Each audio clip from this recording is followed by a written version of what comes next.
we don't believe we'll have that level of a problem here. But those who had much more damage, I understand that they are facing that as a problem. And, as soon as we're able to make sure that our residents and our homes are safe and secure here, we have already committed to helping counties to the north of us and sending support to them. And what is that like in these situations? Because Hurricane Ian came through Southwest Florida just a couple of years ago. Was it great to have the support from around the state? Is that why this is reciprocated as well on the other side? Oh, absolutely. We needed a lot of resources at the time. We received resources not only from the state of Florida, but from other states as well. Louisiana, for one, a sheriff's office from there came down to assist us. So we support one another. The only way we can keep our county safe, our nation safe, is if sheriffs and law enforcement partner together and ensure that the community is always safe.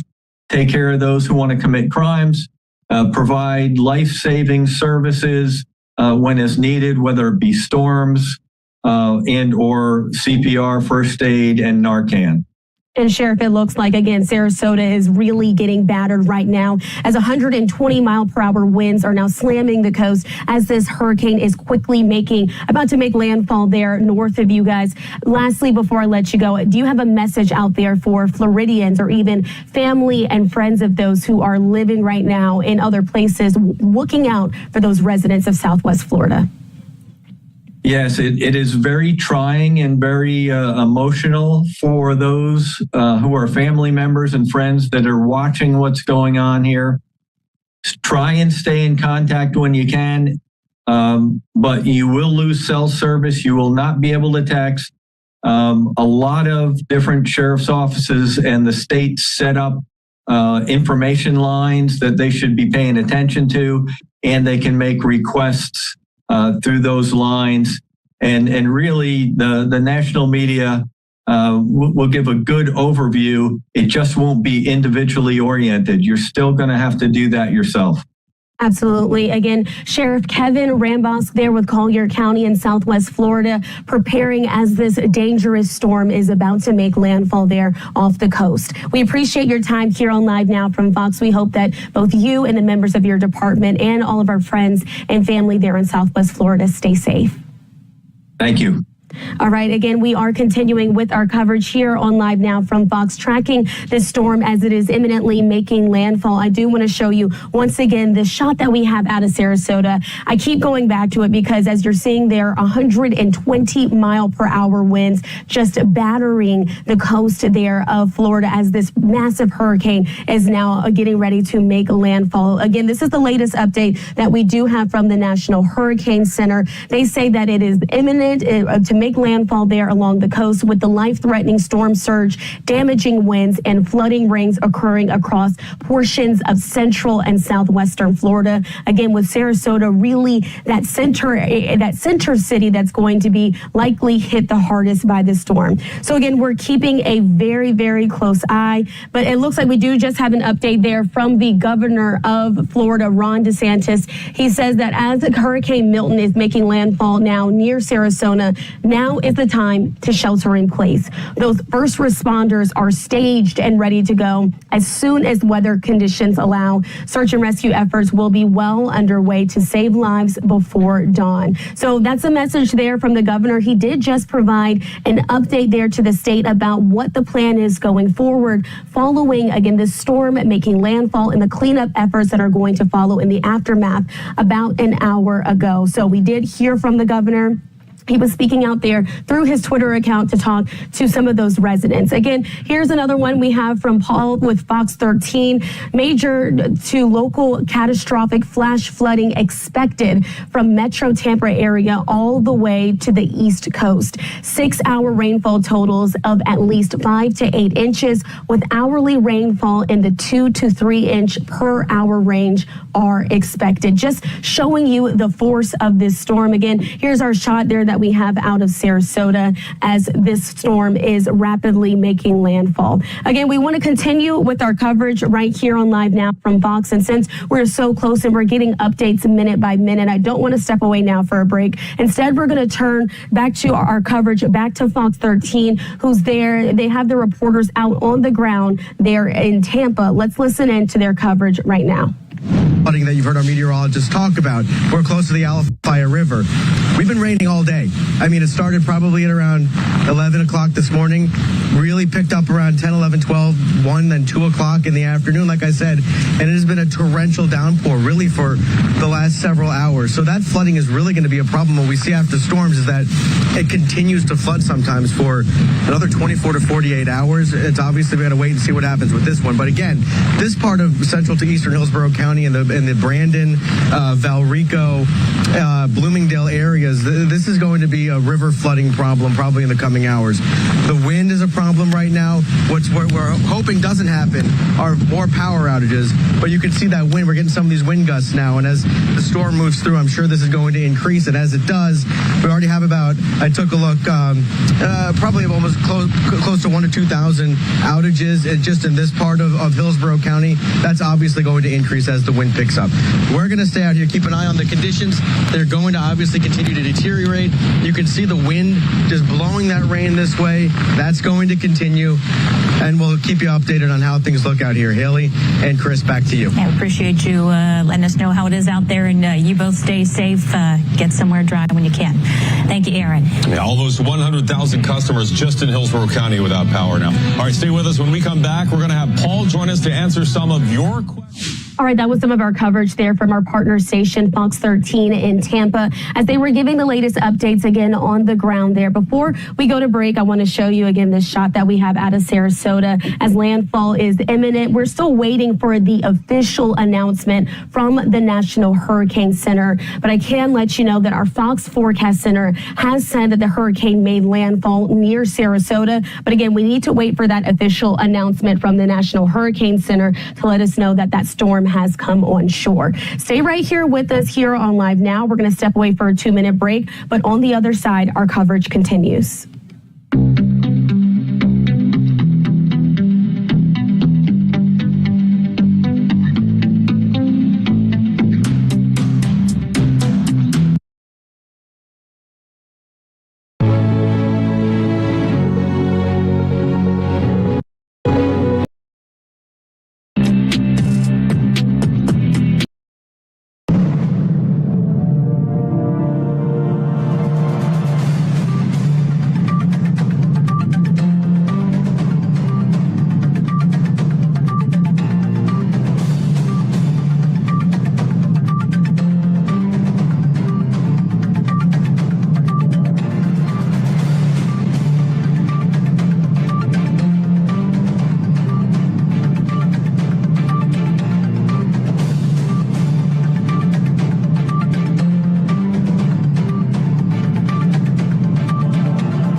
Welcome into Live Now from Fox. I'm your host, Christina Evans. Again, we are tracking the storm very closely as it is imminently making landfall there in Sarasota. I do want to now dip into our coverage there with WOFL, that is Fox 35 out of Orlando. Let's listen in as they're tracking the storm. Category 3 hurricane near Siesta Key. this is a pressure of 954 millibars. So as of right now, you can watch me update this live on TV. So we have a landfall now. Hurricane Milton has made landfall with winds of 120. Sustained winds, there you see 120. The pressure, 954 millibars. The forward speed, 15 millibars. And the official location was 5 miles west of Siesta Key.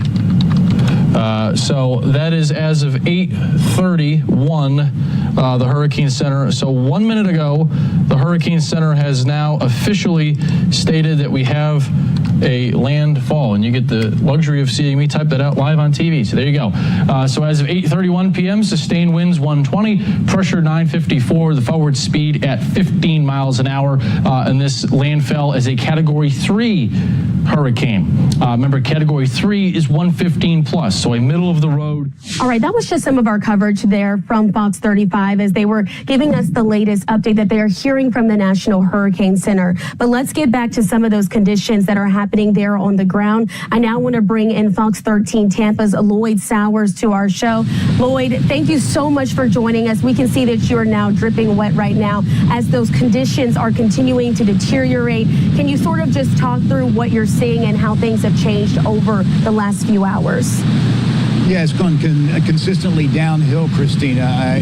Gusty wind, lots of rain right now in Tampa, and I'll get photojournalist Corey Beckman to pan off me and go over here to some trees and some lights that are still on.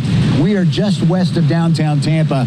I am under a roof by our TV station, which is just west of downtown Tampa. Now, we are getting considerable rain on the north end of this storm. If you saw the radar presentation, there's a huge amount of rain, and they're saying that we could get 12 to 18 inches of rain in places like Tampa, St. Pete, Clearwater, on over to Lakeland, and even over to Orlando as this storm goes. I just heard a bang here in the background. We've seen some lightning and thunder also in this, as we're seeing some really gusty winds right now in Tampa and some heavy rain. Again, there is going to be flash flooding because of this. A foot of rain, perhaps 2 feet of rain on the north end of this storm that's making its way into the interior of Florida now that the storm has made landfall in Sarasota County. It's going to be interesting to see now about the south end of this storm in places like Sarasota Bay, in places like Siesta Key, Anna Maria Island, Longboat Key, and on down into Charlotte Harbor. Remember, they had Hurricane Ian a couple of years ago with a huge storm surge that flattened Fort Myers Beach. They are still rebuilding. That is to the south of us. But right now, the entire West Coast is getting a dose of Milton in a big way. This is what happens when a Category 3 storm makes landfall. It is an event for the entire state, as a matter of fact, because places like Daytona Beach, Orlando, St. Augustine, Jacksonville will feel the effects of this. It will be a statewide, Christina, a statewide event as this storm comes ashore tonight. Back to you. And Lloyd, right before we let you go, you've covered these hurricanes for several years. And again, we did just get that notification out of the National Hurricane Center saying that it is officially made landfall near Siesta Key, Florida.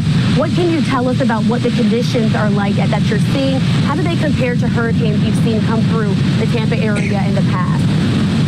Well, the most recent one, Helene, I'll take that as an example. It wasn't until after the hurricane passed that we saw that storm surge at high tides. And we do have some high tides coming up along the coast tonight.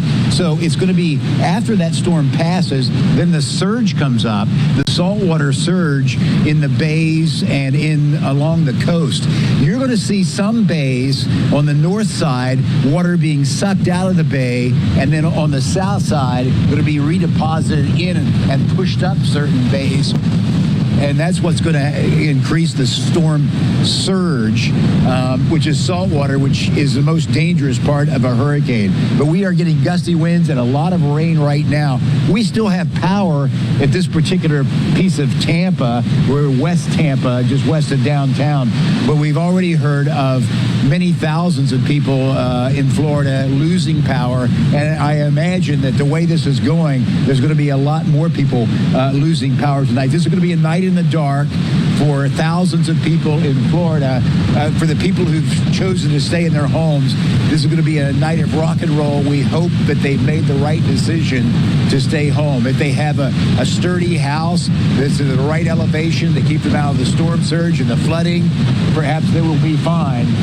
But if there are people that have made the wrong decision, maybe stayed on the beach, stayed in a low-lying area, it is not going to be good, because the first responders are not going to be able to go out of this and rescue people.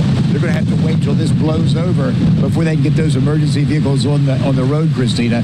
So conditions continuing to worsen here on the west coast of Florida. It is going to be a long night. Well, Fox 13's Lloyd. Think trading is just luck? With Alchemist, you will hit heads every time. And this is where the magic happens. Now to Norma Ray, who is in that situation. Tell us what you're seeing and what you're experiencing. Well, so far, so good. We're kind of in the northeast part of the state, so the worst is yet to get to us. And tell me a little bit about your decision to stay at home. I think a lot of people looking at the possibility for some very uncomfortable days ahead without power, without gas potentially. Why did you stay? Well, there was a bit of confusion on the mandatory evacuation order. And by the time that got cleared up yesterday afternoon, the traffic was so bad on I-95 and gas shortages were being reported. And there were no hotels between here and Atlanta. And we just decided to go ahead and ride it out. I'm in a concrete block building, so the building getting hurt. Certainly worried a little bit about flood waters, but we've put up sandbags, and I think we're going to be okay. Yeah, I mean, it's one of those things that people don't think a lot about when they think about riding out the storm. They think people are just trying to be like cowboys. That's not necessarily the case with people. They may not be able to find a hotel like yourself. They may not be able to fill up their car with gas. They may just not have the money to be able to do all of those things, and they've got to deal with it. Well, I'm glad you guys are doing okay. Good luck in the days ahead, and you know we're thinking of you. Thank you very much. We're thinking of all of you. All right. Take care. We have more live coverage coming up of Hurricane Milton. Please stay tuned.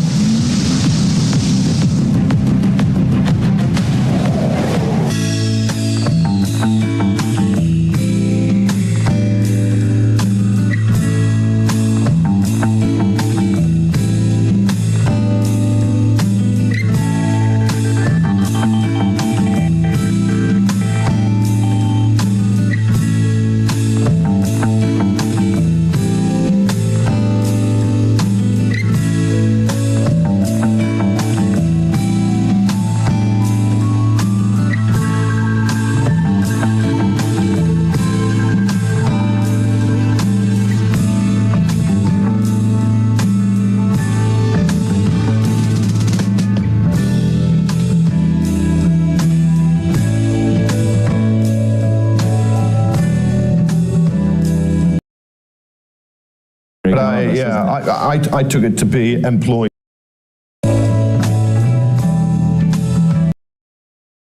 That's a big deal. What causes that? What decides whether it's thin? Because it's the incredible shear. Yeah. There was a time today, just when the hurricane was in the right spot. Shear is shear. By the way, the definition of shear is a change in wind direction with height. And that obviously would make something spin. If you go around in a circle, things will start spinning.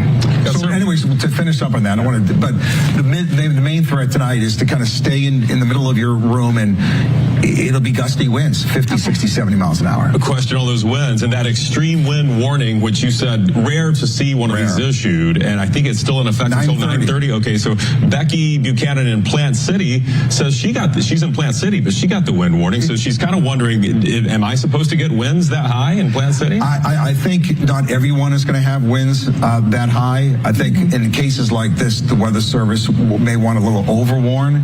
I think everyone gets strong winds.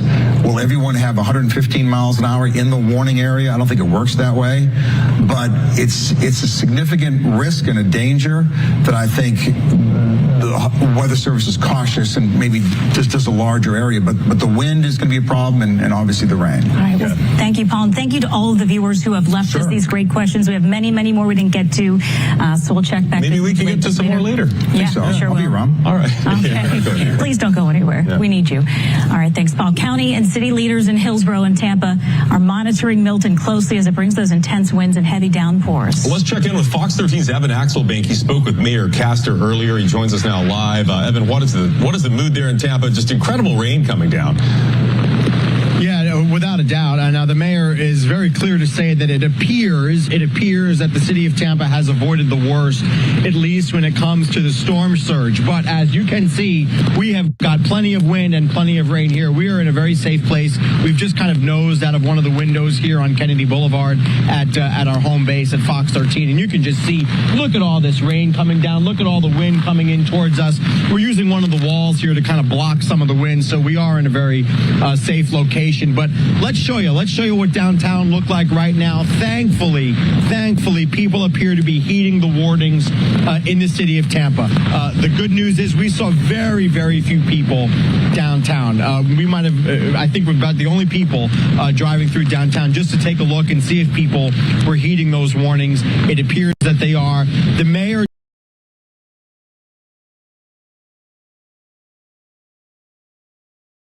through are eager to get back to their homes. Here's what the mayor had to say to them before they can go back in. What we need to alert everyone to is that as you evacuated, thank you for doing that, but as soon as the winds die down, you can't come back into the city immediately. We're going to have to check those areas that have been flooded to ensure everyone's safe and it's safe to get back in there. I promise you, we will get you back in as quickly as we safely can. So please just stay posted and wait for the official word to go back into those evacuation areas. And one thing that the mayor was very clear on is they are not going to be doing any emergency services now that the winds are over 40 miles per hour. So if you need to call 911, the bottom line is you can't right now. That is how unsafe it is to be on the roads right now. Thankfully, the mayor says they have not had to respond yet to any critical incidents when it comes to this storm. No serious injuries and no deaths. Back to you. All right, Evan Axelbank live for us in Tampa. Thanks, Evan. We're going to get to some video of the hurricane's impacts around our area. This is from Ashlyn Matthews' video of the wind whipping through Lakeland. You can see it looks like it's taken from a porch, so thankfully she's staying safe while she's getting this. But you can see the wind just waving those palm fronds out there in the distance. All right, that was some of our coverage there from Fox 13 as they were showing some of the damage that has also been done around the Tampa area. But right now on your screen, this is a live look out of Sarasota, Florida. This is where that hurricane it made landfall just south of this in Siesta Key in Sarasota County. Again, these winds were 120 miles per hour as this storm made landfall. And it's these cameras that we have posted around the state of Florida, these weather cameras that show you the roads, and you can really see the winds and the rains as the storm is continuing to come on shore and just bring with it what is projected to be catastrophic flooding. And there are other areas all around the state of Florida that are preparing for what will be maybe the worst of their impact as well, now that this storm has made a landfall as well. Before we head into some of Fox 35's coverage, I want to show you this latest tweet that we do have from the National Hurricane Center Center, where they did officially announce that the hurricane had made landfall. This was as of 8:30 p.m. Eastern Time. The Doppler radar did indicate that Hurricane Milton made landfall near Siesta Key and Sarasota County on the west coast of Florida. Max sustained winds at landfall are at an estimated 120 miles per hour. That storm really ripping through the west coast of Florida. Again, another look there at Sarasota before we head now to some of Fox 35's coverage as well. Let's listen in to what their meteorologists have to say. And 90 in Daytona Beach. This is 6:30 in the morning tomorrow. Notice there's the low. There goes the wind pushing in from the side on the back. 88 maybe even. 94 New Smyrna Beach. This is 8:30 in the morning tomorrow. This is that little sting jet is the term in meteorology. How the wind increases on the backside as the atmosphere in the storm collapses. It pulls all the air down from the atmosphere and it rushes in behind the low as it moves away. Then notice afternoon tomorrow things will subside. But really for the next few hours, it's going to be the rain picks up, the wind picks up, and somewhere tomorrow there's going to be some very bad flooding across central Florida. But you can see, here's the view from the Daytona Beach right now, and you can see it is blowing pretty good. So that's the latest. Hopefully you got the idea with the slow walkthrough of the hour forecast. There could be a tornado in the middle of the night. We'll be watching things. Obviously, we're going to be here. But the main tornado threat has pretty much ended at this point, Manny.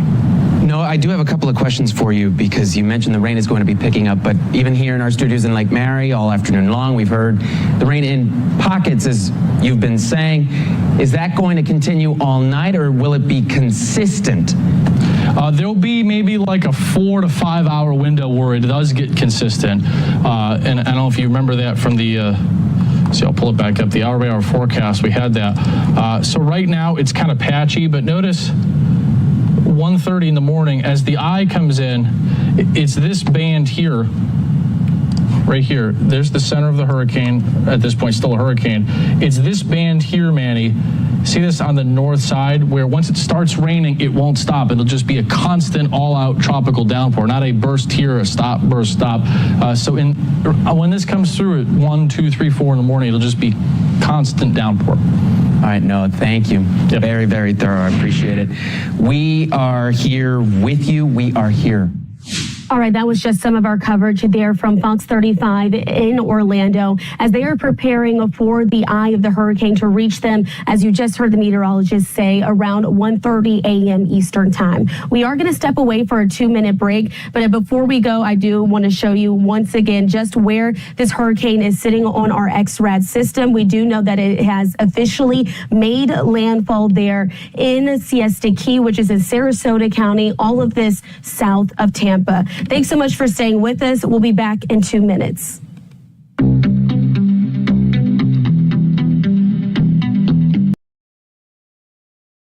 I remember the days of ticket overload, putting out fires, systems not working. But then we discovered Atera.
Welcome into Live Now from Fox. I'm your host, Christina Evans. Of course, we are continuing to track this breaking news now that Hurricane Milton did make landfall as a Category 3 storm. I do want to bring up a tweet that we have here from the Florida Division of Emergency Management. It says that Hurricane Milton officially has made landfall in Sarasota County near Siesta Key as a Category 3 hurricane. Residents should continue to shelter in place and remain vigilant. Deadly hazards and conditions are present well into Thursday as the storm continues to move across the state. That is something that we're going to continue to follow right here on Live Now. I also want to show you a look outside there in Pinellas County. This is just north of Tampa, and some of those conditions there as the storm is continuing to come through and come ashore. You can see the wind, the rain just really ripping through those streets. These are not drivable conditions. These are conditions where you need to remain sheltered in place until this storm passes. Again, we've been getting the latest from some of our partners there around the state of Florida, including Fox 35 there in Orlando and Fox 13 in Tampa. Let's now tune in to Fox 13's coverage here as they have their meteorologists giving an update on the storm. Storms like Debbie and Helene, we kept this core off the shore, and that's why the winds were mainly right along the coastline as this skirted our coast and pushed off to the north. This is a different story entirely. This is kind of traversing farther inland, and that's why we have that extreme wind warning in place, as some of those gusts could briefly surpass 110 to perhaps 115 miles per hour. Going to be monitoring that here in the Weather Center as this is not even completely on shore just yet. We have a landfall, but still that backside of the eye wall still packing some very strong winds. Will be pushing into Sarasota and Manatee counties here shortly. Farther to the north, this is the rain that I'm talking about. Palm Harbor, Clearwater, St. Pete. Here at the station, these dark reds here, one of the powerful bands that just pushed through, packing those gusty winds, and that's going to continue to rise farther north towards Zephyr Hills, Lutz, Holiday next, perhaps Port Richey if this continues to hold together and push farther north. Eventually, all these hurricane-force winds and tropical storm-force winds are going to be transported to the other side of the state, as this is expected to maintain hurricane status all the way through and through. That doesn't happen very often. It takes a strong storm like this, but when you have a Category 3 hurricane, it's something that you'd come to expect. All right, thank you so much, Ash. All right, we're going to take you now live outside of Fox 13 to see the conditions out there.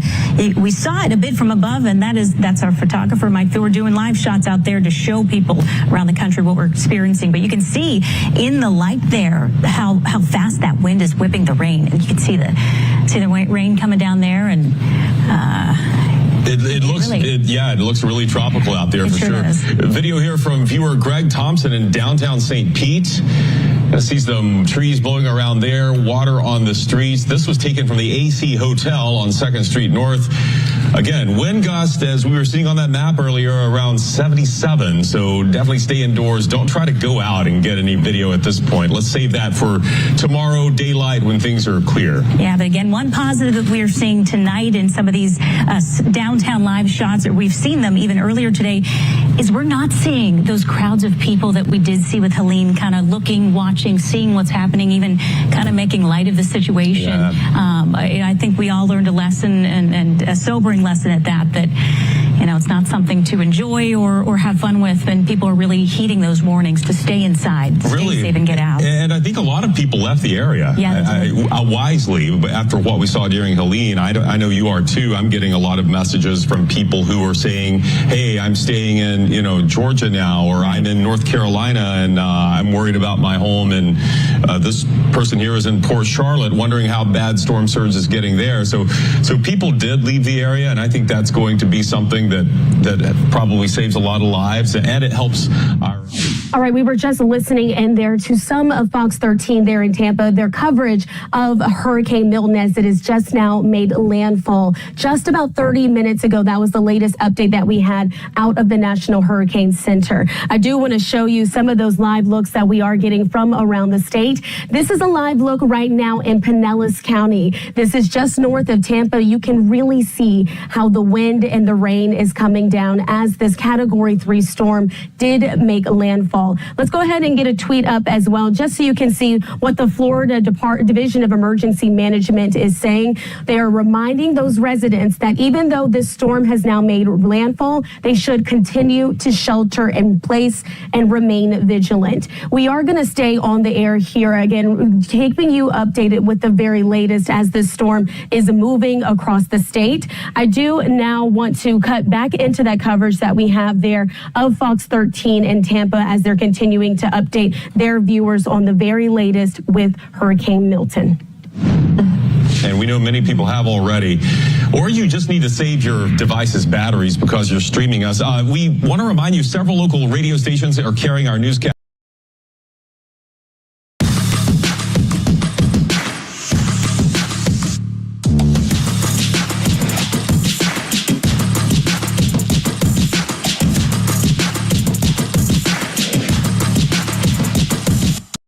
Start to notice that wind beginning to increase out of your northwest. It'll start getting a little breezy, and then quickly you should have some gusts 60 to maybe 80 miles per hour in roughly about 30 minutes from now. All right, Bill Cairns, we'll stand by and make sure we're in a safe space for that. I also want to show our viewers the storm surge starting to pick up just a little bit. This could be just general flooding from all the rain we experienced, or it could be the beginning of the storm surge. We are seeing that water flow in. It's crazy because it's so dark out here with the power outages, and it's silently creeping up. I want to get to Mayor Kevin Anderson right now. He's the mayor of Fort Myers. He's lost power. Mayor, talk to me about what you're going through tonight. Well, as you mentioned, just lost power about 5 minutes ago. But so far, it's been relatively calm compared to what we were expecting. The wind's not been as strong. The water is slowly rising and flooding our streets downtown, but we're not quite yet to where we were with Helene. And then, Mayor, are you surprised about sort of the tornado warnings, the tornado touchdowns, and everything else you had to deal with this massive hurricane? It seems like there were a few surprises. The tornadoes definitely caught us off guard. We weren't expecting to have so many of them, let alone one. But luckily, they weren't too bad.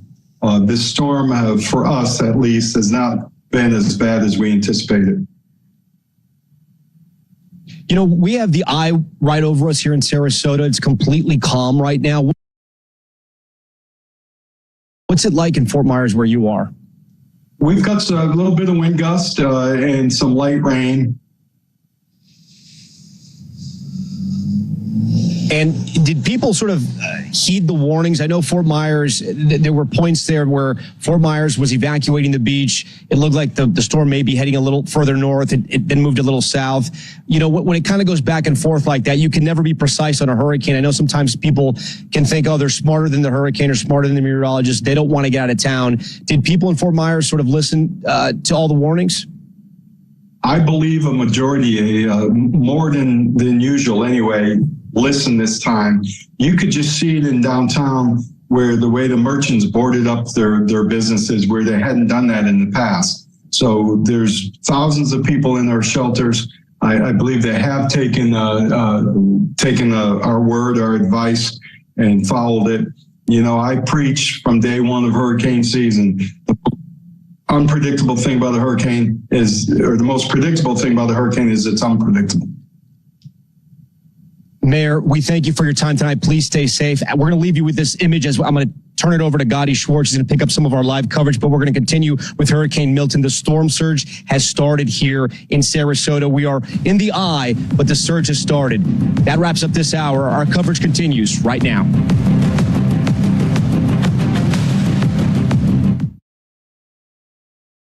Have evacuated, so places like Tampa Bay are a ghost town tonight. Authorities hope residents are now in a safe place as first responders in many cases have suspended their operations until the storm passes. In Venice, just south of Sarasota, high winds are roiling the waves and battering the downtown.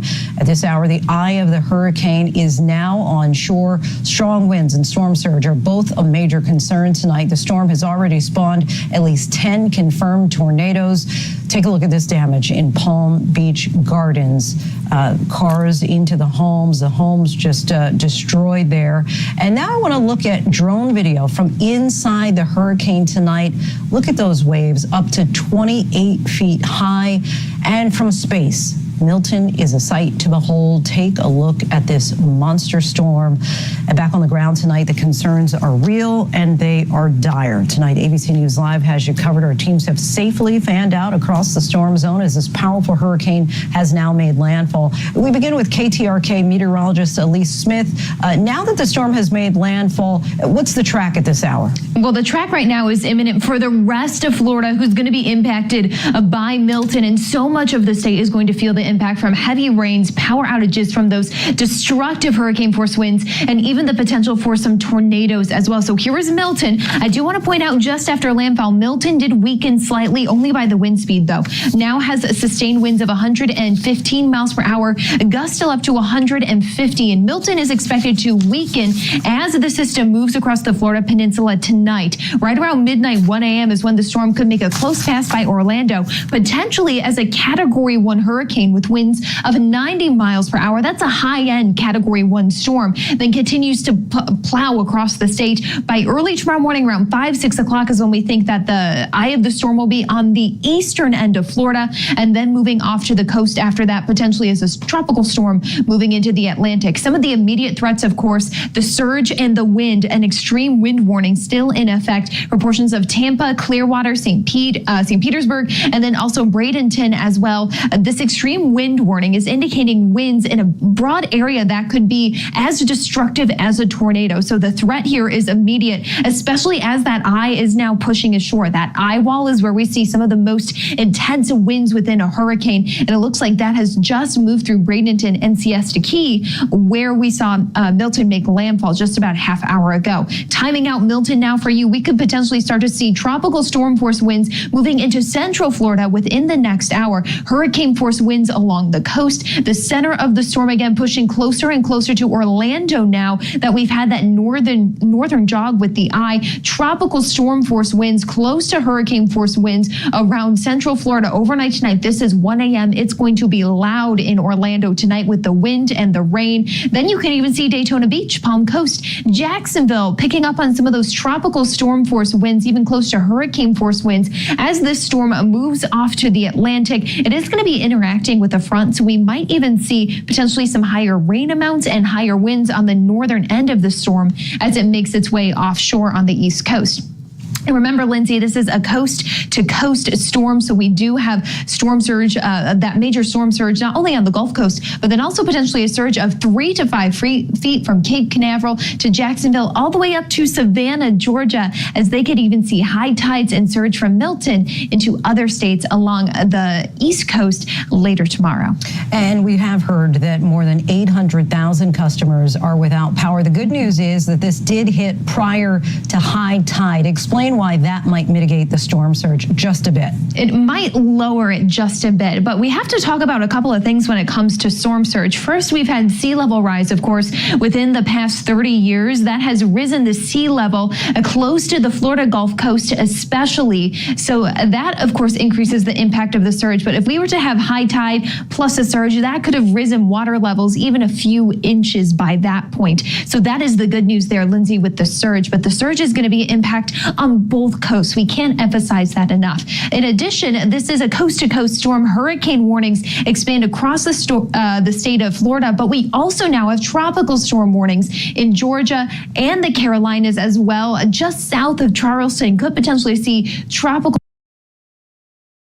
storm force gusts into tomorrow, and that's going to be early in the morning, potentially right around 3, 4 o'clock when Milton begins to make its way closer to the East Coast. One thing we do want to point out, there was a tornado threat, but now that we've had landfall, we could potentially see some areas of rotation north of the storm, but it looks like that tornado watch was now dropped from the Storm Prediction Center. But another big thing is going to be the flash flood concerns. There is a high extreme risk for flash flooding, and now we are starting to see some of those those heavier bands of rain move across the center portion of the state. That is going to continue as Milton pushes from west to east across Florida. So flash flood warnings, we've already seen several issued, and those are likely going to continue into the night and eventually stretch to the eastern coast of Florida as well, Lindsay. And already the third hurricane to make landfall in Florida this year. Elise Smith, our thanks to you. We'll keep checking back in with you. Right now, you are taking a live look at Tampa. Again, one good thing, people are staying off the roads and they are heeding the advice to hunker down or perhaps have already evacuated. But you can see just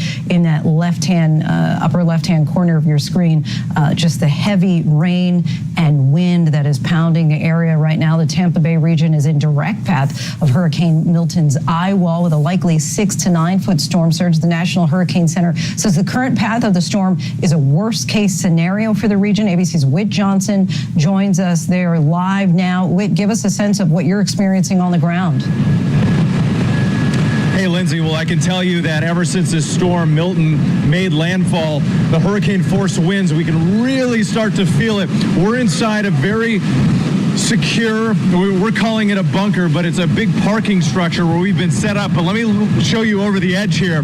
You can get a look at just these bands of rain that are coming down and the wind gusts. We've been seeing the palm trees bending in the wind, the sign across the street. We've actually seen some debris and some other stuff blow down the road here. Again, we're in a safe location. When the gusts pick up, we back up a little bit. But this is what officials have been warning about. We were here a couple weeks ago with Hurricane Helene. We knew that this would not just be a storm surge event, but also a wind event. And officials, I was actually talking to the fire chief earlier today, the fire chief of Tampa, who said that as the storm is hitting, which is right now, they cannot send their emergency crews out to save people. So if people are not in a safe place right now, they're pretty much on their own. This is why they were really encouraging people to get out and heed those evacuation warnings because of this combination of the rain, up to a foot of rain they were expecting in Tampa. That historic storm surge, even beyond what we had with Helene a couple of weeks ago. And now we're really seeing these powerful hurricane force winds. Here comes another band right now. But just to give you a sense of what we're dealing with in here, I'm going to show you around. This is the parking garage because people have asked, you know, how are you all set up here? That's Jacqueline, our correspondent down the way. But you can see as the wind is coming in, and if you come back through here, I'm just going to turn it this way a little bit. You can see it's a fortified parking garage where we're all set up back here. I'll take you back out this way, Lindsay. One of the things that we learned today is, you know, a lot of people here in Tampa, they're accustomed to storms, they're accustomed to flooding. This is an area that floods all the time. But we spoke with a lot of people who were shocked and surprised by what they experienced with Hurricane Helene. So when they started getting the warnings to evacuate, they heeded those warnings. We talked to a number of people who did not evacuate with the last storm, but they did this time. The city of Tampa Bay had to open a number of shelters to get everybody to a safe place. More than 13,000 people are sleeping in a shelter tonight. We spoke to a number of families who said, look, we're familiar with hurricanes, grew up in this area, but we're not taking any chances. And we're seeing the impact right now as these bands continue to pick up. Lindsay? Glad to hear that people are heeding those warnings. Interesting, at least at this point, that the electricity is still on right there where you are. Again, we know that about 800,000 customers across the state are without power at this hour. What are you hearing from the residents there who just got through Helene, now dealing with Milton? I mean, many of them are just exhausted, Lindsay. I mean, we talked to a few people who were even thinking about leaving Tampa and moving away altogether. They've just had enough. They've had a number of evacuations almost every year for a variety of different big storms and hurricanes that have come through. And this time, especially after Helene, it caused so much damage, so much flooding, to then for those same families to pack up and leave their homes all over again. Actually, we got another gust coming in. Steve, if you want to just take a look over here.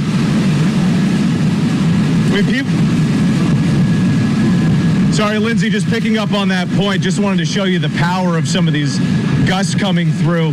But to pick up on that point, people are exhausted. They're tired. They're hoping that this isn't as bad as what was forecasted. We'll wait to see what happens with the surge. Obviously, this storm heading further to the south, whereas Helene went to the north.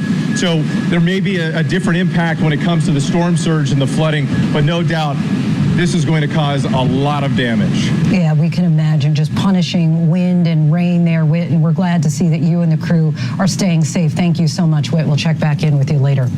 And joining us now is Bruce Rector, the mayor of Clearwater, Florida. Mayor, thank you for joining us. We hope that you and your loved ones are staying safe. Just give us the latest on what you've seen of the storm there in Clearwater. What he just showed, just really, really high winds.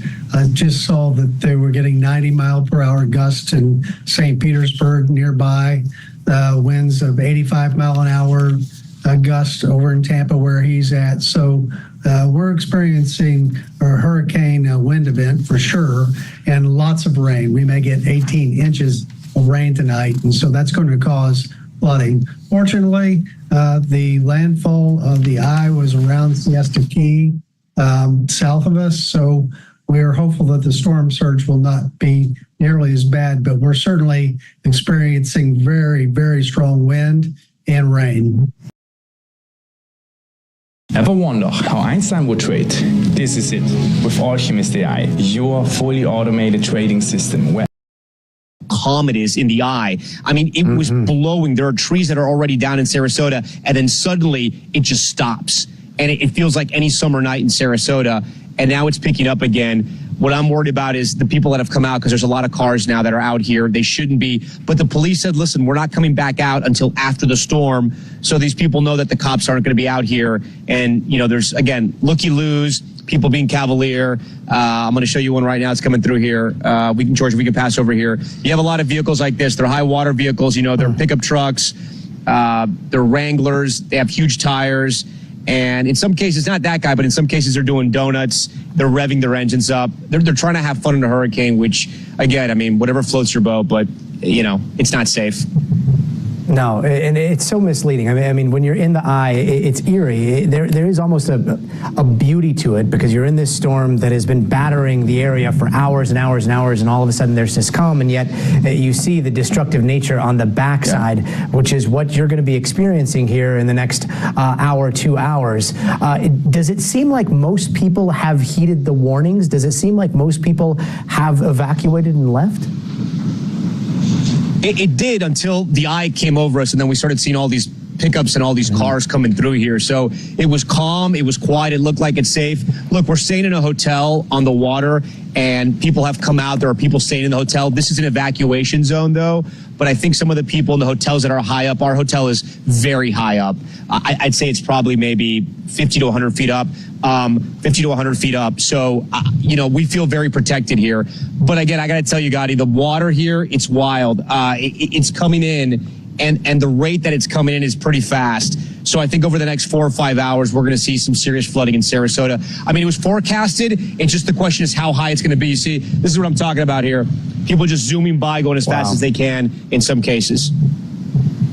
Wow. And the storm surge was particularly, it was a huge concern a little bit north of you, and it looks like that is now shifted south.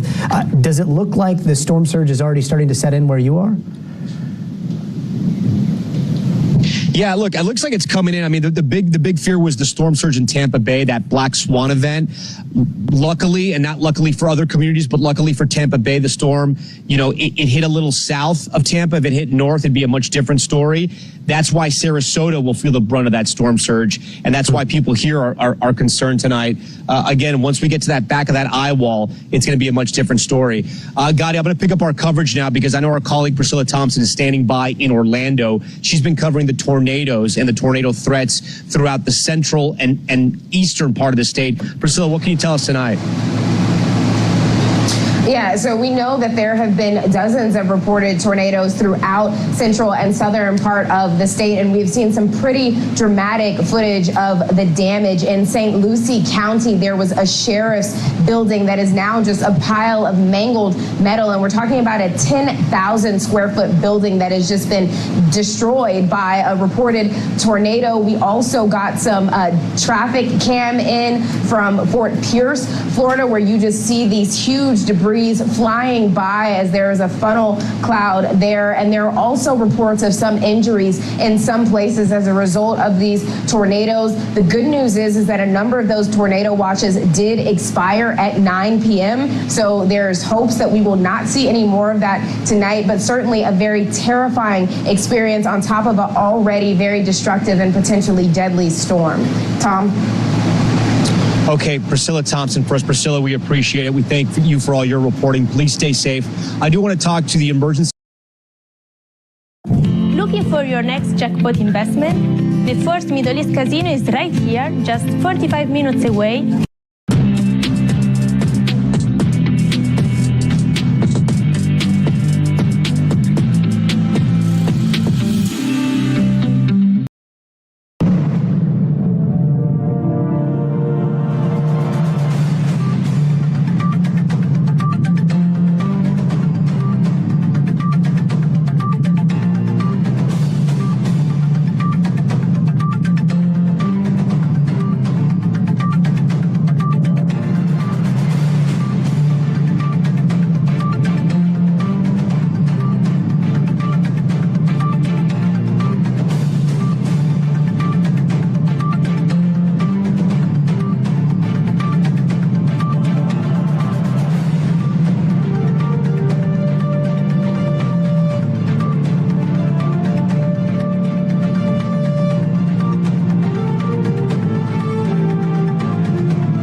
Coming down. It's causing power outages as well. So we've gotten some updates from Power Outage US that those outages are continuing to spread all across the state. Right now, 800,000 customers are currently without power. That's just after 9 p.m. Eastern time. So most of those outages are focused along the peninsula's western coast in a pathway through the center of the state where multiple tornadoes have also been formed thanks to the hurricane's rain band. And so another one of our coverage partners, again with Fox 35 Orlando, has been keeping up with several of those power outages and tornadoes that have been ripping through the middle of the state of Florida as the eye is moving closer. I do want to now turn to their coverage that they have with the very latest on the tornadoes and just some of what they're anticipating ahead of the eye hitting the Orlando area.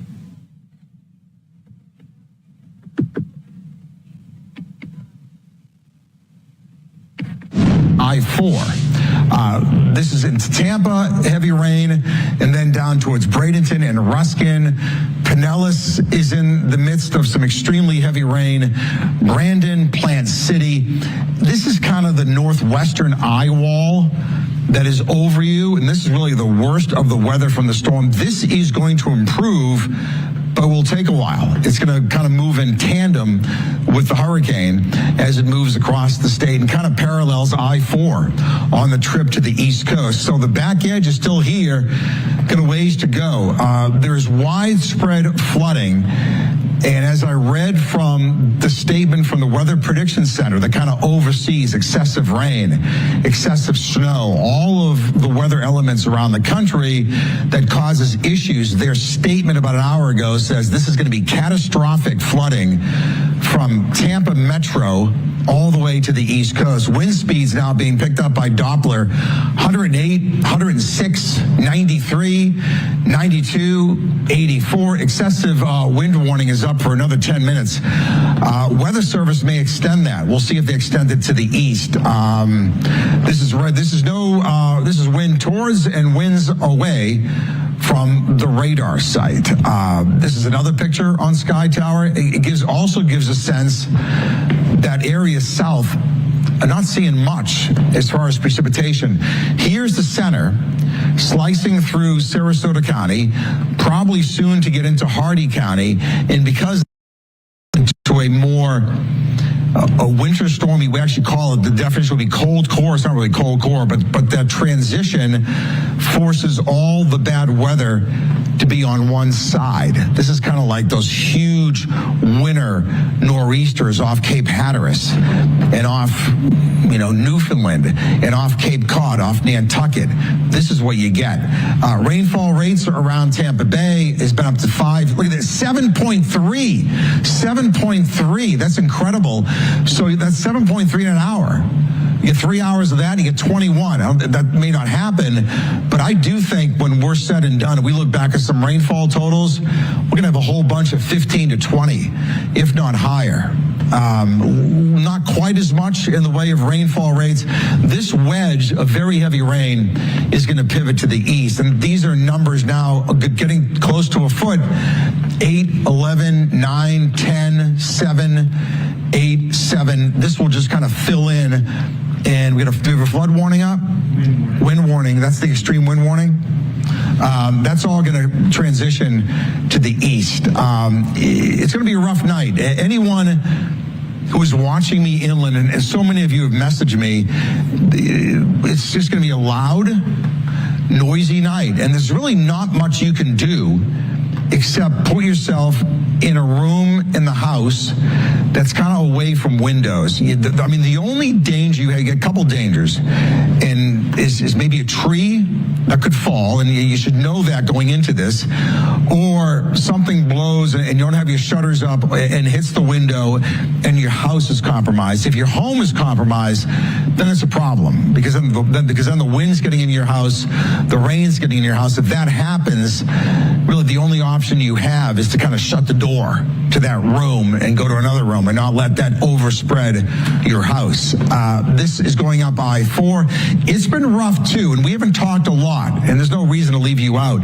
In Citrus, Hernando, and Pasco, it's just been a lot of rain. It's been a lot of winds 65 to 75 in Citrus County. We're not forgetting about you in Lecanto, Inverness, Brooksville, Weeki Wachee, Spring Hill. It's been steady, heavy rain with some wind, but we've been talking a lot about the eye making landfall and that wedge of rain that will cause potentially catastrophic flooding in spots. And this is all going to slide itself pretty much down I-4, heading for Orlando. Anyone that left Tampa to go to Orlando, bad weather. If you watch me on the Fox local app in Orlando or online, this is all coming your way with some wind and a lot of heavy rain between now and say 6 o'clock in the morning. But boy, there's still rain out in the Gulf. We have a long ways to go. Then eventually the storm ends up east of us. At this point, it doesn't really matter, because we're going to show you where the storm is, and we know it's going this way. Do we have that maximum wind gust map? That is such a good map you drew. 93 in Sarasota, 90 in St. Pete, 82 in Tampa, 59 in Bartow. The important thing about this map is that you have to remember the chances of the strongest winds of the storm finding the individual anemometers or sensors is pretty small. So if this one spot in Sarasota was 93, it's highly unlikely that was the strongest wind around the Sarasota area. I would add 10 to 20 miles an hour makes sense. So if there's a sustained 93 in Sarasota, probably had spots 115 to maybe 120 right along the coast. And then as as the storm moves inland, the winds will diminish. But there you go. That's live outside our studios on Kennedy. You see a lot of rain. You also don't see many lights looking down, which means power outages continue to be a big problem. That's it. Back to you guys. Boy, flooded roads are a problem too. Good thing no one's out there right now.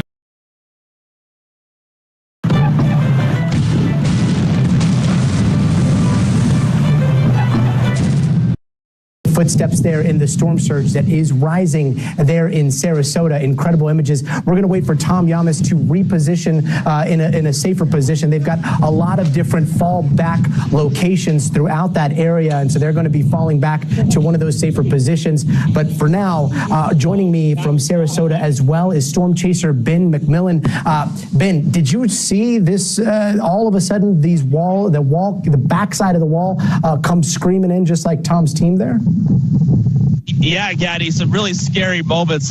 You saw some of the power flashes, the explosions in Sarasota. We've moved north to Bradenton, and you can see now significant storm surges coming in off the bay here, Tampa Bay, into the area here, and the conditions are really going downhill quickly. So last few moments here have gotten extremely violent with the wind, and I think it's definitely safe to say the storm's not over yet.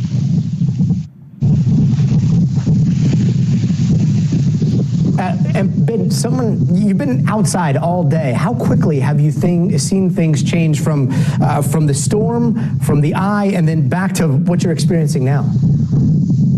Well, I think the most revealing thing is how quickly we had a calm eye probably just 15 minutes ago. I was out here standing talking with my crew. We have a paramedic and a photographer, and we had no issues. And now you can see I can barely even stand. But I'm going to step back and show you I'm knee-deep in water. So this water was not here. The winds were calm. So that just shows you how dangerous these storms are and how violent they can be. And I'm now seeing power flashes in the distance. Wow, Ben, well, thank you so much for your coverage, and we hope you fall back and find somewhere safe to ride out this particularly intense part of the storm. Sure. Joining us now is Jamie Roan. She is the Deputy Director of the National Hurricane Center. Thank you so much for being with us right now. We're in the landfall window. The timing has moved up literally a few hours ago, and it's become stronger, bigger. It's making landfall, and now we're seeing the backside of that wall go through. Can you walk us through what we're seeing right now?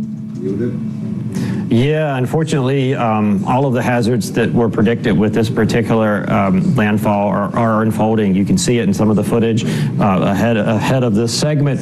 So let's start first with the heavy rain. So the heavy rain is along and to the north of where the center is tracking. That is placing that heavy rain and that flash flooding, and this is not typical rain. This is seriously intense rainfall rates over the Tampa Bay area, and it's going to move along the I-4 corridor overnight, so it's Lakeland and Orlando. The worst of the surge, which is where the footage was earlier, is down here south of where it made landfall. So it made landfall at Siesta Key. So the worst of the surge is this Port Charlotte, Venice area in Sarasota County. And so, they're sort of experiencing the brunt of it as we speak. And then the core of a major hurricane moved ashore here. And so these extreme winds, we've already got a report of a gust of over 102 miles per hour. These extreme winds are just moving inland, and with it, you're just getting exponential rise in power outages as this core moves slowly inland. And when we're looking at Sarasota right there, where a bulk of our teams are, you're starting to see the backside of the storm come in. How much storm surge is that going to be bringing in the next 30 minutes to an hour? Well, we think the peak of the storm surge is going to be somewhere in the 9 to 13 feet. We don't have any instruments that can hold up to those types of conditions, so we don't have anything to measure it or report it. But just based off experience, when you get that sort of onshore wind at a big hurricane, you're going to get every bit of that 9 to 13. And what are your biggest concerns as you see the hurricane now making landfall and ripping across Florida there? It's unfortunately impacting a densely populated portion of Florida. This I-4 corridor that connects Tampa, Orlando, and Daytona, very heavily populated, and some of the worst of the conditions are going to ride right along that area, exposing probably millions of people to these conditions.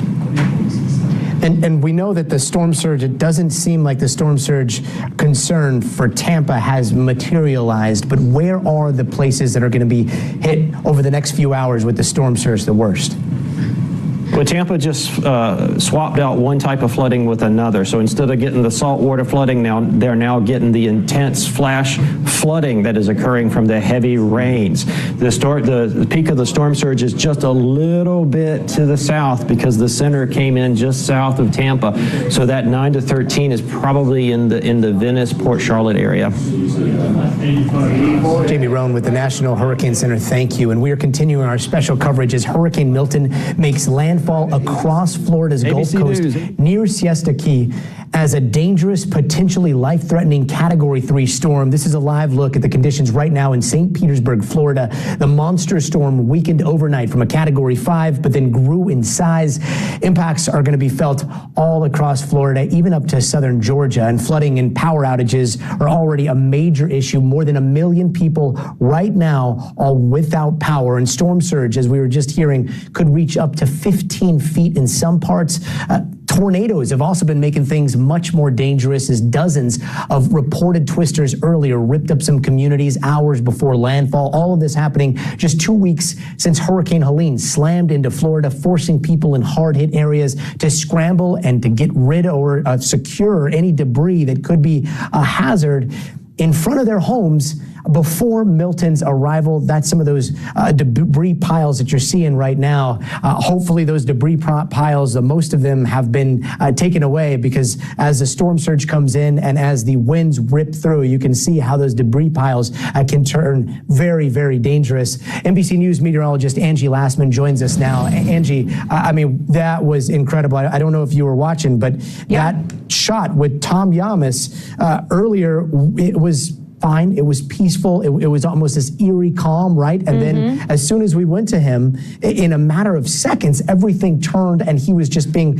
tossed around, and they had to fall back. So can you walk us through what they experienced with those winds as the wall went over them? Yeah, so they experienced the pressure drop in the eye. They experienced the extreme calm where you can even sometimes hear frogs and bugs outside. And then they experienced really the worst of what Hurricane Milton has to offer when it comes to those winds. We know that the eye wall is where the strongest winds live. And where Tom is, they aren't actually the worst of it per se, because you move a little farther to the north and you'll really start to see things ramping up, but it isn't pretty. It is not something that you want to be out in for sure. And you'll, when I show you these wind reports that we've got in over the past hour or so, you're going to be impressed. One thing to note, we've got a flash flood emergency going on across Tampa. No surprise. We have reported 5 inches of rain in the St. Petersburg area in 1 hour. There was already over a foot of rain that has happened in the past 24 hours. So you can just put into perspective what that means for the flooding that's ongoing across the Tampa area with this kind of setup of this rain, the purples and the deep, deep reds kind of sitting over that area. And this is likely going to continue.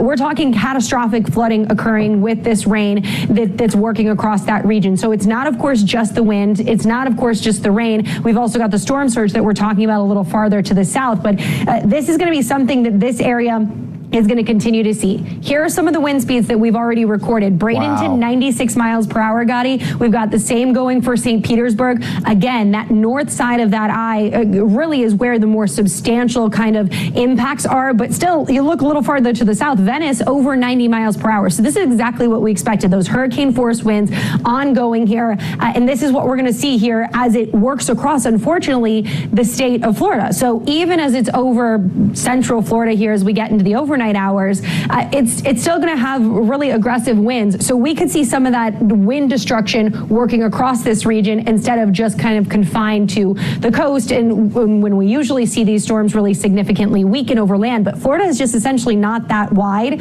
So that's going to hold together. And remember, it came on shore as a Category 3. It still had a whole lot of steam in it as it made landfall. Here are some of the wind gusts we've seen in the past hour: 82 miles per hour in Tampa, even inland for Winter Haven and Orlando. Orlando, over 50 miles per hour. The power outages are going to continue. We've already seen over 1 million power outages reported for the West Coast. That's going to expand here as the night goes on for folks across the middle of the state. And here's why. Notice this little red kind of circle right around the center of that system.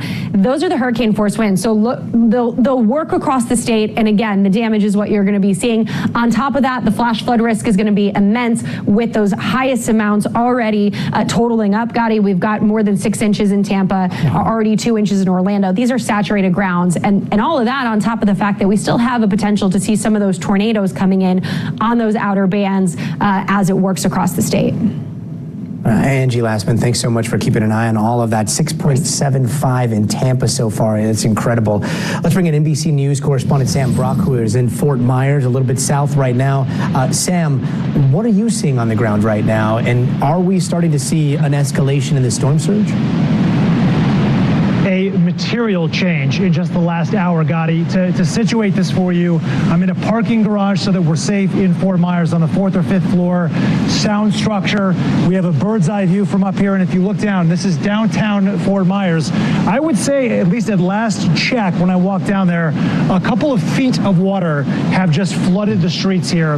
It's coming from the nearby river, the Caloosahatchee River, which was basically at ground level a couple of hours ago when we were live for nightly news. And within that 2-hour span, it's coming in from every which direction. And I know from our vantage point, again, for safety, you're not going to be able to see all of this, but you, I'm sure, see all of the pooling within this street. There's a parking garage sort of catty corner from where we are right now, and I'm looking at the water levels reach about the 2nd or 3rd step and continue to rise. I just see someone kind of checking out and walking back into the parking garage, probably have the same idea that we do, which is to say there is definite storm surge here. And, you know, you're hearing these reports of major flood stage situations in places like Punta Gorda, in Naples, which is about 25 or 30 minutes south of where I am, certainly north. I know you were just talking with Angie about Tampa and Sarasota, although initially Tampa had that weird anti-surge situation going on.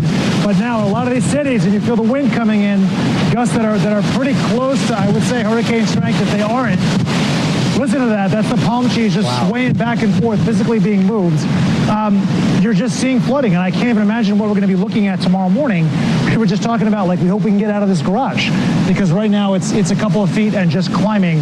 High tide is 8:15 tomorrow morning. So we are 70 miles away from Sarasota. The lights are flickering on and off right now. I'm sure you just saw in the background. Things go dark. Look at this whole street. Look at this. Okay, all the street lights we just saw are simmering and going out. Behind you. No power. Right behind you, we saw a big transformer blow. We saw the lightning hit, and then all of a sudden it is pitch black behind you. And there it goes. This is back downtown Fort Myers. Wow, that's incredible. What are the biggest concerns in Fort Myers? I know that there was a little bit of a wobble here with this hurricane. It kind of started to dip south, so the trajectory was a little bit different than what people expected. This is my trading account using the automated trading system Alchemist. It has been looking like this for years without me lifting. Myers specifically, and a number of the other counties, like Lee County, as of about an hour or two ago, still had deputies in the streets. I would doubt that's the case now. Many of these other localities do not want to put first responders in harm's way by going out to try to rescue people who chose not to evacuate in the middle of a storm. Once you get to about 45 miles an hour or greater on sustained winds, they're just not going to do it. So that's point A. Point B, we're in downtown Fort Myers, and I think this is definitely worthy of clarification. Fort Myers is coastal in a sense. You know, we're not far from the Gulf, but you got to go all the way about another 8 or 10 miles to get to those barrier islands. This is all in an evacuation zone we would not be able to access. Barrier islands like Fort Myers Beach, where the catastrophe happened with Hurricane Ian a couple of years ago, Sanibel Island, you know, Matlacha Island, Pine Island, and they have these thin little causeways and bridges that are not like the sturdiest things you've ever seen. And so during Ian, they ruptured. People couldn't get on and off of some of the islands. The death toll for Ian, and I'm using that as a reference point here, was 150 people, give or take, 70 in this county. So once you start talking about storm surge getting up there 6, 7, 8, 10, 12 feet, loss of life is obviously your biggest concern. I believe, and it certainly seems for all appearances, that enough people evacuated that you had a lot of people get out that could have potentially drowned. But we heard that the shelters, you can again feel this wind really kicking up. The shelters had about 100,000 people across the state, according to DeSantis and the Department of Emergency Management when they briefed a little while ago. Earlier it was like 30,000. Now they're reporting 100,000. It's true in Lee County where I am as well. Started the day at 1,600, 7,000 people in shelters here. Very telling there. Sam Brock, stay safe, and we'll be checking back with you in just a little bit. Let's go back to Tom Yamas in Sarasota. Tom, I can't even describe what you and your team just went through. I mean, we were watching your shot. Everything was so calm, eerily calm, and then all of a sudden, I thought this was like playback or something. I could not believe that this was happening live because it happened so quickly. What was it like on your side of the woods? Hold on, Gotti. Power's just going out over here on the island of just off Sarasota. I'm looking out over here. You can see all these hotels and condos have just lost their power. It may fire back up again once their generators kick on, but this just happened. You see it right there. Wow. Listen, Gotti, this is the craziest part of this hurricane right now. Like I said, after that eye pass, Bill Cairns told me, he said, get ready for it. And you're right, it was incredibly calm. And then I'd say within minutes, it got incredibly dangerous. We were reporting, I think we have the clip there, and I was just basically saying how the situation was growing dire. We were watching that storm surge come in, and then a transformer, I think, exploded over our head, and that's when I realized it was getting too dangerous. We brought the entire team back. We're completely fine. We're surrounded by concrete here. We're high up. I do want to show you the storm surge. Here's the clip right now. Sarasota is starting to turn dire. At first, we had, okay, we're going to go. We got to go.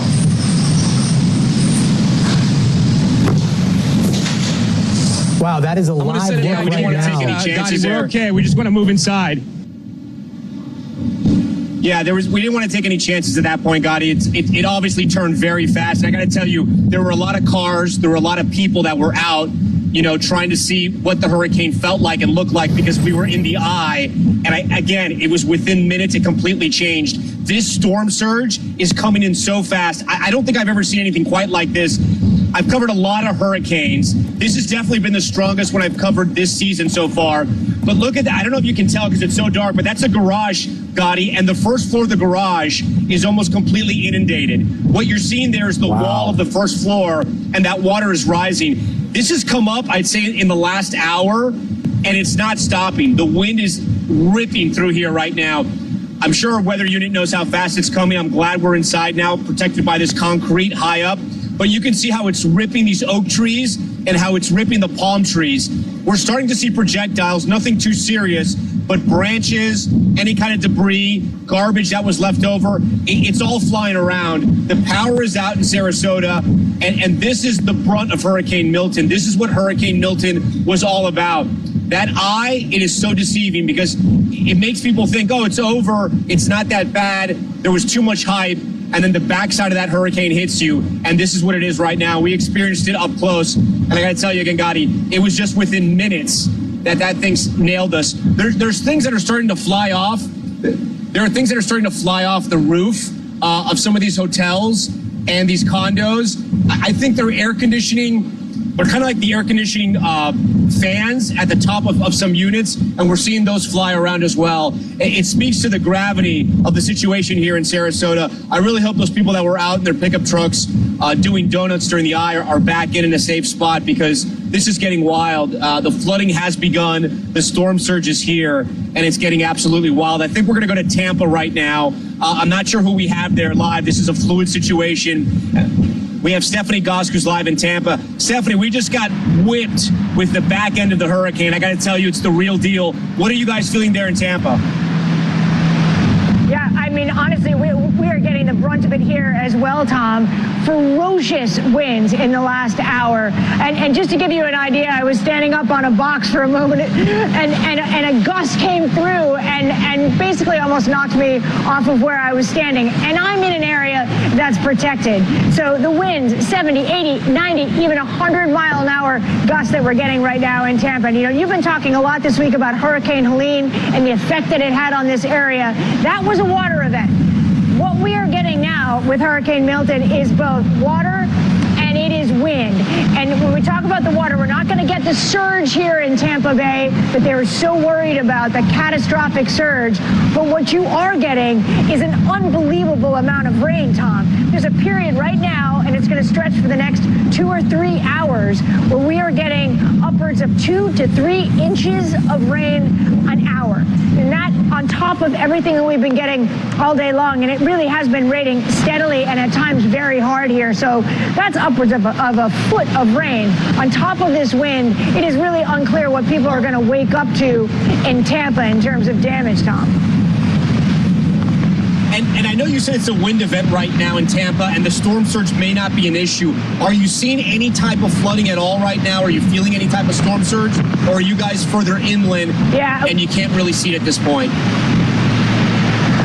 We are not on the bay specifically. We are about a mile away, but there are a couple of bodies of water around us. There was what was a small, what I would call pond earlier that looks more like a lake, and there was also a canal that is now much, much higher. So those water levels are certainly rising. The streets have water covering them, although I wouldn't say it was flooding. It's probably likely because the water is just landing so quickly and not draining yet. But you have to imagine that at some point it just becomes oversaturated. We are getting flash flood warnings for those repeated loud sirens on our phones saying that it is a life-threatening flash flood situation here in Tampa, where our equipment is actually getting blown over now by some of these gusts of wind, even though we're standing in a place that has walls on 2 or 3 sides right now, Tom.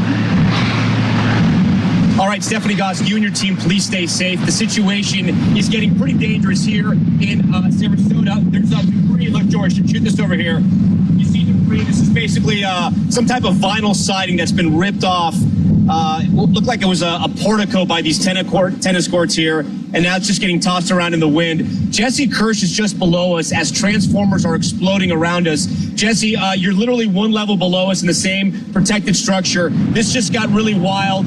This is way more intense than what we experienced during Helene. Hey, Tom. Yep, Tom, I'm going to have David pan over here because that piece of siding, we're going to watch it for our own safety as well. It is skidding across the top there. And if that blows our way, Tom, that's a real problem. So just bear with us. I know you guys are going to be watching this too. It's flying. Oh my God, that piece of, did you see that, Tom? That is unbelievable. That is a huge piece of siding, metal siding flying in the air right now. And we're going to, okay, look at it. It's pinned to the side of that garage. And I can tell you, Tom, before the lights went out down there, that the first floor of that parking garage is filled with water. There was a trash can floating in there. And I've been watching the water level on this ramp below us keeps on rising. This is why we are elevated. This is what storm surge can do. And we're just seeing it going up slowly over here. If someone is out on the Barrier Island area as this crashed in, there is no time in some cases to be racing to a higher level. And it may go so high that you don't even have a chance. And this is why officials have been pleading for evacuations. Tom, I have to tell you, we're less than 2 weeks since Helene made landfall. And we now know from the county, they have close to, at last check, close to 10,000 people in county shelters here in Sarasota. The county says that is the highest volume of people they have ever had come to a shelter in the history of their evacuations. That echoes what we've been hearing on the ground here from people. Helene changed their perspective on these storms. It was the hardest hit, the mayor told me, compared to others that they've had in this community. And hopefully that inspired more people to get out early enough, because we are now seeing how powerful these winds are gusting, all this rain whipping around. You would not have a chance to be driving through this safely. We know the police are off the roads. And with all that debris out there, this is not a time to be outside, Tom. Yeah, no, Justin, I'm thinking about those cars we saw driving the wrong way towards the Barrier Islands during the eye of the storm. I hope those cars were able to turn back around and get out. My photographer, George Puhol here is going to move in a little bit so we can keep an eye on some of the debris flying. But I also want to show our viewers the storm surge that you and I are experiencing right now. George, you can even come a little lower here. We're above sea level at the compound where we're staying here, this hotel and parking garage. And if you pan a little left, you can see that's where the driveway is. Most of the driveway right now is underwater as the water is rising. Jesse, what's that? Say that again. Well, no, yeah, my hat's gone, Tom. I'm in a moment of levity, but at this point, the winds are so powerful, I didn't even have a chance to catch up with that thing to hold it down. So that is what we're dealing with right now. The winds are really thrusting, and obviously we're in the garage for our safety, right? We've got these walls that can keep us grounded and protected in a way that we wouldn't normally think about because of the concern about all that debris that's out there, Tom. And all of that potentially, I think, might be funneling the wind through here in a way to make it, flying past us more quickly. But we're looking in all directions. We've got our team's eyes in every direction up here because we do not know what is out there. And we heard, the sound of that debris skidding across that blacktop over there really was chilling, Tom. Jesse, it's interesting. I'm looking at these palm trees that are just behind us, right? They would be to your left if you're looking at the camera. They're getting absolutely shredded right now. And these palm trees are so interesting. They survive these storms because they're perfectly round and their roots get stronger as they bend. But the tops of them, those palm fronds, are completely getting shredded. And it takes a lot of hurricane wind. I'm going to ask George to back up a little bit because we're getting some debris that's kind of flying a little too close for comfort here. Most of it's leaves and stuff like that, but I'm just looking out for people, as you are, Jesse, too. The thing that I can't get over, though, is the storm surge. It is moving fast. It's almost taken over the first floor completely, the first story of that parking garage. And we're just getting started here, right? We have another 1, 2, 3 hours of this type of intensity. Yeah, and again, Tom, going back to the palm trees for a moment, those are not light, feathery leaves. Those are pretty sturdy and essentially like giant pieces of plywood. And in fact, in Hurricane Helene, when that was making landfall, a tiny piece of debris from one appeared to have hit me, and that actually sent our team back inside to safety. And I can tell you, it's not like getting hit with a leaf off of a typical tree. So the fact that those things are being snapped off and just shredded like you were describing just speaks to the ferocity of this wind. That is not an easy lift. Jesse, I'm showing the viewers now where we are so they understand that we can stay safe while we report on this massive hurricane that is hitting Sarasota right now. These are concrete walls. We are surrounded by concrete. We're high up. We have cars that are protecting us from the wind shear. I do want to show you another angle of the storm surge here. I'm going to ask our photographer, George, to come down. And George, just point that camera down if you can. You can see the stop sign down there. Hopefully, that stop sign is already halfway covered in water. You can see it right there. And you can actually see the waves. That current is the storm surge that's coming in right now off the bay. And it's coming inland to Sarasota. The interesting thing that we were seeing when we were down there before we had to pull out because it was too dangerous was that the storm surge felt like it was coming from every angle. You were seeing water come in from different avenues, from different streets in different directions, which essentially gives you the sign. It tells you that you're being surrounded by water. It's another reason why we had to come up here. But I got to tell you, the water is rising, I'd say inches in seconds, which is why it's so dangerous. When they talk about that wall of water, it is the truth. We're seeing it in real time here in Sarasota, Jesse.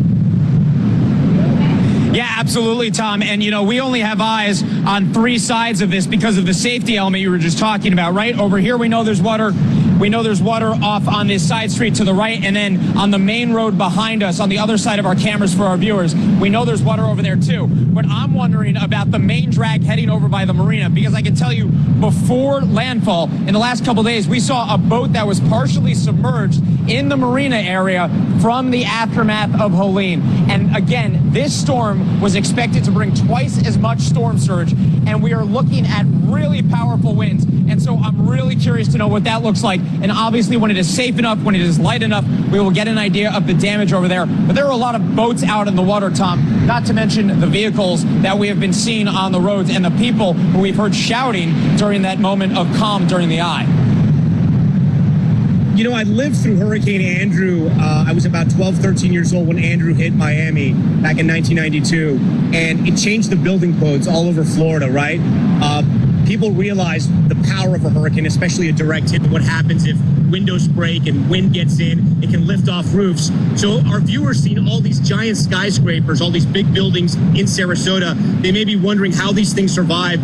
They usually have storm impact windows, right? Those windows are very, very strong. They usually can withstand winds up to 165 miles per hour. What they can't withstand sometimes are projectiles. I mean, they are high impact, but you got to be really, really careful. Luckily, we don't see anything flying in the air that high right now. What I am noticing in those buildings, though, the power is out. There is no power. What's up is generator power, and it's just emergency lights at this point. We're up and we're running with lights, but we're on battery right now, and that's the way we're able to broadcast to you live. I understand we have a storm chaser in Daytona who's been following the storm for us as well. Daytona's far from us. It's on the east coast of Florida, but the storm is so big that everyone in Florida is experiencing something. What are you seeing there in Daytona?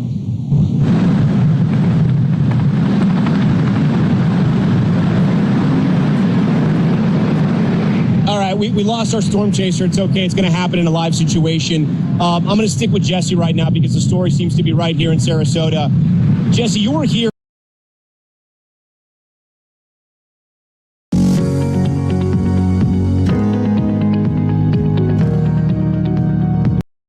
We're seeing some debris fly around here. We got the live truck here to shield us a little bit, but that wind is coming right at the house. They already have one of the palm trees down right here. You see that? That blew over. Some debris from who knows where out there flying around here in the driveway of this home. I see off in the distance, Tim, there's stuff flying around back there. So that's always a concern. But this wind is the most intense that it's been. And it's been like this, by the way, guys, nonstop. For, I would say, what do you think, Tim, the last hour? Yeah. The last hour, nonstop punishing wind. And it's coming toward the house. So it switched back around. And it brings with it the kind of rain that just kind of goes sideways and in all directions. It's loud. It's damaging. There is no power. They're riding it out. Some of them in boarded up homes, and they don't have power. The only thing you hear is the wind and the rain. And not to be, too dramatic about it, but this is the kind of wind that that leaves a mark, that does some damage. We mentioned. Whoa, that was an orange flash in the sky.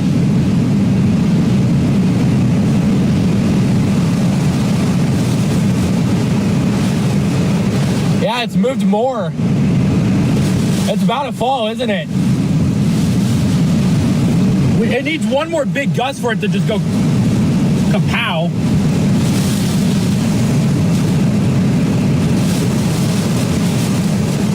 Come on, tree. I'm not moving until you fall. Oh, Jesus. Stop sign probably had a long day today, honestly. I kind of feel bad for it.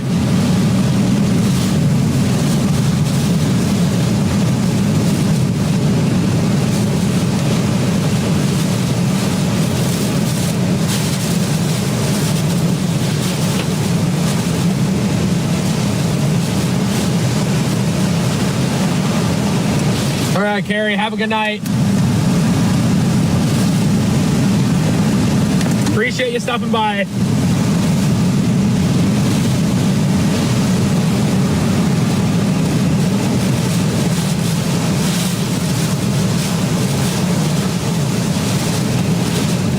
Oh my God, another power flash.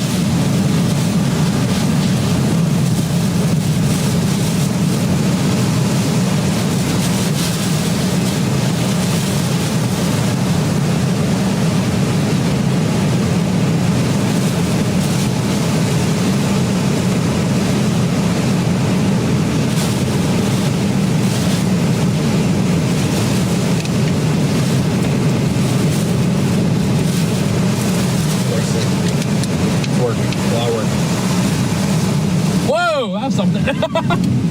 Mods! How one might do it? No, I won't do it.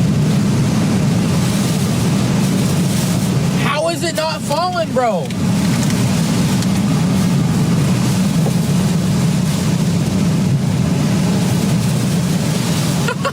This is hilarious, man. Uh-oh, the tree. Oh, the small tree's about to go. Small tree's about to go, man.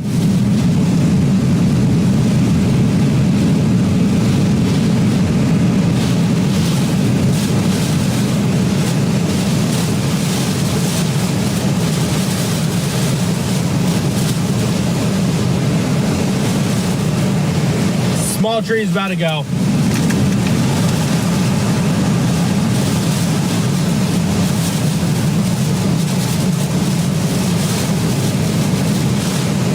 John Smith, thank you for $10 super chat. Blessed by the strange. Thank you for that super chat.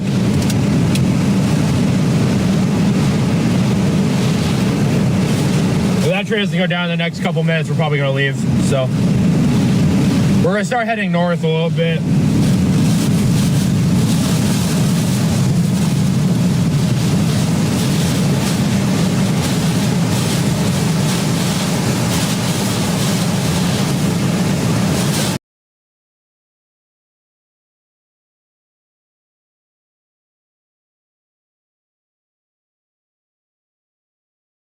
The planning and strategy that goes into it. You guys don't see any of that stuff. It's not as easy as it looks. We are even making it look easy. We make it look hard sometimes. Yeah.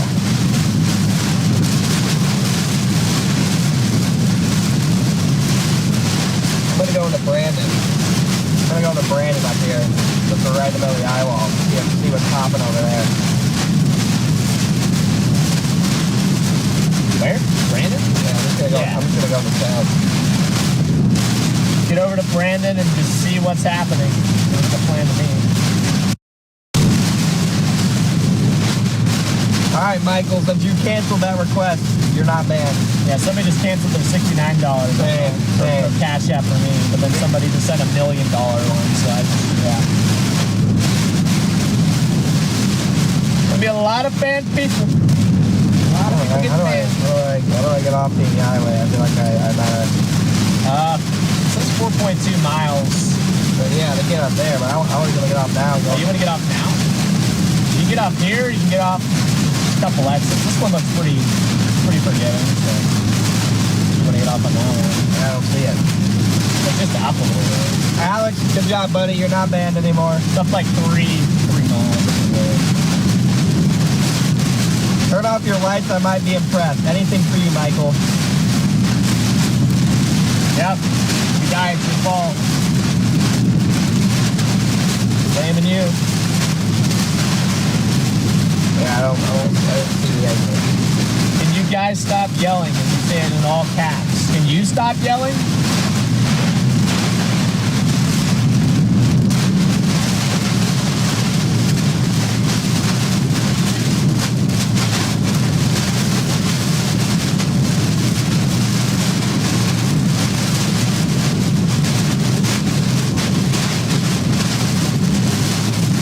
The Miami Heat just got banned. Official account? The official Miami Heat account just got banned. Yeah.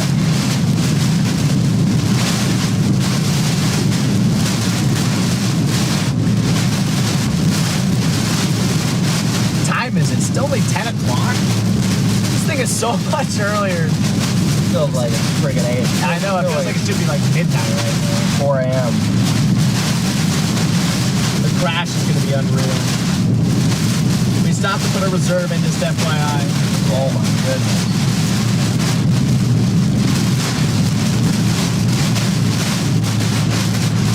We are almost to I-4. Not tread the new Krabby Patty meal. Wow. Gosh dang.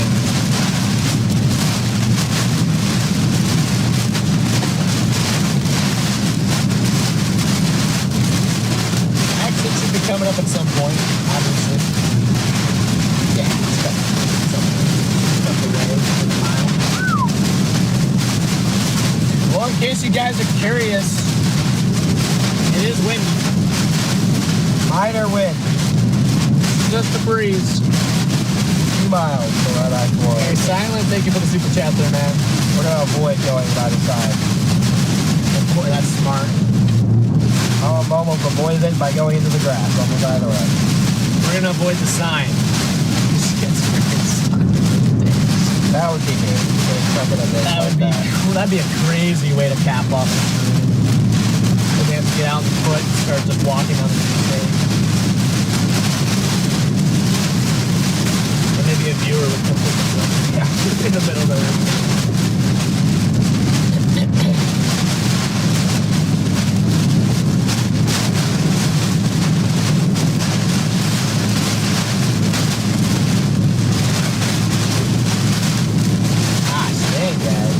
listening to the pizza. Mason, good to see you, brother. Put some shade in. Yeah, this place still in the cap. This place still has power, man. I'm just saying. Good job on the power infrastructure. Wherever there's power, they did something right. Morgan, thank you for the super chat there. You take 1 second to mention people may die in the storm that have family there, and I'm worried for them. We have been periodically through the night, but that is a good reminder. There are people out here that are getting impacted, obviously in a very bad way, so we definitely feel for them. We just try and keep positive energy around here, you know? Exactly.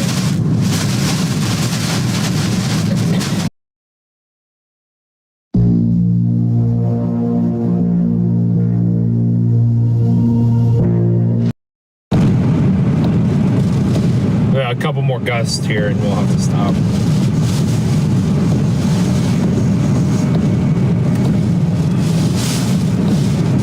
All right, hold on. We got another gust. Damn.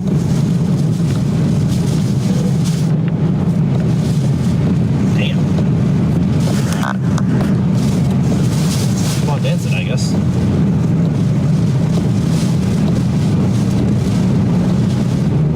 Where'd it go?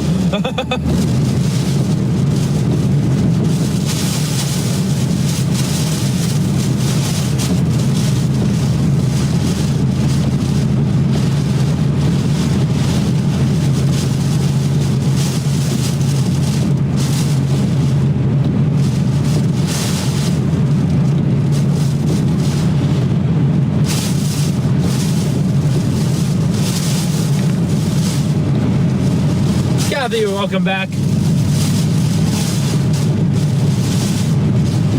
My goodness, dude.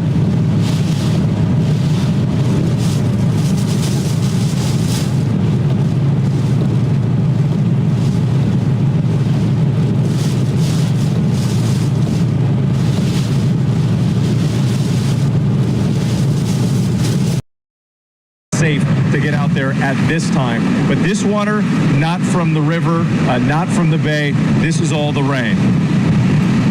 All right, Whit Johnson for us. Thank you again, Whit. Please continue to stay safe. I want to take a live look now at Fort Myers, if we can see the cameras there. And again, you just see, even though it's black and white, even though it's pitch black there, it looks like actually a transformer or something. Maybe we see some kind of light hitting. That might actually just be a reflection there. But in the midst of the darkness, you can just still see the heavy wind, the rain that's just pelting, certainly not elements that anyone should be out in as Hurricane Milton continues to just lash the western Florida shore.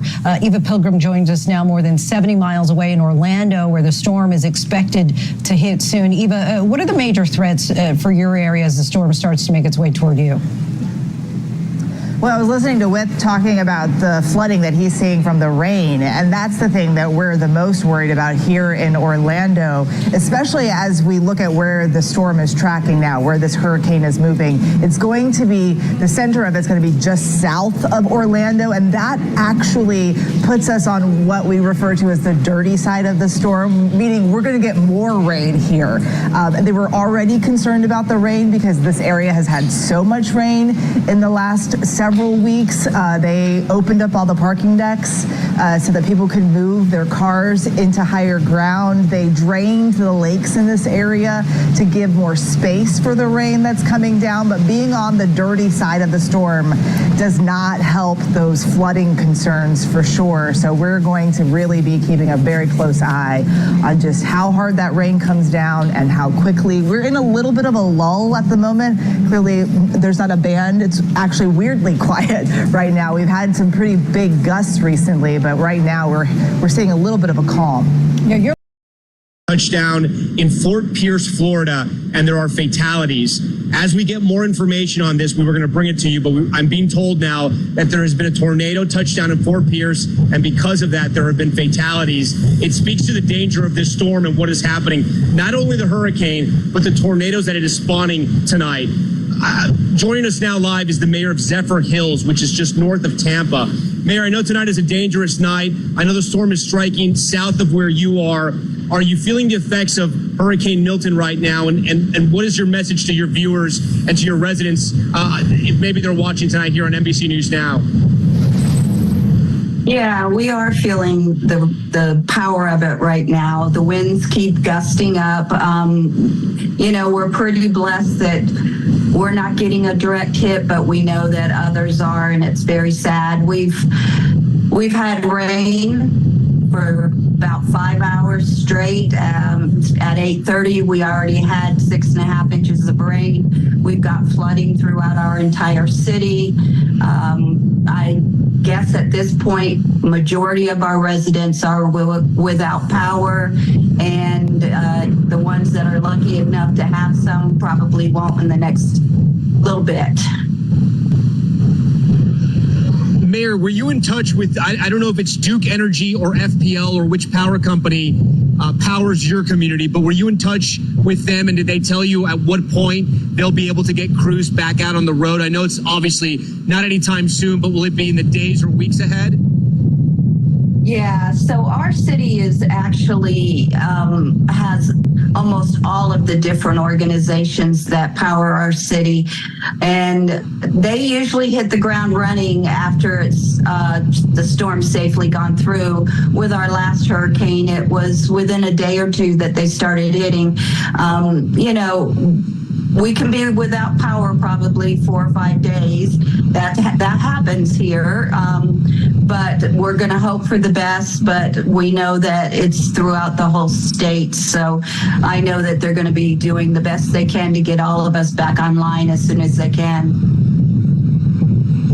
All right, Mayor, we appreciate your time. Please stay safe tonight, and I hope the residents of Zephyr Hills are able to ride this out. Jesse Kirsch is joining our live coverage once again. Jesse, I'm out here on the balcony just above where you are, and I'm looking out at the incredible scene we're watching unfold in front of our eyes right now. Vinyl siding being ripped off from different structures out here in Sarasota. A storm surge that doesn't seem to stop. We're seeing palm trees getting completely shredded. I no longer can see the bay because of the sheets of rain that are out here, Jesse. And I just heard from Angie Lassman, one of our meteorologists, it's going to be like this for the next couple of hours. The idea of that, Tom, is kind of remarkable. We just saw another flash. I don't know if that was a transformer or lightning. But, the idea that these conditions are going to persist, and with all this debris flying, Tom, and I think for me, the biggest thing that keeps catching my attention is the sound of that scraping of that metal off in the distance, Tom, and I know we've both been paying attention to it for our team's safety. It speaks to the force of these winds, and yeah, you can see the pieces of the top of that little shed on top of this deck. Oh man, look at that one. It just got picked up. Tom, I just lost sight of one of those pieces of debris. I don't know if you saw that too, but it just kicked up off the deck and went off into the distance towards the bay, Tom. One of the things that's interesting is that our viewers are watching this. They're seeing these trees get shredded. What they may not be able to see, because this is a nighttime hurricane, is that the storm surge level is rising, and the trunks of these trees are almost completely underwater. At least the bottom halves of these trees are almost underwater. I've been monitoring the water, and you can see this over the balcony too, Jesse, where you are, of how high it's rising, because, we're very elevated here, and we're maybe 50 to 100 feet where the driveway starts, and then you and I are 4 and 5 stories up, but I can see that water rise, and you look at the garage just across from us, and that garage, the first floor is almost completely underwater, and it hasn't stopped rising. I want to tell you something else I just learned, Jesse. Our weather unit is telling me now that they can't tell us how fast the wind is blowing at this point, because the sensors likely here are broken. The last one they clocked was somewhere around 102 miles per hour, and you and I know over the last few minutes it's been getting stronger and stronger since then. It's one of the reasons why we're reporting from inside this concrete structure, this garage, because it's safer. I also want to tell our viewers that if they see a flash of green or orange, it's not lightning, it's likely a transformer exploding somewhere in the distance. And Jesse, I've been seeing those quite frequently over the last 10-15 minutes. Yeah, and we started seeing them quite a while ago too, Tom. I mean, that's been one of the stories unfolding the last couple hours, and I think you hit it on the head. the debris is the big unknown here. I've been asking officials about the impact of it on everything from potentially making a death toll worse to exacerbating the storm surge. And the other thing that they didn't seem to think was a big point of concern, but I'm going to be curious about tomorrow, Tom, is we know how quickly the flooding can recede when you get the debris cleared out from the storm drains, right? The lingering flooding hours after landfall. I want to know how much worse that flooding will be, or how much quicker it has unfolded because of that debris. And it might be hard to gauge just because there's no one that's going to be tracking that in real time. Tom, I want to, if you bear with me for a moment, we're going to show our viewers we've been able to get mobile enough to give people an idea of how much water is around us. So, Tom, this is the side we've been showing people, and you have too, again and again. And it's an incline, so it's hard to know how quickly the water is rising because it keeps getting steeper, right? So it might be more water coming in than we can tell just because of that incline. This is one side, and now come with me. And Tom, you were talking about the fortification. We've got these sturdy walls. This garage is almost entirely insulated, but we do have those pocket windows we can go to step outside and give people an idea of what we're seeing. And on this end, we have a view of the other side street. I know you were down here earlier before it got too risky to be down there. And then we also can see the main street, Tom, and have our photographer, David, come in here and show you the view from over here. We are surrounded by water by at least three sides here. This is the other side street, perpendicular to where we were, and then off in the distance out there is the main road in downtown Sarasota, and I can see the water rippling in the reflections from the lights that are still working out there. So clearly we have water on at least three sides here, Tom, and it's going up the side of that stop sign and that street sign. It's almost entirely submerged what looks to be a railing by a sidewalk over there. It's hard to know how much, but it has to easily be feet of water, Tom. Oh, that's a big gust. Yeah, see, that's you guys a big gust. Yeah, no, yeah. It's getting worse and worse, and we have another couple of hours. The other thing we have to tell our viewers, because of this storm surge, we're actually camping out here. We're going to overnight inside this garage because it's just too dangerous even to walk over to the hotel in conditions like this. The storm is now a Category 2 hurricane. It's headed towards central Florida. That's where Priscilla Thompson is for us tonight. Priscilla, as we look over my shoulder here, I'm hearing this loud wind. I just got to kind of look over and make sure everything's okay. What are you seeing in Orlando at this hour? Yeah, Tom. So about 20 minutes ago, we lost power here. So now the location where we are, the hotel, is running on generator power. So they're able to power some things. But already we're without power here. And the worst of this storm has not yet even arrived. Over the past several hours, the rain has been coming down. The wind has been picking up. It appears to be slowing for a moment here. But we did hear that loud crack of thunder. And then immediately all of the lights in the room that we were in went out. All of our lights out here went out, and so we are running fully on batteries. And now there are more than 1 million people across the state without power as this storm is continuing to churn on. But the real threat here is going to be the flooding. Earlier today, when we were out on the roads, when this first started, we were already seeing some roads starting to flood, the water beginning to pool, and they are expecting up to 14 inches by the time this is all over. And so they are bracing for that flooding. The county here has passed out more than 200,000 sandbags. They've also been working to lower the water levels in the bodies of water here, and they've got pumps set up all throughout this area so that as they can get this water out quickly when that flooding really starts to pick up. Live life as a local in St Ives, Cornwall, and you won't be short of things to do. County, now up towards Pasco County, as well as parts of Polk County, following up the I-4 corridor, as well as including Champions Gate area. So make sure you are staying weather aware. We're going to be seeing more of these as we head through the overnight tonight, because we are now seeing very heavy rain up through Ocala, back towards Daytona Beach and Deltona, and that's what's going to be the trend for the next couple of hours. Very heavy, consistent rain on tap. And as we take a look at the flood outlook, this is what we're in for through the overnight tonight. 4 out of 4 danger at the moment of what we can see for flooding across central Florida. As we head through the day tomorrow, we are going to be seeing tropical storm strength Milton continue to pummel the East Coast now and bring in not only the rain, but also wind on the East Coast. So areas across Flagler, Daytona, areas all across Volusia County and northern Brevard County, be prepared for that rain and also be prepared for the wind after this storm is slowly starting to make its way offshore. So with that, we are going to already see those flash flood advisories issued all across central and northern Florida. And with that, we're going to be seeing most likely even more, because I mentioned we are going to continue to see that heavy rain just continue to pummel central Florida right here. Anywhere could receive from 6 inches to 10 inches to 12. We're going to see a lot of rain in a short amount of time, which is why those flash flood emergency warnings are most likely going to pop up across our region as we head through the overnight tonight. Not only are we talking about rain, but still going to be talking about storm surge. And now our focus is mainly on this East Coast right here. So areas across Flagler down to Daytona, even down to Melbourne, we are going to possibly see up to 6 feet of storm surge, because as the storm makes its way off, it's going to be pushing a lot of water into Daytona, into areas of New Smyrna, into areas of Cocoa as well, and that's what's going to raise those water levels and put surge as a significant risk. So as we start to calm down through the overnight tonight, make sure you're sleeping in a safe area. Also, make sure you're keeping your phone on so you can get alerts, and make sure you are staying weather aware. Luckily, I don't think we're going to be seeing any more tornado warnings through the rest of the overnight tonight, but you can't be too careful. We are going to be seeing flood advisories, though, to make sure if you are going to get into a flash flood warning, you'll definitely know that if you keep your phone on. Also, generator that's still light, so you can probably see that. But beneath it, just oceans forming in the streets. You know, there's obviously a river right here in Fort Myers that we were talking about. The potential for it to breach the streets over the course of the last couple of hours, absolute change in the sense that there's 2 to 3 feet minimum.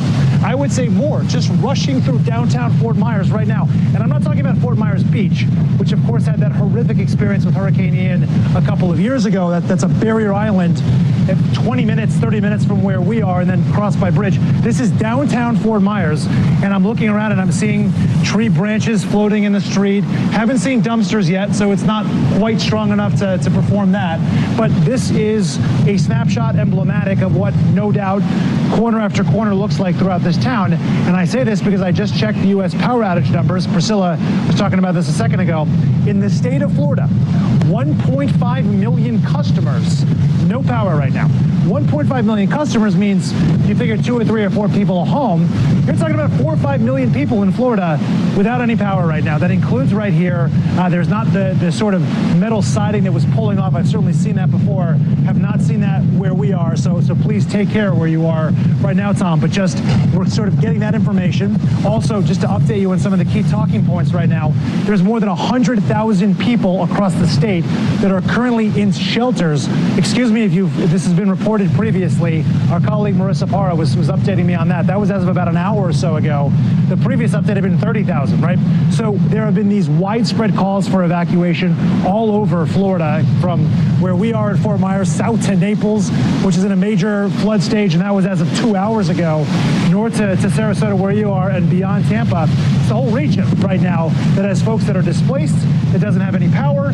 There were confirmed fatalities in Fort Pierce, Florida, St. Lucie County. We got an update, John Filippelli did, from our Miami Bureau, from officials there that said that there's been multiple fatalities from a tornado. And now think about this. 19 confirmed tornadoes, or the way the governor phrased it was tornadoes that have touched down, because we know they have to be surveyed, as of a couple of hours ago. So they're all over, right? That's just one little portion. In all likelihood, you're talking about dozens of tornadoes. This remains a threat. It's dark in a nocturnal sense. You know, it's much harder to see them wrapped up at night. And so that's a cause for concern as well. And sort of to put a bow on all of this, what you were saying earlier, we have been seeing big green flashes in the sky. Haven't seen it for a little while now, but it certainly seems likely that it is transformers blowing and affecting the electrical infrastructure here. And yeah, I'm just looking into darkness. I can barely see the camera in front of me, but at least the winds have come down a little bit in the last 20 or 30 minutes. All right, Sam Brock, you and your team stay safe as well. We thank you for your reporting and staying up late for us tonight here on NBC News Now. We are up and we are broadcasting live from Sarasota because Hurricane Milton has made landfall and it is just absolutely crushing the city of Sarasota. Just behind me, we've been watching this tennis pavilion that is getting the siding ripped off of it. We're going to put a light on it so you can see it a little bit better. We're trying to keep eyes on it because when the siding gets ripped off, it becomes projectiles. And part of the roof has already shredded off, and now sides of the tennis pavilion are getting launched into the air as well. We're talking about hurricane force winds north of 100 miles per hour. That's what we're going through right now as you hear and see some of that vinyl being tossed around. It's dangerous down there. It's dangerous all over Sarasota. What you may not be able to see or tell that you're looking at right now, that is water on the ground there. The storm surge is rising. These trees, the bottom halves of them are completely underwater. And that water level has been rising. We've been watching it. It is held steady for the last 20 minutes. So I'm hoping that maybe that's the extent of the storm surge. I'm praying that's the extent of it, because if it goes up any higher, it could be incredibly dangerous. Already parts of Sarasota look like islands because they're surrounded by all sides of water. The power is out here. As you heard, more than 1 million customers across the state of Florida without power. We have teams spread out across the state tonight. 1.6 million, I'm being told now, people without power, customers. That's just a house, that's an apartment. So you think about family members, as Sam pointed out, and that number could be 3-4 million people without power right now. As I mentioned, our teams are spread out across Florida tonight. We're live for you in Sarasota. Dana Griffin and her team are stationed in Naples. Dana, we were watching that Naples pier for the past couple of days. We know it got destroyed during Hurricane Ian. I think I can hear what you're seeing there and what you're feeling. Talk to us about Naples right now. Yeah, Tom, if you're hearing some clacking in the background, this is how strong the winds are. We're in a parking garage. We are safe, but there are some metal signs that are swinging just behind us. We can't show them to you right now, but that is the noise that you're probably hearing. And you can see the trees kind of whipping. They're leaning a little bit to the left here. We're not seeing much rain. We're kind of getting rain off and on. It's stopped at the moment, but we've lost power just behind us. This street light was on back here, so we've got a little bit more darkness than we saw earlier. Our hotel lost power for about 30 minutes earlier tonight, but they were able to get back up and running. Naples right now, although we are south of the storm, we are still feeling major impacts. The city of Naples tweeting out videos showing storm surge coming through downtown. This was around 5:30 this afternoon. We know it surpassed 4 feet. I heard numbers possibly as high as 6 feet, but the police department says that storm surge is expected to reach peak numbers between 3 a.m. and 6 a.m. So we've still got several hours to go, and the impacts will be felt as we go through the night. We know that power outages have impacted some 30,000 people here in Naples alone. Even here in this garage, the door just opened and then slammed shut. So that's just how powerful the winds are at this moment. That is the biggest thing that we're seeing right now. Officials have told people to stay off the roads, no driving. So luckily, we have not seen any cars. We know 911 services and emergency crews are still responding to emergency calls, unlike other counties where they have suspended them as the storm passes through. Here, they are still answering calls. Luckily, no injuries in Collier County. But likely we may learn more as day breaks, because again, the dangerous part about this storm, besides it, coming ashore and hitting and slamming against Florida, is that this is happening under the cover of darkness. So there's going to be a lot of damage, a lot of possible injuries that we don't know about until morning. So it's important for people to stay put, stay hunkered down. It is not safe to be out on the roads right now. And earlier today, we were at the beach just before Milton made landfall earlier today, and we saw several surfers out on the water, many telling me that this is their dream, to be out on the water to catch those waves before the storm hits. Officials were telling people they needed to leave, but that's also part of this story. You have people that are taking this storm very seriously, and they were too, to a certain extent, because they said that they were in higher elevations, that they were going to go farther inland to get away from the storm once it got closer. But in that meantime, they were out there enjoying the surf. And right now, this is what we're seeing here in Naples, just a lot of wind. And this is likely going to continue through the night. Tom? Yeah, Dana Griffin, we appreciate your reporting. Please stay safe as well. A lot going on in Naples as well. A lot going on all over the Gulf Coast. Where we are in Sarasota, the wind has not stopped. It has been a constant feeling of hurricane force winds north of 100 miles per hour. At last check, they were 102 miles per hour, and then the sensors, I'm being told, broke. So it's unclear how strong the winds are at this point. But they've been relentless. They've been shredding palm trees. They've been shredding trees. They've been shredding structures as well. Vinyl being ripped off. We have multiple cameras here in Sarasota now. My producer, Ignacio Torres, has a live view camera showing a different angle from where we are in this protected concrete structure. And we're essentially trying to show you the different angles and what's happening around this area of Sarasota. The power is out. More than 1.6 million across the state don't have power right now. The hurricane force winds don't want to stop. They keep going.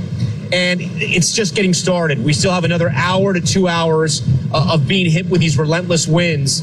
But we're staying put. We're in a protected space. We hope people evacuated, because you would not be able to survive this on a barrier island. It would be incredibly difficult.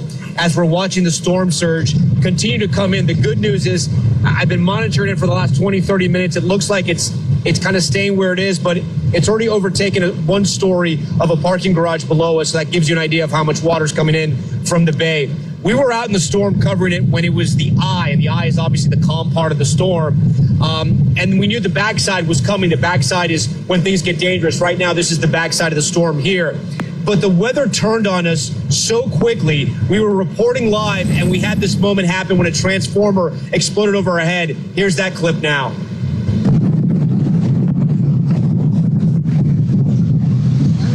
Welcome back to our live coverage of Hurricane Milton. The situation here in Sarasota is starting to turn dire. At first, we had...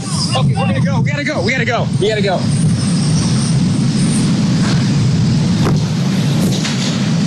Wow, that is there was essentially a transformer exploding over our heads. It was, we felt it was way too dangerous to be out there. We wanted to come way in. But I got to tell you, the weather turned on us within minutes. We were out there. It was calm. We were talking about how it was almost like a calm Sarasota summer night. And then within minutes, that's why the eye is so deceiving. As soon as the eye passed us, it was the back of the eye wall. Things got really intense and really dangerous really quickly. But again, now we're in this concrete structure. We're monitoring everything behind us here. Angie Lastman is back at 30 Rock. She's monitoring the hurricane and where it's headed. Angie, what can you update us on? Well, we've got a Category 2. I heard you mention that earlier, Tom. We are, of course, seeing this system interact with land, so no surprise that we're going to get some weakening. It's still looking pretty good, though, when it comes to the winds, 110 miles per hour. It's moving quite quick, still northeast at 16 miles per hour, but we have an ongoing flood emergency happening across parts of the Tampa area, so we're specifically going to hone in on that here to start. Here's what's going on. We've got this entire area, Ruskin, Tampa, Clearwater, St. Petersburg. We have recorded 16 inches, more than 16 inches of rain at St. Petersburg Airport here throughout the day today. That just tells you what's happening. We've had multiple inches happening in 1 hour. We had a report of over 5 inches in 1 hour in St. Petersburg. This is likely going to shape up to be a 1 in a 1,000-year rain event when it comes to folks in St. Petersburg and the surrounding area. So that flash flood emergency is going to last until 2:30 for this region. And you can see why. The really, really heavy rains, the purples, the reds are all kind of centered and sitting over that area. Yes, the system's moving 15, 16 miles per hour over the past couple of hours,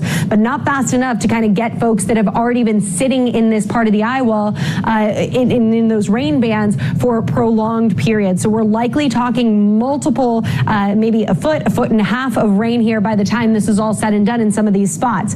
Now, Sarasota, you're on the backside of that, of course, Tom, where the winds are onshore. You're getting those onshore winds, so the storm surge has been the big story with this system in a lot of spots, and yes, Tampa Bay dodged it, but Sarasota and points south, we are seeing places like Port Charlotte, Punta Gorda, all dealing with impressive storm surge. We're talking 5, 6, maybe 8 feet of storm surge right now. The problem is we don't have a whole lot of sensors in in that region, so we're not going to be able to exactly tell what's happening in some of those spots between, Bradenton and Sarasota and points south to Fort Myers. But with the strength of this system, it's not going to be surprising if we see those numbers in that Hurricane Center forecast verify as we get into tomorrow. So that's what we're watching when it comes to that. But even still, 4.6 feet in Fort Myers, we're likely seeing, again, in this area, much, much higher amounts.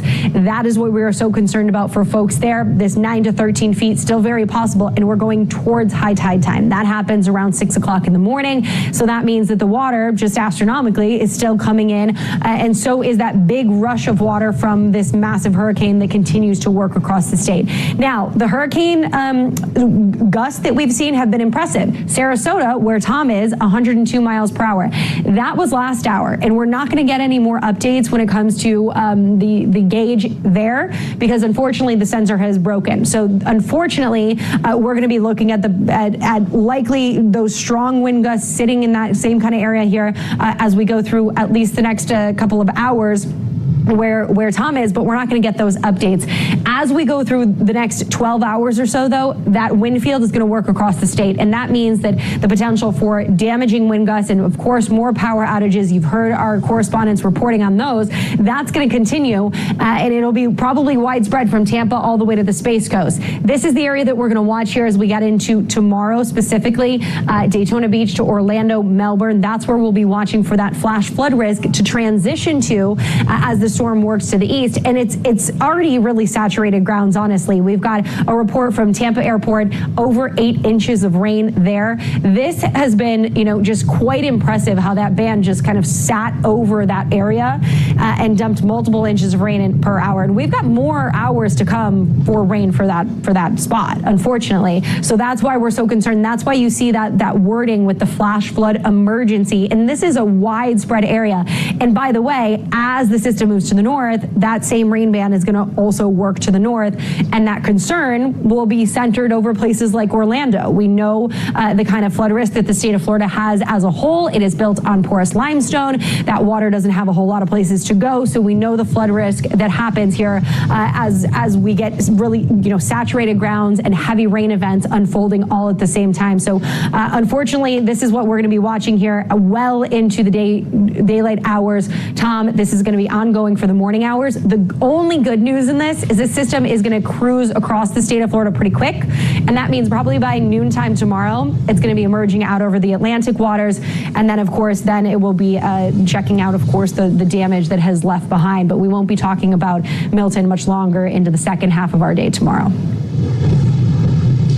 Angie, before you go, I do want to ask you, I've been watching the storm surge here, and it looks like it was rising pretty quickly. It looks like it may have stabilized. I obviously can't go down there and measure. I'm just sort of eyeballing it from different signs and where I'm seeing the water level. When is high tide? I'm sorry if you went over this. It's just been so loud with the wind. When is high tide here, and how will that affect the storm surge that we're seeing right now? So one thing, Tom, the strongest winds that you were going through, that biggest push of water, that was, of course, happening as the center of the system was right there. So that's probably why you saw it happening at a very rapid rate. That's why we often say with storm surge that it can happen in an instant, especially the closer you are to the center of that system. Now what you're seeing is winds, of course, still very aggressive, very destructive, but not quite as aggressive as they had been when you were closer to the center of that system. But you're going to see still an elevation in these tides as we get into the overnight hours. High tide around 5, 6 o'clock in the morning. So we'll probably see peaking closer to then, maybe 2 o'clock, 3 o'clock. But that water level is going to continue to rise. And I was looking at pictures coming out of Venice that we had inundation in homes, and those amounts are going to continue to rise here. Unfortunately, we don't have gauges there, so we're going to have to see what happens with first light to see exactly how that shapes up. Yeah, the winds have absolutely been relentless, as you've been reporting, as the storm moves more towards the center of the state and hopefully at some point to the East Coast and off into the Atlantic Ocean because it's causing so much damage right now. Like we said, we have teams spread out all across Florida, covering the entire Gulf Coast, the center part of Florida, and then the East Coast as well. And we unfortunately have had some bad news throughout the night that people have died from the tornadoes that touched down in Fort Pierce and St. Lucie County. Those tornadoes are just so powerful. They take people by surprise. And usually if you have no time to get out of its way, you're not going to survive, because they are some of the strongest weather systems that exist on this planet. Couple that with this monster that we're dealing with right now, Hurricane Milton, that is just absolutely ripping Sarasota apart. I'm going to ask our photographer, George Pujols, to come in here a little bit to kind of show what we're seeing here. These trees kind of tell part of the story, because they're kind of being shredded in these hurricane force winds. What you can't see, it's hard to see, is all the water, the storm surge we've been talking about. If you see those waves coming in, that current, that's all storm surge. That should be a parking lot. That should be a driveway, and you can't even see it anymore.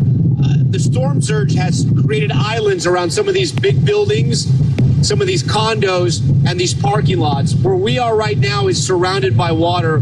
We're going to stay here riding out the storm until it's safe to go outside. So we're talking about 4 or 5 a.m. We're not going to leave this structure. Thankfully, it's concrete, and we can deal with it over the next couple of hours. I want to go to a storm chaser who's here in Sarasota. His name is Matt. And Matt, talk to us about what you're seeing right now, where you are, and what part of Sarasota you're in. Yeah, definitely. I'm downtown next to the Embassy Suites, and I've got to say, the backside has been so much more forceful than the front side. I think that's catching a lot of folks off guard. I've seen winds consistently between 100, 110 miles per hour. I've eventually kind of backed up throughout the street because the surge has been creeping higher and higher and higher. I watched it rise about 2.5, 3 feet in only 10 minutes time, so it came in rather fast. Power flashes, transformers blowing left and right. It's been absolutely crazy. At one point, part of a palm tree flew past me, a roof flew past me. From one of the rooftops of the hotels, a bench crashed down, literally came crashing down to the ground, exploding into a series of metallic shards. It was insane. Part of a traffic light ripped off right next to me. And I think part of the reason why we're seeing these extreme winds isn't just the hurricane, it's how the hurricane is interacting with non-hurricane weather systems. It's undergoing something called extratropical transition, a baroclinic process. Sounds like a mouthful. Basically, it's beginning to feel like a non-tropical storm. And so some dry air is wrapping in the backside. Now, the moisture from the storm is falling into that dry air, evaporating. That makes the air a little bit drier, and drier air is heavier, so it sinks, and it kind of pulls momentum from aloft all the way to the ground. So you're getting these crazy strong winds that otherwise would be in the upper atmosphere down to the ground. We call that a sting jet. It's been wild. I also want to briefly talk about how heavy the rainfall has been. It's been incredible. You mentioned earlier on parts of the Tampa area seeing unbelievable rainfall on the order of 9.04 inches in St. Petersburg in 3 hours' time, 5.0.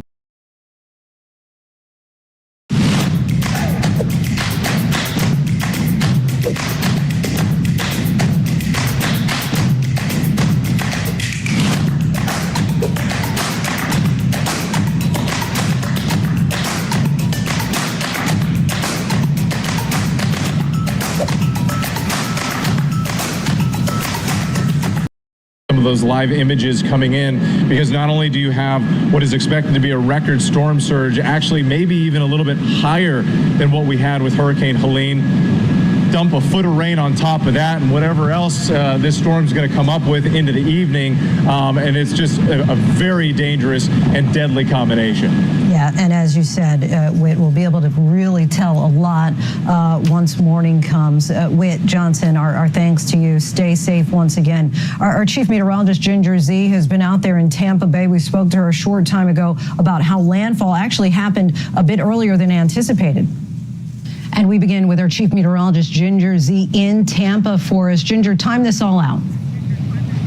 Yes, Lindsay, we have to start with what's going to happen here. So Tampa's right behind me, and I just want to say on the northwest side of the storm, that left side, which is not the dirty side, we would get offshore winds. And so this big bay will still pile a ton of water up on this little peninsula I'm on all of the homes. It was actually not the video that we wanted to toss to of Ginger, but now I want to go to Sarasota. And as we've been reporting, people living there are facing a rising storm surge. Our affiliate WPLG is there and just experienced the eye wall in their broadcast. Let's take a listen. Lakeland, and we did check the street just on the other side of the place that we're in right now to see if there was any water on the road there. It looked clear at that point, but right now you can feel the wind when it blows the house too. I mean, it's pretty strong.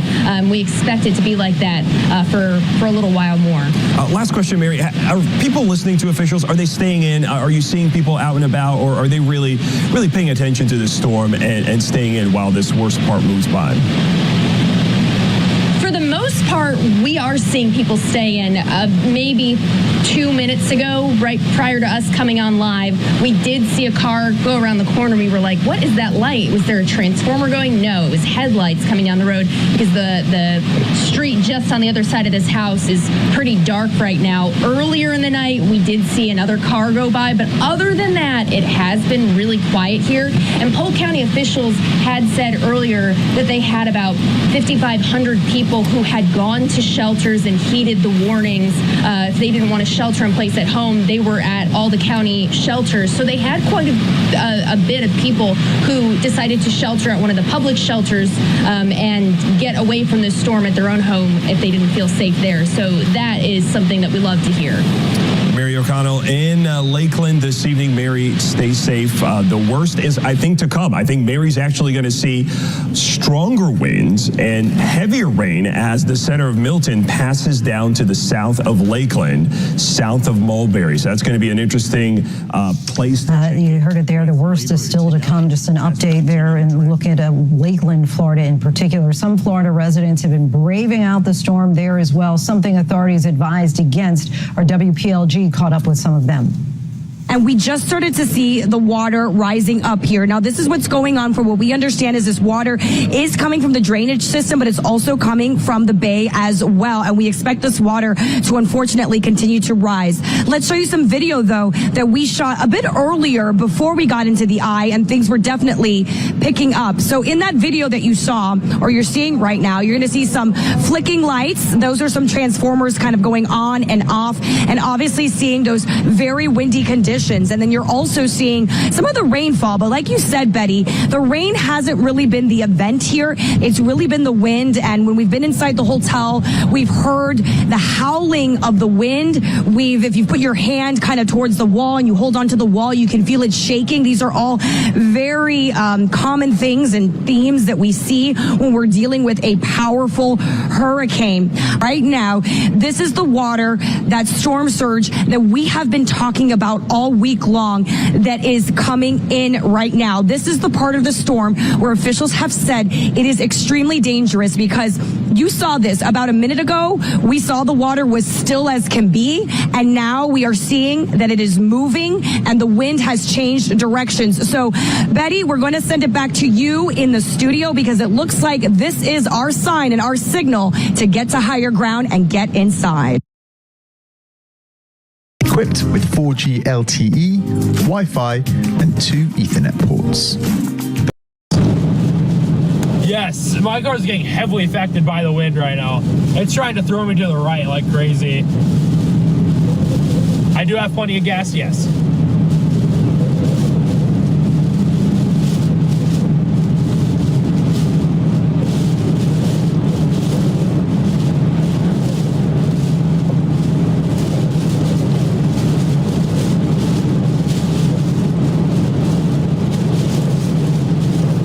Plenty of gas right now, so my goodness, bro.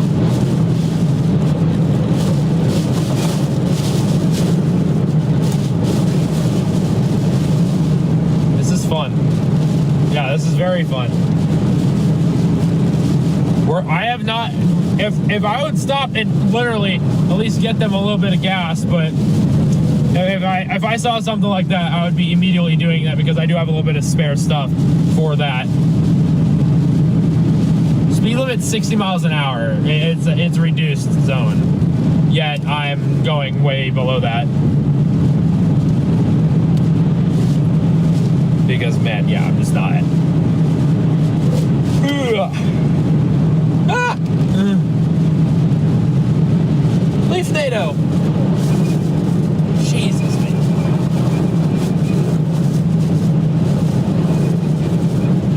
Oh my God. I know it. I'm going 45 right now.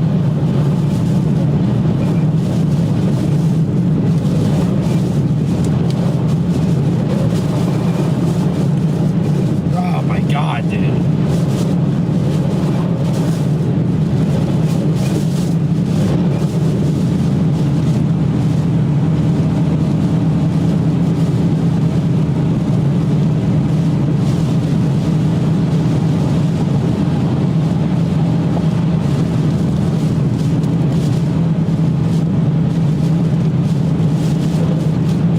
also like have my stream pointed to the ground right now, so that's not, you know, that also doesn't help anything.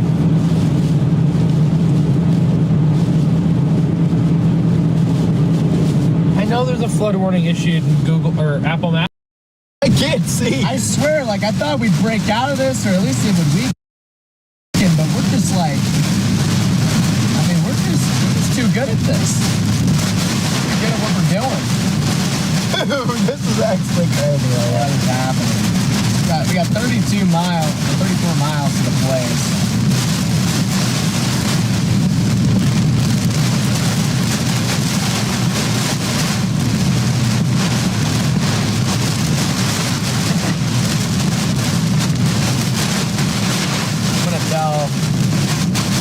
Did I tell Stormrunner that there's like a place? I just don't know what to tell him. Yeah, I don't know what to tell him yet. Let's see where they're at.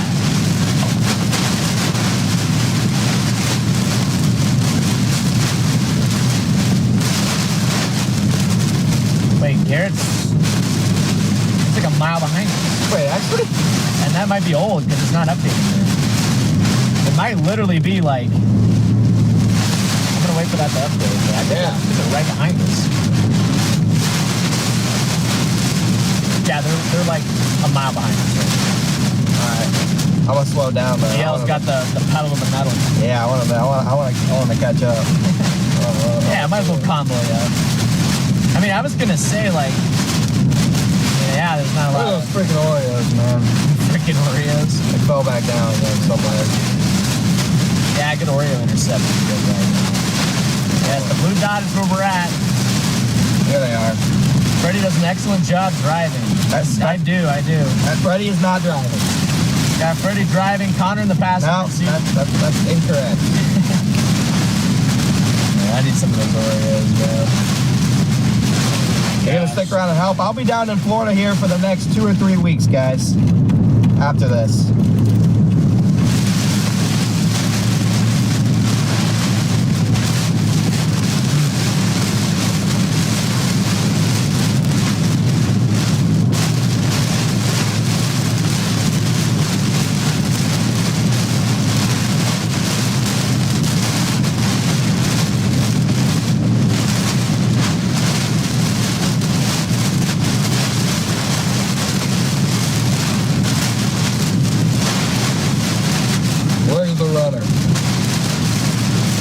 Headlight. Yeah, I don't see the light back there. So. Maybe DL can activate that EV mode. You are very, very, very crazy. I appreciate that. Thanks for the compliment. Yeah, thank you. I take that as a compliment, to be honest. I call myself crazy.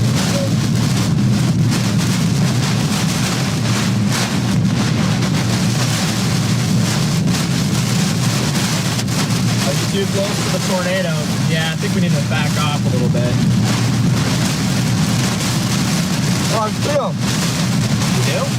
Way back. Oh, yeah? The storm runner's catching up to us. We got... Oh, Brandon's calling. Okay. Yo, what's up, Brandon? I wouldn't speak to it. Got stalled out? What? Oh gosh. Okay, are you good? Other than that? The water? Okay. How close? I mean, we can maybe pick you up if we get like close enough to it or something.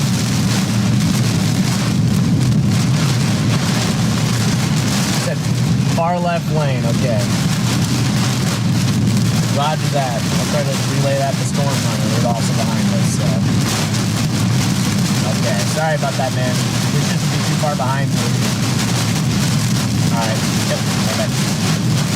Wait, what's going on? Cop stalled his vehicle out. In water? Yeah.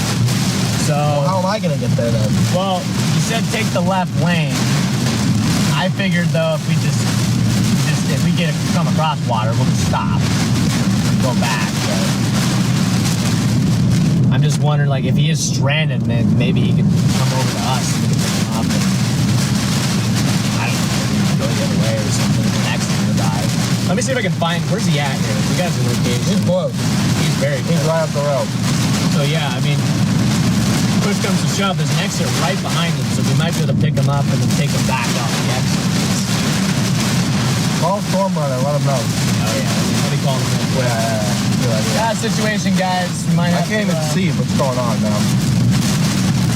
Oh yeah. Gonna have to put the Oreos down. Yeah, this is getting serious, guys. Gotta put the Oreos down. Yo, DL. Okay, so you're right behind me. First off, you're right behind us. Second off, there's big time water on the road, not too far up here. Brandon is stalled in the water. Brandon Coffin. Yep, on I-4. So we're gonna very carefully work our way up here. Hold the left lane. Not sure we'll be able to get through, but maybe, you know, we can pick up Brandon if we need to. So I'm not sure. Yeah, I mean, we made room for our friend earlier, so we can make room for Brandon. So.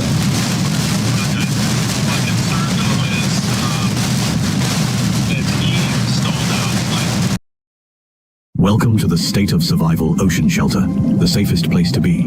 Forget normal houses, fancy RVs, or rafts. This is survival. Okay, yeah. I'm just waiting. I don't know where this. I don't know where this ADL. I don't know where this water is, so I'm gonna go like literally 5 miles an hour. I can't see anything. We're gonna go super slow just to be careful. Yeah, maybe if you got your hazards, maybe. Yeah, there's nobody else on this highway. Turn on your strobes. Gas. Need the full runner. I appreciate you, bro. Yeah, I just want to let you know, I didn't want you to come, one, pass us, two, just drive into the water. You just never know, so. Yeah, so, anyway, he's like right up ahead. Like, he's going to make a mile, maybe a mile ahead of us. Max a mile. So. Okay. Anyway, just wanted to relay. I guess I'll let you go, but are you guys doing good back there? Are we what? Are you doing good?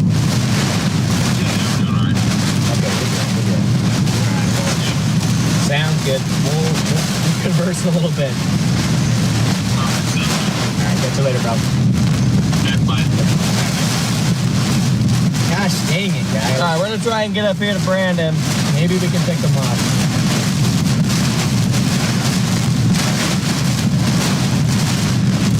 We should call him back again. Like, hey, like, how far is the water?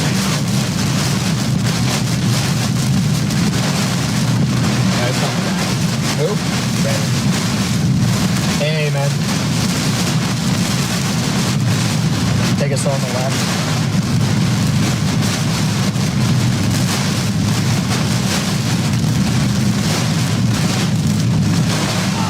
Okay. Well, but the left side you say is just higher, right? Wow. I mean, like higher down. Yeah, I mean, we're slowly creeping up on you. We're like a mile behind you, so we'll be there soon. And then if you're like stuck, like we can make a spot for you in the back seat and pick you up.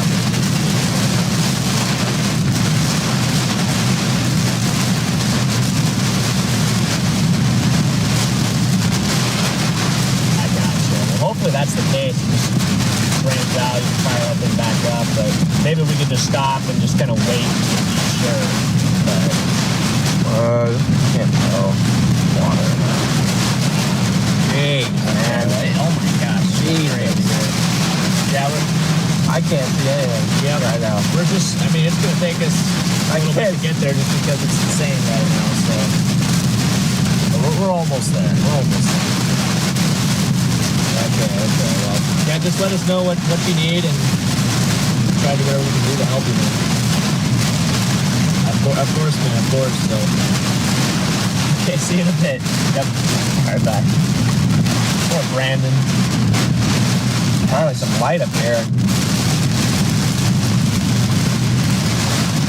He just said, is the left lane not flooded? So the left lane is not as flooded. Not as flooded. I do not want to drive into any flood water. Brandon seems to think that like his car is like maybe not actually stalled, but maybe just needs to drain out. Like he thinks it might come back to life. So, right. But that's up to you if you want to go up there or not. So.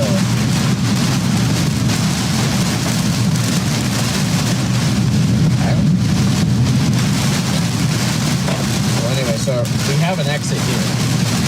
So this might be our last exit before we get up to, yeah, because he's up here. This is our last exit, so we can try to get up there if you want. I'm going to try and get to it. Okay. If I come across water that gets any deeper than what I'm comfortable with, though, then I'm not going up. Well, no, that's fair. No sense getting ourselves stuck, too. It's probably water under the bridge. Chad, we got to go check on Brandon.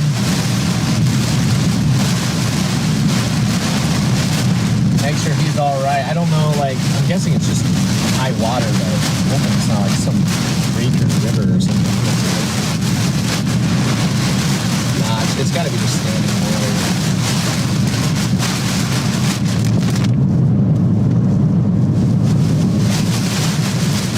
Dang, this is relentless, Chad.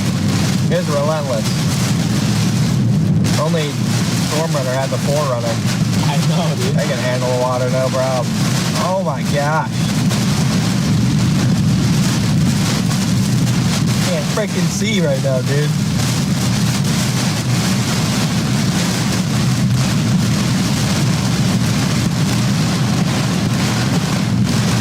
Like, is there water on the right side of the road now? No. Is there water anywhere? That sign's pulling up. Huh? No water here. Yeah. What's coming up on it? Not quick. We're going over like a bridge or something, I think, right here.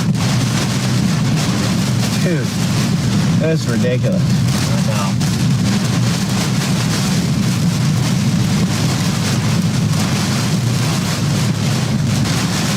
We're almost there, guys. All right, we're coming up on Coppic's location now. I haven't seen any water in the road yet, but we're on a bridge, so it's not going to be. It's going to be down at the... When we get back down off this bridge, that's where the water's probably going to be. I'm going to try and get to him, but, I mean, if it's going to stall me out, too, then there's no point. Yeah. Yep, 100%. I guess he was probably like the far right lane or whatever, but we'll see what it looks like when we get there. I can't even see.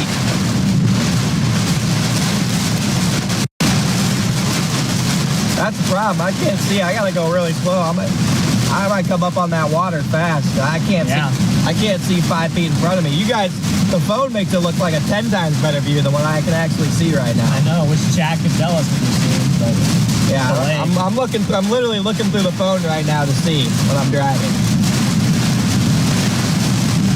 You guys see the best. I'm literally within like a half mile of this location on radar. It's so close. Coming down off this bridge, so I mean, it's possible also maybe Brandon was just still moving to some of that water, like take it super slow, you know. But it just depends how deep it is. I don't know. Maybe he was going slow. It's hard to say. I would think I'd see him by now if he has all his lights on. Yeah, I agree. So maybe he's just around a little bend, so I feel like I see lights. Could be right there. I feel like there's subtle. Him, maybe. He's right up here, just around the corner.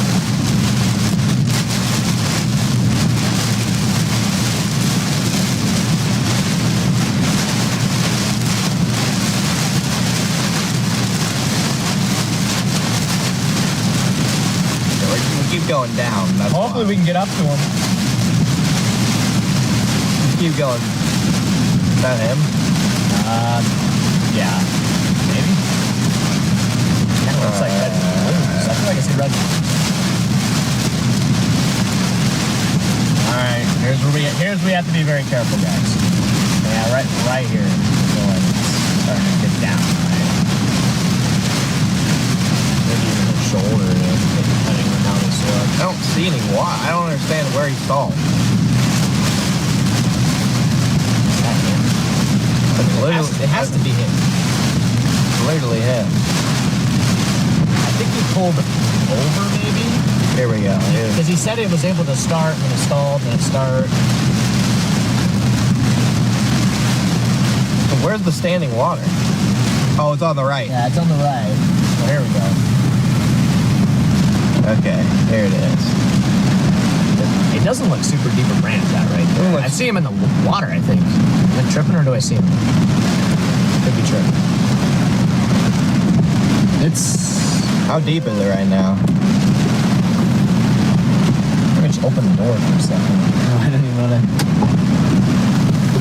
It is 2 inches below your door. 2 inches below my door. 2 inches below your door right now. So it's decently deep. It's decently deep here. Yeah. Not sure where your intake is on this thing either. That's Brandon right there though, so we could just see. Yeah, I just don't want to go through this.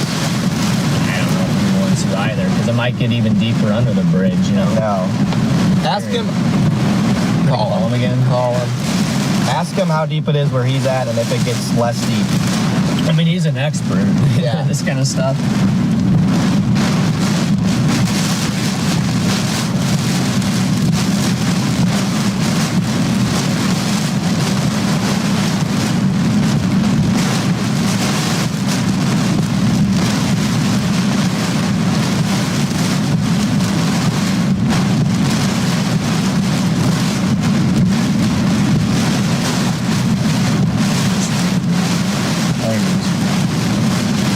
Hey, Brandon. Okay, I mean, you can probably see our lights, but we're behind you right now. How deep do you think it is there? You think it's okay to pull up to you, or? Okay, we should be good. Should be good to pull. Ask him if it's shallower ahead of him. This water's not going down. It's ankle deep in the left lane. Gotcha. Is it any deeper ahead of you? Oh, it clears up. Okay, so this is the deepest part. The bridge is good, so it goes up after the bridge. All right, we'll creep up to you here. We just want to be sure. Don't go fast. Yeah, just keep it slow. All right, we're like right. Oh my God! Right on your tail now. So, do you think you're gonna need to hitch a ride, or what are you thinking?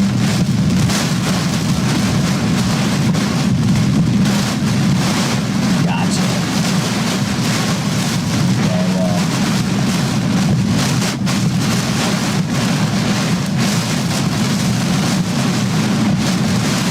Yeah, well, I mean, we can wait and just see what happens. You know? Yeah, I mean, we can wait here.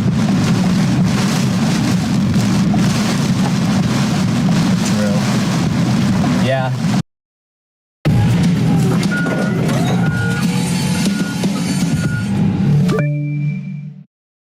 Finally, you can have the fancy tap, the dream pantry, and the sparkly quartz. Because we're Ren, here to shake up the shakers. We're renovators of the kitchen industry, bringing everyone, yes everyone, the kitchen of their dreams. Luxury for all, affordable for all. Join us. This is the Great Renovation.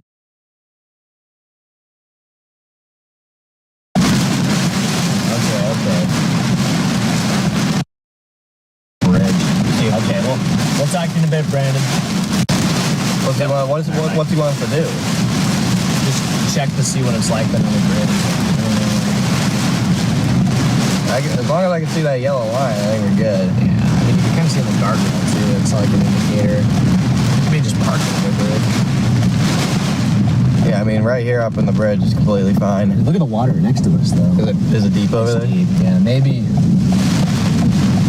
you just want to pull off. Yeah, I'm calling storm whenever. Maybe so. If anybody wants to go around us. Holy cow! We found Brandon, guys. So this is what the situation is here. Brandon is trying to get his car started again. If he can get it going, he's just going to drive out of there, obviously. Yeah. But if he can't, we're going to stay here, and then we're just going to pick him up. Hey, we're waiting to see if his car's going to get going again. I just went up here so I could see what the water was like up here. Okay. But, yeah, I mean, in the left lane, what does it look like in front of you? The water goes away. Okay. So, I mean, I don't know, he must have been in one of the right lanes and got stalled out. It's way deeper on the right side. Yeah, that means probably hit it going a little bit faster. Right. Like 40-ish. I mean, that could just flush the water out there. So, he said he's going to try and start it. Yeah, he's trying to let it drain out right now. Okay. So, we're just going to wait here and see what happens. Gotcha. Sounds good. All right. Oh, gosh dang it.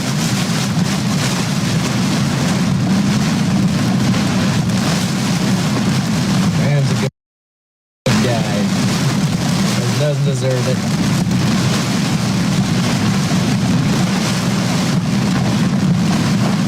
But yeah. I'm just going to kind of chill here for a little bit, guys. Maybe a good time to catch up on some of the whatever.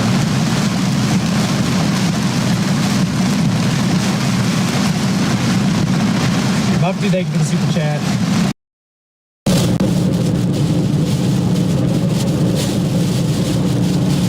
Oh.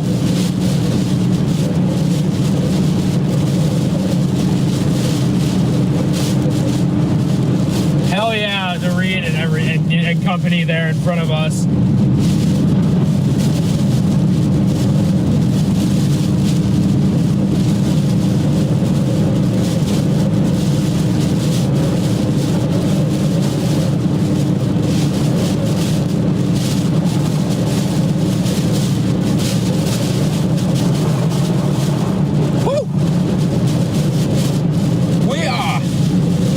Lakeland?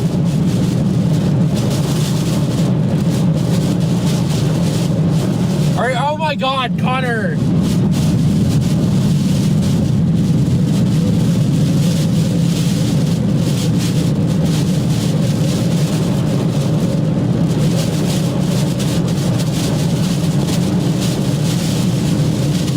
Oh my gosh.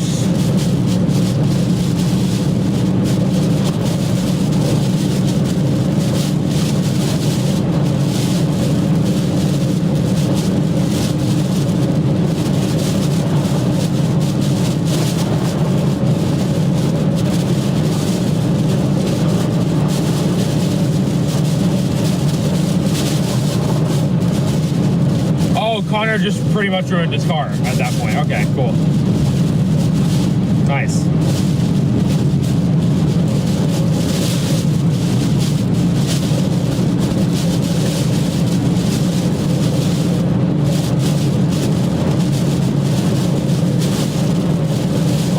Do I need to start heading that direction, or? I mean, if the water's up to your door, you're kind of screwed at that point, right?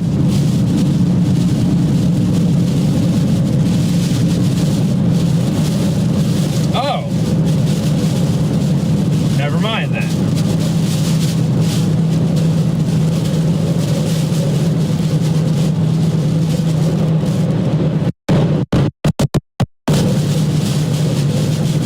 Where the hell are they? Where the hell are they?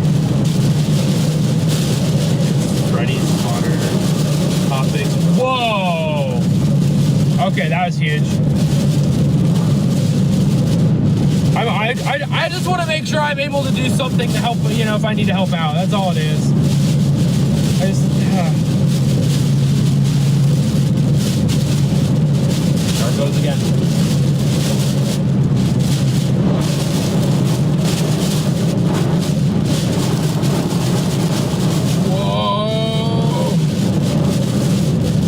God, there's power flashes everywhere. Okay.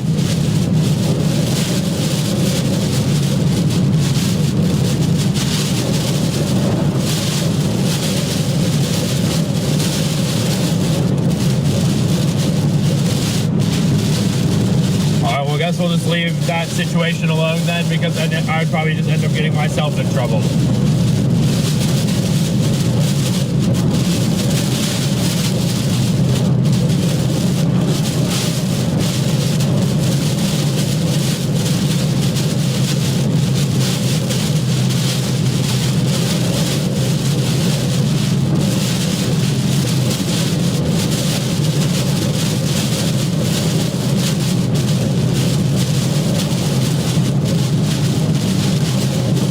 Keep me posted on that situation.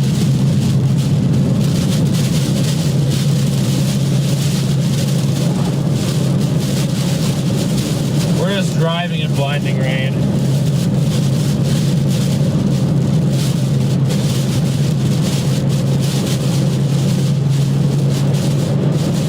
Connor Cross.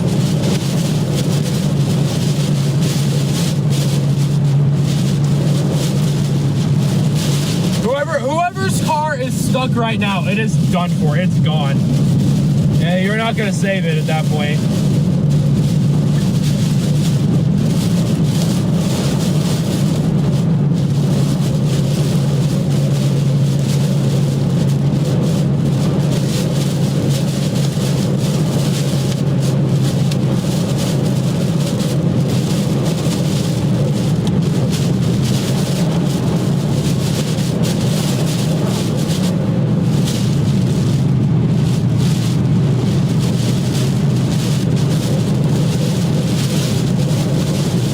We're just cruising along, folks.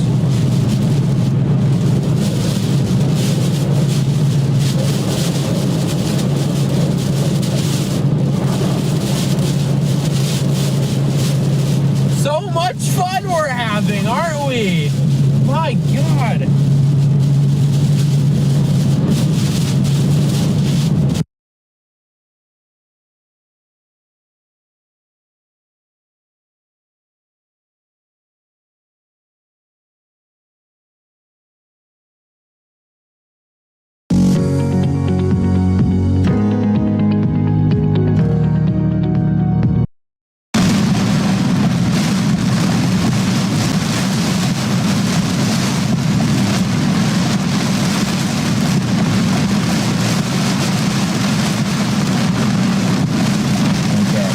Vince might be able to, you guys want me to get it going?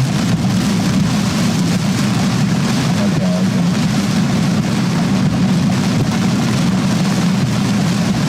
I got you. Okay.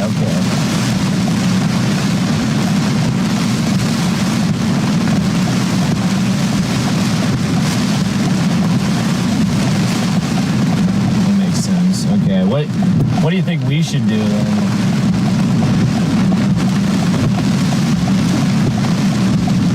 Yeah, we'll stay.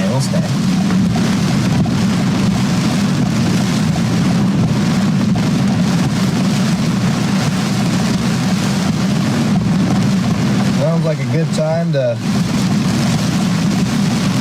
wait here and argue with people in front. I got you, man. Yeah, we'll stay by and just make sure everything's good, and then hopefully you and Vince can get that thing going, so. Okay.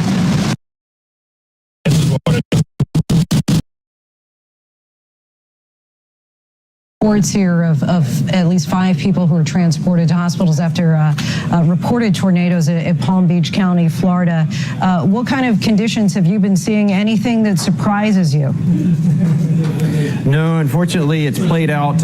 It's always sort of the sad part of the job when it plays out as you forecast. We've been anticipating the heaviest rains along into the north of where the track goes, and then the worst surge would be down here in the Port Charlotte, Venice area, and then the worst wind. I mean, you've seen some of the reports. We've had numerous reports of a gust over 100 miles per hour. I mean, that's capable of quite a bit of damage, and you're starting to hear some of the wind damage come out of the Tampa Bay area. What are you telling Florida residents who may be out of power for the next few days? if you're going to try to generate power with a generator, you have to do so safely. Those emit a colorless, odorless gas, carbon monoxide, which is responsible for unfortunately, a lot of the fatalities that we see after a hurricane. So you got to be really careful and safe operating those, and make sure they're not operated inside a house or near any open windows. Jamie Rome, we thank you for your work all through the night. We appreciate I can't look at a vantage point on this garage right now and find a place where there's not water. So if this is just one little slice or snapshot from Fort Myers, I can't imagine what this will look like in Punta Gorda, where there's videos 15, 20 minutes, 30 minutes to our north of people an hour ago walking through their homes and seeing the water coming up to their knees. Over my shoulder, there goes a piece of tree. There's a dumpster in the distance. I don't know how dark this is for you, Tom. The water is about halfway up to the dumpster. I mean, that dumpster has got to be 8 feet tall. So that's at least 4 feet of water. There was just a lot of commenting, if you will, on social media when we started posting this information. People saying, you guys are embellishing. There's no way there's going to be an 8 to 12 foot storm surge. Get out of here. Well, as Dana was talking about a second ago, 6 feet, and you were as well in Naples. Perhaps that's crested, perhaps it hasn't. We know that it doesn't really hit high tide until 8 o'clock tomorrow morning. We'll find out. The water is all over the place. I would also add, it's not exactly clear how many deaths there will be. We have several confirmed already from one tornado, Fort Pierce. Okay, that's the east side of the state. Governor DeSantis earlier today was talking about 19 tornadoes that had touched down in his estimation. They haven't been surveyed yet. There's got to be likely dozens of them in reality that have actually occurred in Florida, and we don't know how many of those led to, sadly, fatalities. You just extrapolate as I stare into a black space right now. 1.6 million people in the state of Florida with no power at the moment. So you have a power crisis. You could have certainly a water and sewage crisis tomorrow. We'll find out how well protected those pieces of critical infrastructure were. We saw this play out with Helene just the last week or so. When you don't have water, how that impacts communities as a result of just so much water, it's damaging infrastructure. So that's all something that needs to be figured out. And then the shelters. I mean, you have 100,000 plus people situated in shelters right now. Can you imagine if there hadn't been these mass evacuations, the kind of situation that we'd be looking at? So that's sort of, in a nutshell, what we're seeing. But God, these winds. We are getting hit once again with some pretty powerful winds. Our car was rocking earlier a second ago. This has been going on for the last several hours. And I would imagine, Tom, that we're in store for a couple more hours of this as well, if you can still hear me. Well, yeah, I was going to ask you, I mean, you feel like your hurricane force winds there are getting stronger? Are they maintaining? Or do you think they're slowing down a little bit? Sorry, it's a little hard to hear. I think you're asking if we're getting hit with hurricane force winds. So hurricane force winds pick up at obviously 74 or 75 miles an hour. Certainly these gusts feel like they would reach that level. I don't know that this would crack 90 or 100. I don't have that odometer, whatever that device is. It tells you how fast the wind is going. I don't have one on my hand right now, but it absolutely feels like we're easily approaching or getting into Cat 1 force winds. Sam, yeah, and what I was getting at was, do you think the winds there, are they maintaining? Do they feel like they're getting stronger, or they feel like they're dying down a little bit? I mean, we've been getting hit with, constant hurricane force winds, I'd say, for a couple of hours now here in Sarasota. Yeah, I think they've gotten stronger because we're getting the backside of the storm now. At first there was a little bit of moisture, but not a lot of activity out front. We were more anticipating that storm surge really becoming a problem. Within the last hour or so, we're getting different directionality on the wind. It feels like it's kind of wrapped around, and we're getting the end of it. Whether that lasts for another 20 minutes or half an hour or multiple hours, I couldn't tell you, but it's definitely stronger now than it was even an hour ago, Tom. Sam, we're focusing a lot on the strength of the storm, right? Because we have to, right? We have the wind, we have the rain. It is hitting right now. But the impact of Hurricane Milton along with Hurricane Helene, it's going to be felt for months, if not years. And you know what I'm getting at? I'm getting at insurance issues here, right? There are monster insurance issues for homeowners across Florida trying to get insured after these two hurricanes. I can't imagine what that's like. It's hard to get insurance before these hurricanes hit. And then on top of that, We have a critical election coming up in just weeks. Florida, some will say it's no longer a battleground state, but no Republican has won the presidency without winning Florida, going back to Calvin Coolidge. So we're talking about a critical election in this state. They're going to have to get that infrastructure up as people are trying to get their lives back together. Yeah, and by the way, Tom, pardon me for 1 second. We have to move our camera equipment because the wind is so strong. Yeah, Sam, I think we have you there. Maybe we lost Sam again. It's going to happen. Live TV. My good friend Jesse Kirsch, my colleague, is just below me here in this parking garage complex where we're coming to you live from in Sarasota. It's the safest spot we could find here. Even though this is an evacuation zone, it is incredibly safe. Jesse, the winds feel like they're still strong. I would argue maybe they've come down just slightly over the last 20, 30 minutes. Is that fair to say? Yeah, no, I was just thinking the same thing, Tom. It definitely feels like the highs are lower than what we were feeling a short time ago. I can also tell you the water level is still receding below us, and I want to have our photographer go over there. I don't know if you can make it out on TV, and Tom, if you turn around, you might see it too. It's now the taillights. We had headlights a moment ago. There's a car that appears to be driving on the causeway toward the barrier island. We know police had suspended operations earlier. I don't think we had ever gotten a complete ending to all EMS calls for the county level, but I know the city police had been suspending operations, and I just can't fathom where someone is going to get driving on that causeway. I know it does get elevated, Tom, so theoretically they get above the floodwaters from the storm surge, but and the debris is flying again across the deck. We can hear it scraping. That continues to be the story for us here, Tom. And this is just right a microcosm of what's got to be flying around this whole area. But, you know, I keep seeing headlights and taillights. We saw them early on the backside of the eye. I think we've seen far fewer. But the idea that a car is out there right now, first responder or not, is pretty remarkable to me. And what you and Sam were just discussing about, you know, the insurance and the infrastructure around voting and just getting life back together here. We're just past the 2-year anniversary of Hurricane Ian, which obviously was most devastating south of us in the Fort Myers area, where I believe Sam is right now. I spoke with a couple back then who had their home and their business, you know, under threat, and their home badly damaged, was my understanding, from Hurricane Ian on Sanibel Island. And I spoke to them yesterday as we were getting ready for this new storm, and they told me over 2 years later, Tom, they still are not back in their home. And this is the same general region getting slammed again. And it just speaks to the ripple effect and the duration of the impact for so many, and the idea that some people might be having devastating damage to their homes from not one but 2 storms in less than 2 weeks. A lot of you have been requesting the Deal Packaging Summit, and great news, I've decided to put it on just one more time. Howling. This is as strong as, this is definitely stronger than what we felt before. I mean, the back end of this hurricane is incredibly powerful. And in speaking with our weather team that's been working so hard, they tell me that, you know, this might be the part where that storm surge that we've been warning about, that officials have been warning residents about, this might actually be where it comes into play, where, you know, it's fueled by these really strong winds that we're seeing right now, all that water just getting pushed on shore into areas, many of which still nowhere close to recovering after Helene less than 2 weeks ago. All right, Victor Oquendo for us. We thank you so much. Please stay safe, Victor. Really appreciate your reporting all through the night.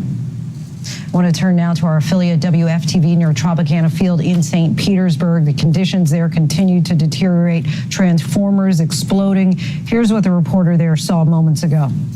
We've had a lot of transformers blow. You know, we can see them across the city, and you'll see those like greenish blue lights come up, and we know they're transformers.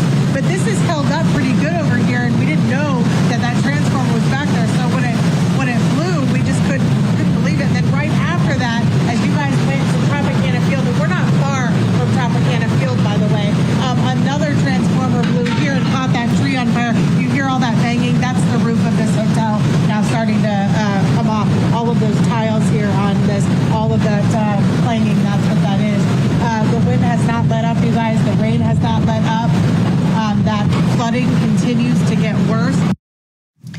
so grateful for our affiliates who have been able to really provide this live on-the-ground coverage throughout the night. In addition to our correspondents, joining us now is Dan Maddox, a resident of St. Petersburg, Florida. Dan, thank you so much for joining us. Give us a sense of what you've been seeing, where you are tonight. Well, where I'm located is out of a flood zone, out of an evacuation zone. I'm in a parking garage, and we fortunately haven't lost power. That's how you're able to see my face right now with the light being still on. But it has just been a nonstop wind event. And frankly, I think, as being someone that's lived here and obviously in a previous TV news career has covered several hurricanes, we have not had a wind event like this. And this city has not experienced this in at least 100 years. The damage that I'm hearing about from multiple sources this evening is just absolutely horrible.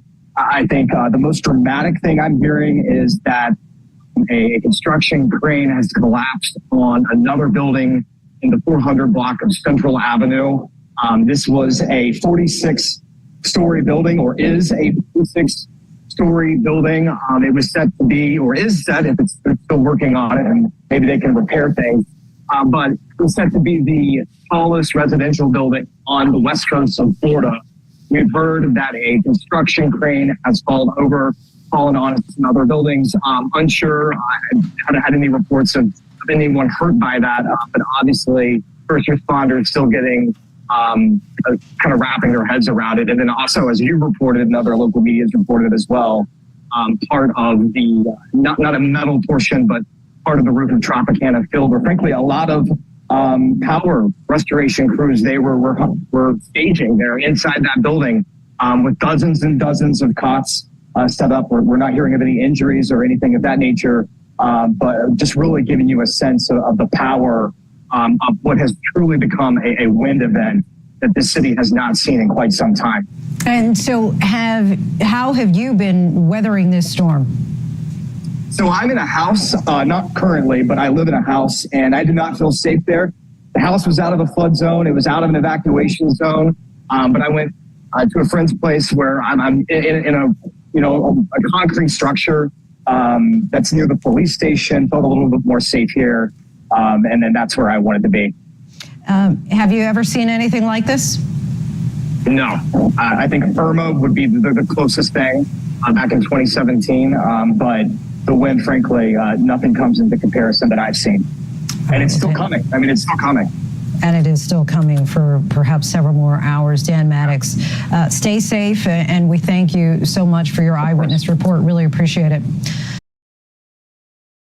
When I started Hexclad Cookware, I wanted to create a pan that took the benefits of cast iron.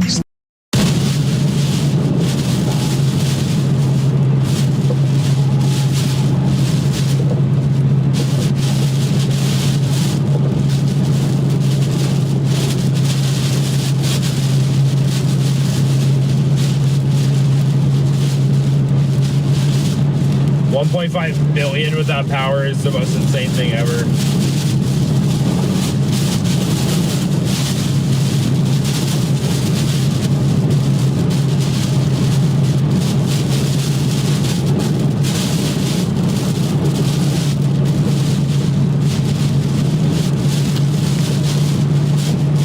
I guess they're probably going to be fine, yeah.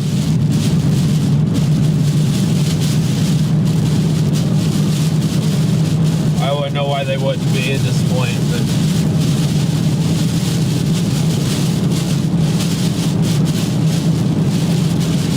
oh wow.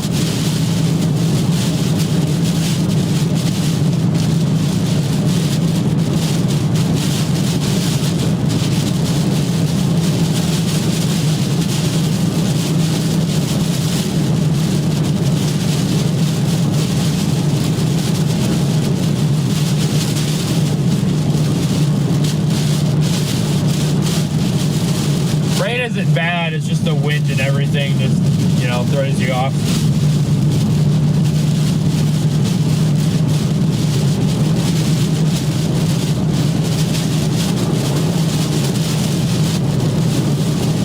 Corey just got there too? Okay.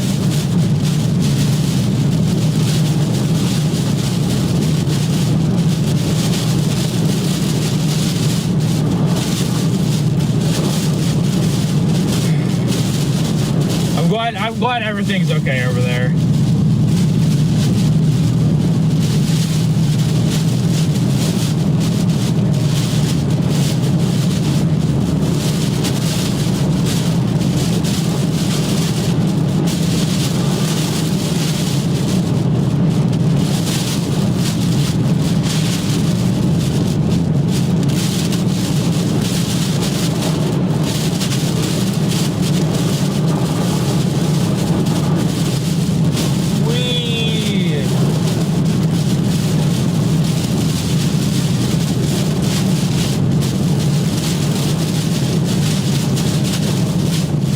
Pickle Man. The Pickle Man.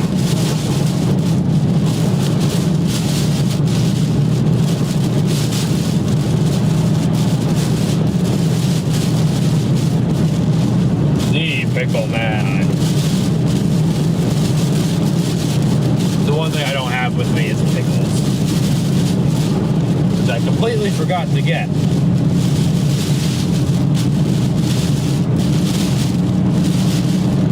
I don't say there's heavy traffic here. There's no traffic at all.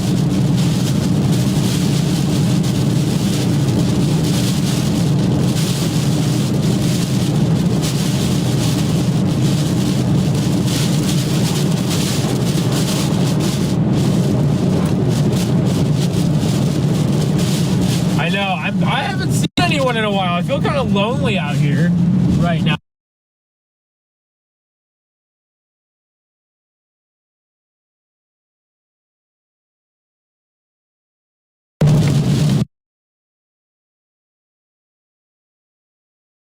New flash flood emergency until 3 a.m.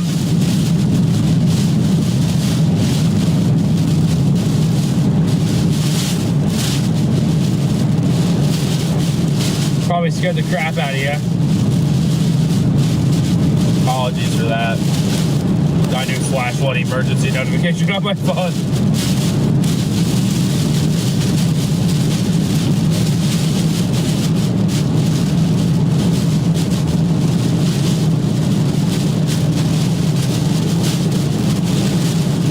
Yep, another notification for that, of course.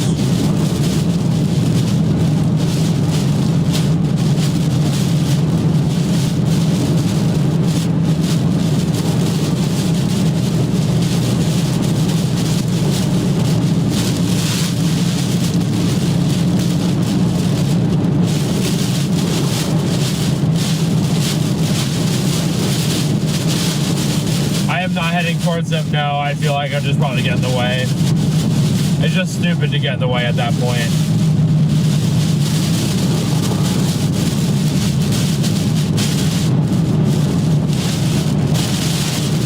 So we are not heading that way. Just to get not right. Getting in the way is stupid.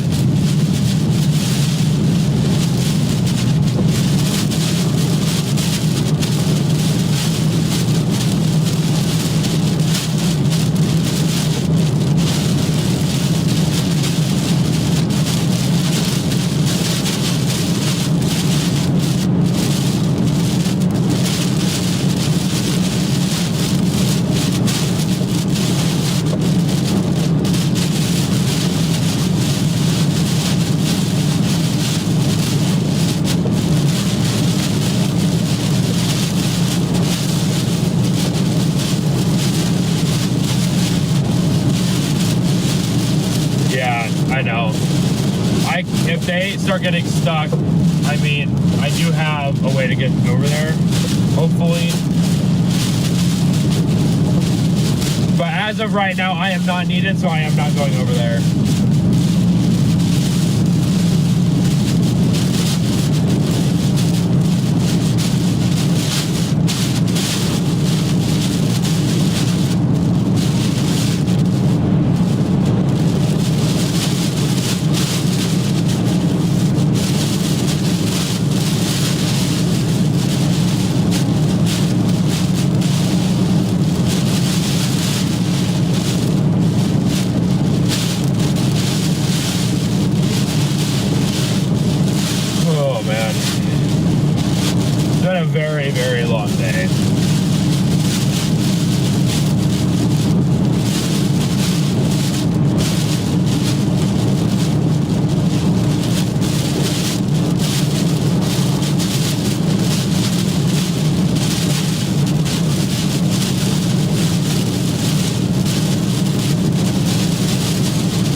Oh, man.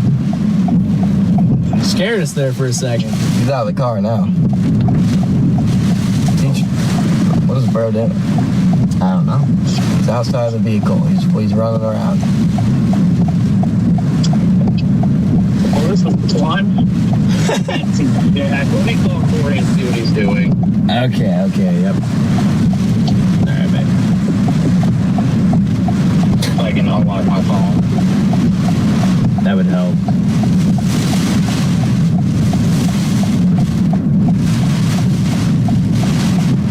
I don't even know if I'm still on the phone or not. There's just so many things at the top of my phone here. Oh yeah, I'm still on the phone. Okay. Well, good thing it's the long red light. It's already turned green. Oh, it has already turned green? I just called. I don't even know what I just called. I just called somebody? I just called. Alright, so we're going to take it easy, but turn right. I just called Scott. Here, we can get it under the awning. Wait, what did you say? There's an awning up there? Turn right, there's a gas station right where Corey's at, excuse me. Alright, I'm going to start going. Take it slow, timed up first. Hold on, wait. Let me get this e-brake off. Okay, go ahead. Alright. I have no power steering, so just take it slow. Alright. It's green for us. Perfect.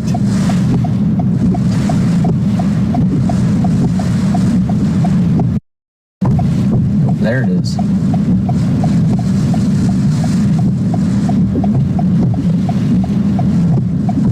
Alright, now you guys are good. Alright. Okay. I can't see Jack right now. You're good. Corey said there's a gas station up ahead, so just pull me under the awning. Alright. Alright, that'd be perfect, actually. I'm gonna call Vince real quick. Alright. We'll be here. Yeah. Alright, bye. Oh my goodness. Oh, chat. Oh my gosh, chat. Oh, I'm actually soaked, man. My favorite part of chat is reading through all the advice that they give. And they've been giving us advice. Oh yeah, we're just reading through it. Everybody has it. Everybody says we should be doing something different. It's my favorite part of chat.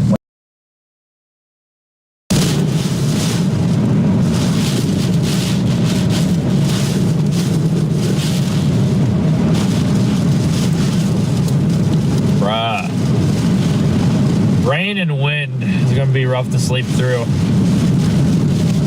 I gotta say, it's going to be a little difficult to sleep through it tonight. Everything looks like it is intact, but the only thing is, I'm noticing that stoplight pole right there is like 45 degrees off from where it's supposed to be. No, all Waffle Houses are closed right now, so I'm SOL on that. We're still waiting on the green light. Apparently we can't get a green light out of this. I'll just put it in park at this point.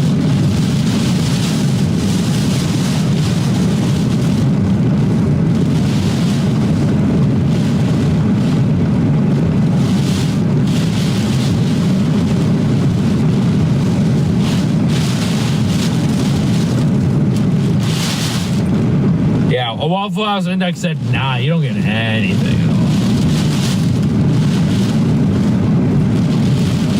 We'll be able to end the stream soon, maybe. Maybe not. I don't know.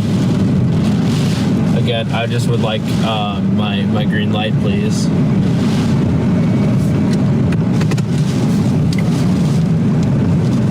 There was just a really huge power flash behind me.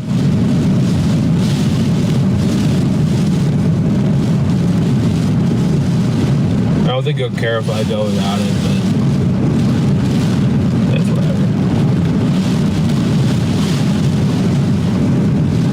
Those huge power flashes. I don't even care about the power flashes anymore. I just want this to go away.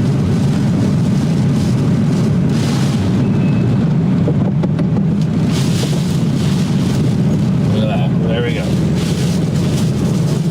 Damn.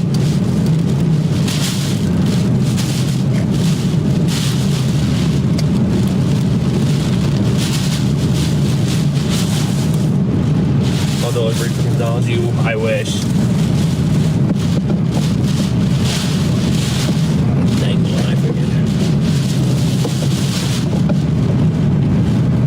I see him find a place to park. Towaway zone. It doesn't even matter. It doesn't even matter if it's a towaway zone.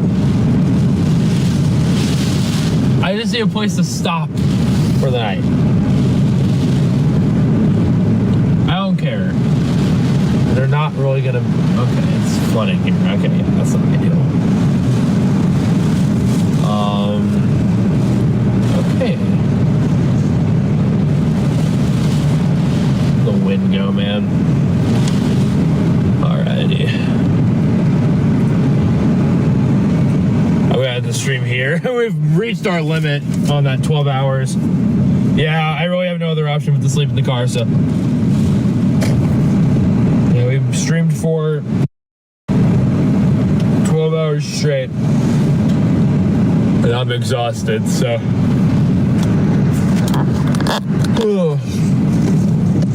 It's still really windy regardless, but I'm tired and I'll just sleep through whatever tonight.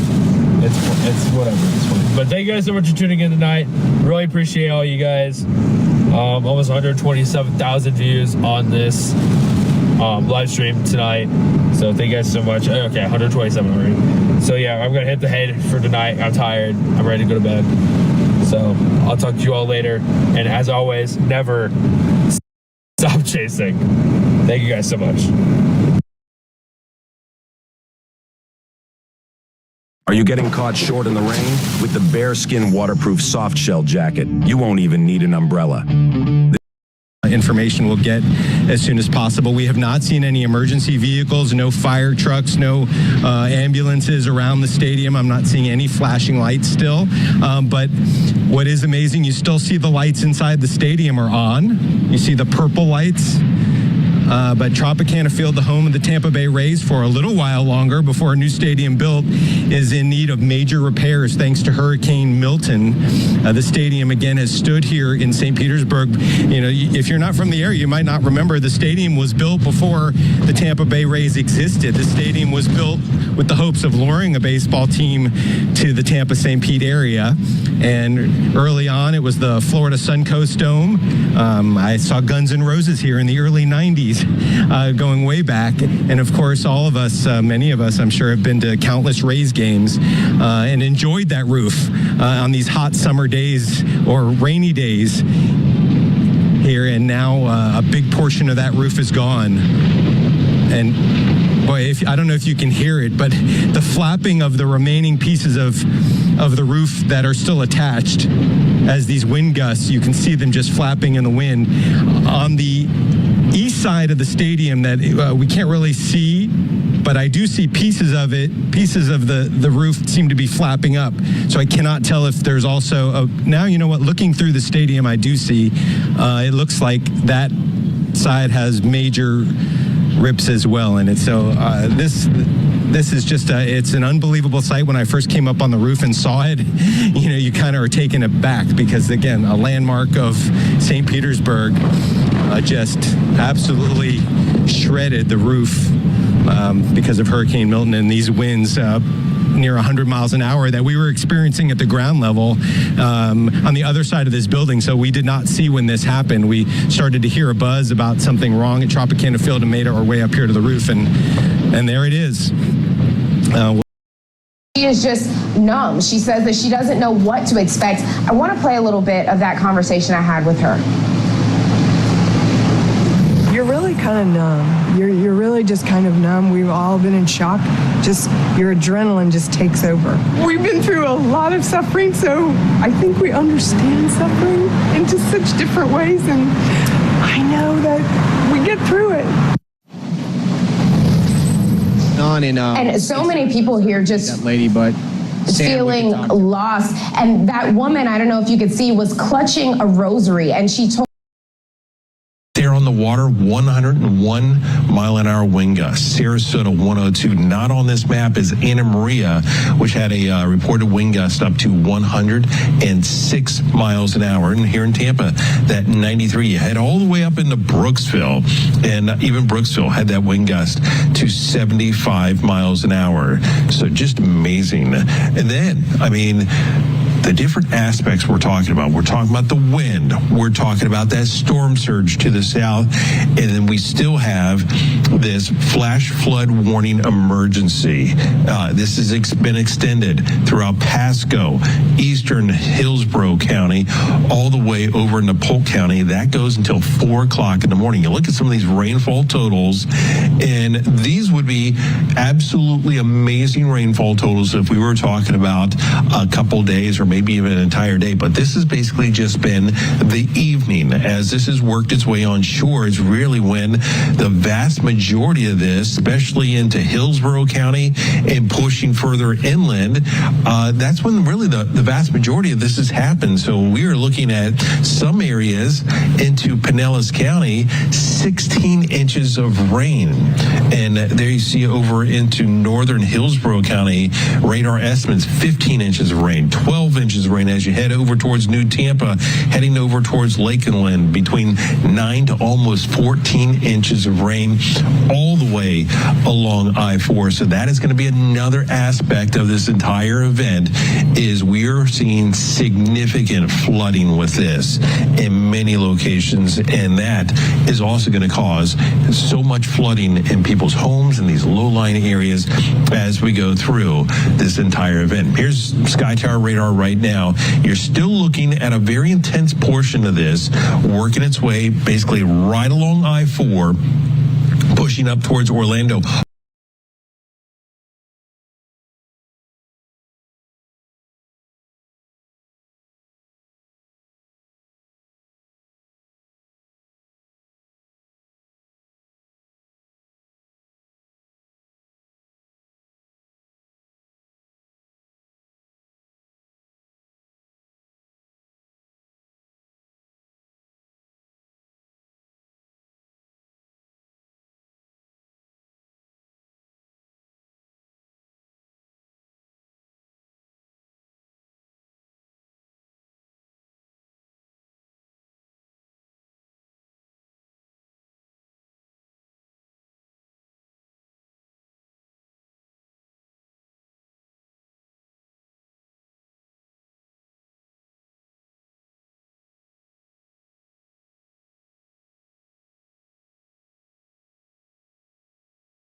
I've created my dream living room with beautiful furniture from Belliani.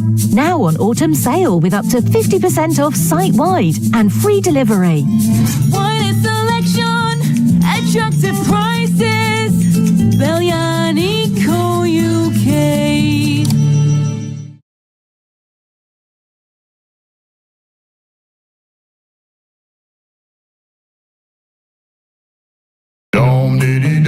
I can get cover from just £179. That's got to be good news. LV have always made it simple for me to get great value home insurance. And they're 24/7. Back in a safe spot because this is getting wild. The flooding has begun. The storm surge is here, and it's getting absolutely wild. I think we're going to go to Tampa right now. I'm not sure who we have there live. This is a fluid situation. We have Stephanie Gosk, who's live in Tampa. Stephanie, we just got whipped with the back end of the hurricane. I got to tell you, it's the real deal. What are you guys feeling there in Tampa? Yeah, I mean, honestly, we are getting the brunt of it here as well, Tom. Ferocious winds in the last hour. And just to give you an idea, I was standing up on a box for a moment and a gust came through and basically almost knocked me off of where I was standing. And I'm in an area that's protected. So the winds, 70, 80, 90, even 100-mile-an-hour gusts that we're getting right now in Tampa. You know, you've been talking a lot this week about Hurricane Helene and the effect that it had on this area. That was a water event. What we are getting now with Hurricane Mulders is both water and it is wind. And when we talk about the water, we're not going to get the surge here in Tampa Bay that they were so worried about, the catastrophic surge. But what you are getting is an unbelievable amount of rain, Tom. There's a period right now, and it's going to stretch for the next 2 or 3 hours, where we are getting upwards of 2 to 3 inches of rain an hour. And that on top of everything that we've been getting all day long. And it really has been raining steadily and at times very hard here. So that's upwards of a foot of rain. On top of this wind, it is really unclear what people are going to wake up to in Tampa in terms of damage, Tom. And I know you said it's a wind event right now in Tampa, and the storm surge may not be an issue. Are you seeing any type of flooding at all right now? Are you feeling any type of storm surge? Or are you guys further inland and you can't really see it at this point? We are not on the bay specifically. We are about a mile away, but there are a couple of bodies of water around us. There was what was a small, what I would call pond earlier that looks more like a lake, and there was also a canal that is now much, much higher. So those water levels are certainly rising. The streets have water covering them, although I wouldn't say it was flooding. It's probably likely because the water is just landing so quickly and not draining yet. But you have to imagine that at some point it just becomes oversaturated. We are getting flash flood warnings, or those repeated loud sirens on our phones saying that it is a life-threatening flash flood situation here in Tampa, where our equipment is actually getting blown over now by some of these gusts of wind, even though we're standing in a place that has walls on 2 or 3 sides right now, Tom. All right, Stephanie Gosk, you and your team, please stay safe. The situation is getting pretty dangerous here in Sarasota. There's debris. Look, George, shoot this over here. You see debris. This is basically some type of vinyl siding that's been ripped off. It looked like it was a portico by these tennis courts here, and now it's just getting tossed around in the wind. Jesse Kirsch is just below us as transfer. The winds, the reports from the winds from the Tampa, St. Pete area, I mean, just continue to get pounded with these winds. Even as the center pulls away, the northwest side of the storm is still putting on some pretty impactful winds over that area. You know, I was struck about this storm Milton in particular, that almost the entire perimeter of the peninsula of Florida is under storm surge warnings right now. What about a reverse surge? What is that? What is that phenomenon? We've heard reports of something like that in the Tampa Bay area. Have you seen that? Is that good news or not? So that's very typical. So what happens is the water's going to go whichever way the wind's blowing. In the case here, the center went just south of Tampa. So that means the storm surge is down here in the Venice, Sarasota area. And then the winds were blowing the water out of the bay in the Tampa area. So that meant that they avoided the worst of the storm surge, luckily. But that southward shift of the center then put them in the bullseye for the flash flooding and heavy rain. So they basically swapped one flood out for the other. It just happens to be freshwater in this case versus saltwater. All right, and that's the threat right now for some of these counties and communities, the flash flooding, right? Correct, and that's going to unfold over the next several hours. And flash flooding is never good, but is especially dangerous when it happens at night. It's really hard to see, disorienting. You know, hopefully there's nobody out on the roads because that's especially dangerous. You cannot see these flooded roads, and you certainly can't see how deep the water is. Deputy Director Rome, before we let you go, I had to ask, because this seems to be yet another characteristic of Milton. 126 tornado warnings in the state of Florida today. Milton spawning so many tornadoes, not even near where it made landfall. Help us explain that phenomenon. This is a case of a storm that grew in size, and what's deceptive about these storms, you saw it in Helene too, is when they grow in size, they just pack so much more power. And then it was interacting with a cold front to the north, and that was sort of giving it a little bit more energy. And all of that came to play right over the Florida Peninsula. I mean, it just converged right as the center was coming ashore, and it produced all of these hazards that we've talked about tonight. So this storm, Milton, it's moving, literally it's dissecting, it seems, the state of Florida. It's going to make its way off the coast of the Atlantic, right? I mean, these communities on the Atlantic side, when they wake up tomorrow, they could still see and be in the middle of Milton's effects, right? Yeah, I'm especially concerned about some of these areas, the so-called Space Coast. So what's going to happen as Milton sort of it's never going to weaken below hurricane, by the way, as a move, it's going to, pop back out here in the Atlantic, still a hurricane. But something interesting is going to happen in the sense this frontal feature I was talking about is going to cause an acceleration of this north wind. So this wind is going to come right down and hit this portion of the coastline pretty hard. I fear a lot of people on this side of the coast, maybe not taking it as seriously as we would hope, but they're going to know a hurricane is passing by when they see this north wind tomorrow. Wow. All right. We can't thank you enough for providing such valuable insight and info in real time there at the National Hurricane Center. Director Rome, we appreciate it. We'll talk soon. Thank you. All right, in the meantime here, wanted to make sure we got that and hope you found that informative just about the path, the trajectory. Where is Milton going? What will Milton look like tomorrow morning? We'll be back in just a moment.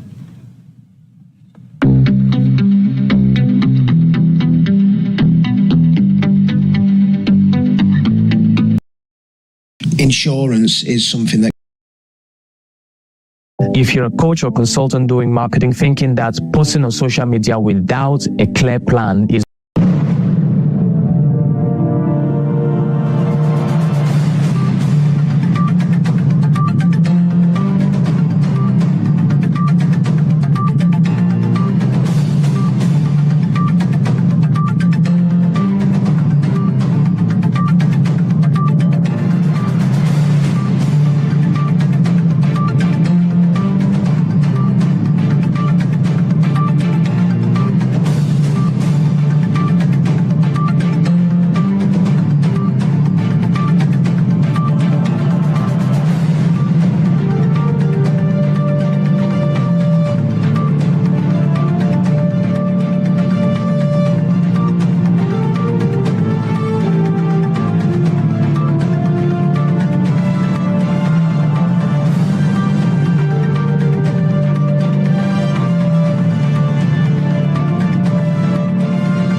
And welcome back here to Live Now from Fox. Well, you just heard from National Hurricane Center Deputy Director Jamie Rome. The threat right now are these flash flood warnings and watches and advisories here. Fox 35 in Orlando has a look at the threat they pose from Milton. Let's listen.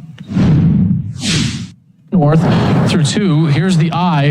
Notice how it gets calm, and then the winds completely flip direction. And this is the big wind-driven rain here. 5 o'clock in the morning. We've only had a gust to 74 so far in Orlando, possibly 85 to 90 there. 80 in Sanford at 5:30 in the morning. 80 in Daytona Beach, and 95 miles an hour in Daytona Beach. That's at 6 o'clock in the morning. 98 miles an hour in Bithlo. That's 6:30 in the morning tomorrow. 90 New Smyrna. But notice that once you get back to the west, already letting up. 28 mile an hour in Ocala. That's 6:30 in the morning tomorrow. 95 Titusville, 90 in Cocoa Beach, and then by mid to late morning tomorrow, the winds will finally start to relax. Manny Lou, we'll send things back to you. All right, thank you, Noah. So we're going to pick it right back up with our live team coverage. And Fox 35's Hannah McKenzie is live in Daytona Beach. Hannah, we are hearing the gusts are up into the 70s already out there. Are you feeling it? Oh, definitely, Luann. I am feeling it for sure out here. And remember those traffic lights we told you guys a while back that we were glad we were far back from? Well, as I speak, this blew up. One of these blew up, then 2 of them, then 3 of them. I'm like, that looks pretty familiar. Well, then, I don't want someone to get hurt from that, the actual traffic light decided to show up. So thank goodness we were away from those at the time. Here's the green light, if you guys are wondering, from this traffic light up there, all the way up there at the intersection. It's where those yellow lights are now blinking, and they're still bouncing, so you can see just how intense the wind is out here. We did see one driver coming down. He wasn't wearing any like utility outfit or anything like that, so we don't think he was supposed to be on the road. He did hit a piece. We heard that collision happen. He pulled over down here, checked out his car, and kept going. But that's why it's so important not to be out here on the streets right now. That's why this curfew is in effect. It is in effect until 8 a.m. tomorrow at least. The sheriff has said that may change depending on damage, depending on flooding, depending on storm surge, all that. So we are out here next to the hotels on North Atlantic Avenue, and we have been seeing the lights flashing on and off. In our hotel, I can hear generators now buzzing, so it's quite a loud noise. That means some of these hotels have lost power. I was actually taking a video of the traffic lights on my cell phone and caught one of the transformers bursting down here. So you see that huge... All right, we got to just step away from Fox 35 Orlando briefly there. You saw and heard from that reporter on scene in one of these intersections. You saw her there pick up the lens of a traffic light, the green frame, the green cover of the light there. That was quite something. It just shows you how strong these winds are. Let's move, though, from the Orlando area. I believe she was in Daytona Beach. We're headed back to Tampa, Florida. That's where our friend is standing by. Fox News' Rebecca Castor. She has a look at how the conditions are there. Rebecca, good to see you there. How you holding up? Hey, Andrew. Well, the good news is it seems like we've made it through the worst of the weather here in the Tampa Bay area. It got intense from about 8:30 to 11 o'clock. That is when we saw some of the worst weather as Milton was making landfall. I'll give you a look now at what we're seeing in downtown Tampa. We're still having some rain, still having some of those wind gusts, but things have really tampered down here over the last hour. We are in one of those areas that is under the mandatory evacuation order. So fortunately, we haven't seen drivers on the road. We know Milton is still making its way inland, and it's now really targeting the Orlando area.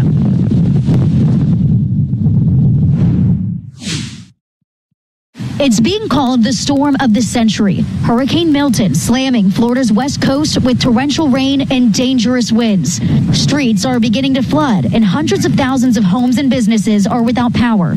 Making matters worse, tornadoes are spawning across the state. Stay inside and stay off the roads. Floodwaters and rushing storm surge are very dangerous. More than 8,000 federal personnel are on the ground in the southeast ready to assist with emergency response and recovery.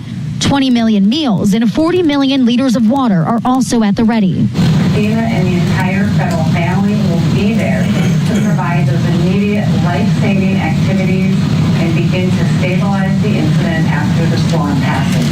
Despite mandatory evacuation orders in areas, some are choosing to stay behind. Probably be a few days without power, and they'll turn it back on. I don't recommend this to anybody, not a soul, but we're going to be fine. It was in the best interest for my wife and children to leave, and for me to remain to ensure the house is okay, ensure our business is okay, and protect our property. But most people listen to the warnings. We can stand the wind and we can stand hurricanes, but the flooding, no, we're not taking a chance on that. So the Tampa area is still under a flash flood warning for at least the next 2 hours as these final rain bands make their way out of here. The good news is most people did evacuate. And another positive story out of this storm is that the Tampa Bay area was spared from the catastrophic storm surge that officials were originally concerned about. That 15 feet of storm surge, we're not going to see that in Tampa Bay. So that is at least one good storyline out of this hurricane, Andrew. Yeah, I mean, Rebecca, when you tossed to your report there when we played it, it seemed like there was quite a gust there. What did you feel? Yeah, so we are still feeling some of those winds. They were really intense. We have another one here right now, but they were really intense. Really, about 2 hours ago. It's dying down a little bit as the storm moves further inland. All right, and Rebecca, just walk us through what happens when the sun comes up. You've covered a number of these storms. Is there a playbook or not? Will everyone just kind of wait and see? Yeah, well, these, first responders, they're going to go out before the sun comes up, especially the power crews. They're going to go out as soon as it's safe to start restoring power. We know that there are over 1 million customers across the state of Florida that are in the dark right now. So they're not going to wait for the sun to come up. They're going to be out here as soon as it's safe to do so. All right, Rebecca Castor there live for us in Tampa. Rebecca, thanks so much. We'll check in soon. All right, in the meantime here, we're staying in Tampa. I just want to give you an update on that story we brought you on the Tropicana field where the Rays baseball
team plays. Remember, a partial roof collapse there, some of the roof torn off the fabric. Well, Haley Hines at Fox 13 says this, some good news about that. No injuries reported. We brought you that. She also says the crews are using the Trop for staging before and after the storm, and officials said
is moving its way across central Florida there. Now parts of interior Florida, inland Florida, those counties really impacted, especially by some of these flash flood warnings and these high winds here. But in the meantime here, let's continue with some of the coverage of Fox 13 Tampa. They're still on the air. Let's keep listening.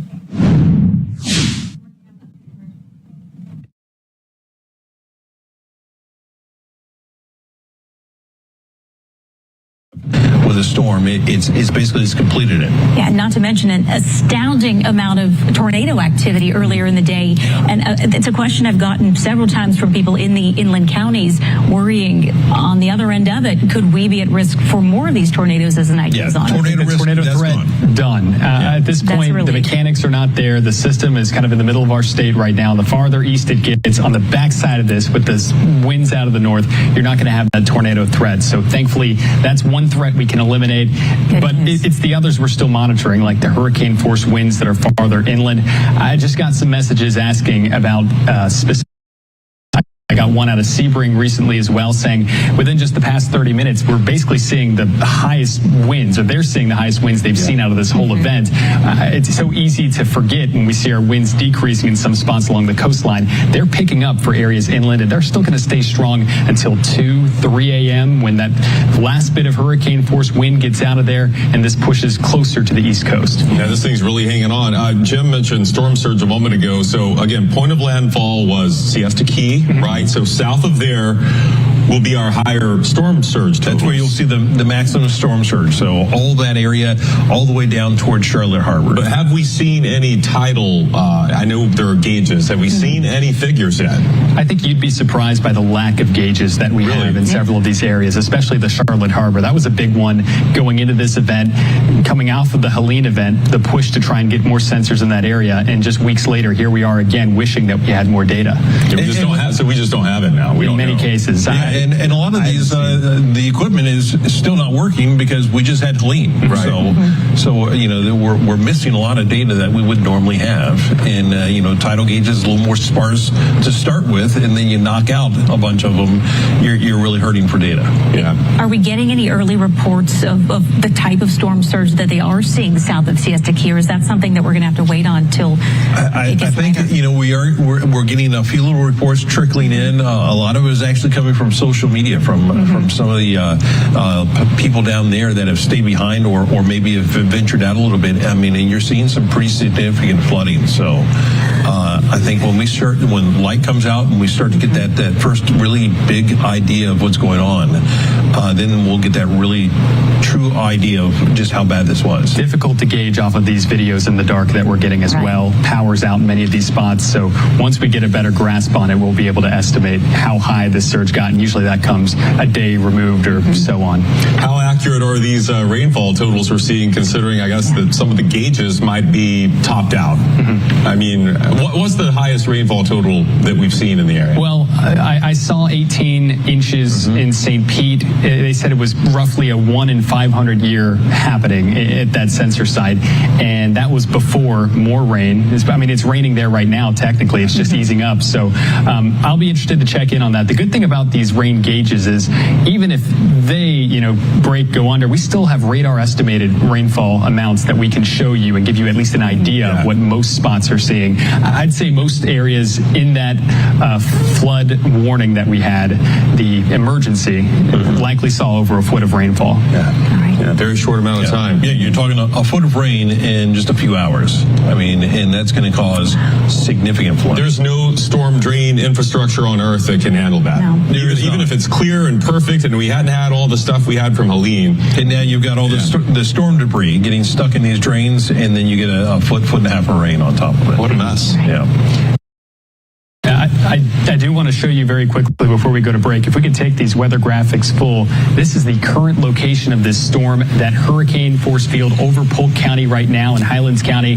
This is the current time, but as we move forward, it eventually pushes off to the east side of the state. Hurricane force winds will begin to die down by 3, 4, 5 a.m. So that's just there for our interior county listeners. We're going to continue monitoring this, me, Jim, and Paul moving forward. So we'll have more information right after this break.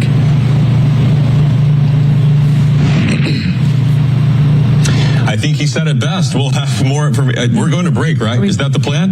No, don't go to break. Okay. We're actually going to go to Pinellas County now. We will have to wait until sunrise to really get the true scope of the damage that Hurricane Milton caused. Yeah, storm surge wasn't the issue in Pinellas this time. We certainly had that in Helene, but this time, all the reports we're getting, it's power outages, lots of rainfall, and again, what we saw in downtown St. Pete, heavy wind. Wind gusting still at 80 miles an hour. We just heard Jim say that. Fox 13's Genevieve Curtis is live in Clearwater. How's it going out there, Jen? Genevieve. Yeah, hey, Chris, it is definitely those wind gusts. You can call me Jen. We know each other well now. The winds are gusting. Just like as you said that, we had a pretty big gust that came in, and my photographer, Travis, I don't know if he can pan, we put some light on this tree because we have lost power out here like so many, but we are trying our best to show you what is going on out here in Pinellas County. Specifically, we are in Clearwater. We are close to Safety Harbor. This is the area that we've been in pretty much all evening, kind of hunkered down for safety here. We know that more than 100,000 homes and businesses are without power in Pinellas County. We lost power around 9:30 tonight. And, you know, we saw, I know that Paul was talking about those really impressive balls of green light that we have seen kind of all across the sky tonight. That is the transformers that are just blowing throughout Pinellas County. And obviously that makes it a scary situation for people to be in the dark. But the good news is we have seen the sustained winds in this area have died down significantly. It's not nearly as loud. It's not howling as much as it was before. And the rain certainly has let up quite a bit from what we saw earlier in the night. And you may have some restless kiddos at home. You might be restless yourself, but I know that we are starting to see things let up a little bit here in Pinellas County, and that's good news. If you're trying to get some rest tonight. For now, live in Pinellas County, Genevieve Curtis, Fox 13 News. All right, Genevieve, thank you. Now, many people who evacuated the barrier islands of Pinellas County will want to know when can they return home. Sure, there'll be curiosity tomorrow, people eager to get back in there and see the damage to their property. Now, it's going to be a process, though. We spoke earlier tonight with Pinellas County Sheriff Bob Gualtieri. He's actually the one who will make the call on when they can reopen those bridges to the barrier islands. And here's what he had to say about that. What I ask people to do is give us a chance to assess the damage and make sure that it is safe, that the roads are clear, debris is out of the way. I can tell you that I am concerned about the Gulf beaches because of the amount of debris that's still out there. You know, the state was in for the last few days and they cleared out a lot, but it's still a significant amount. And there's other areas of the county. Crystal Beach, Ozona, Palm Harbor, Northeast St. Petersburg, Venetian Isle, Stella Isle, Shore Acres, all that area.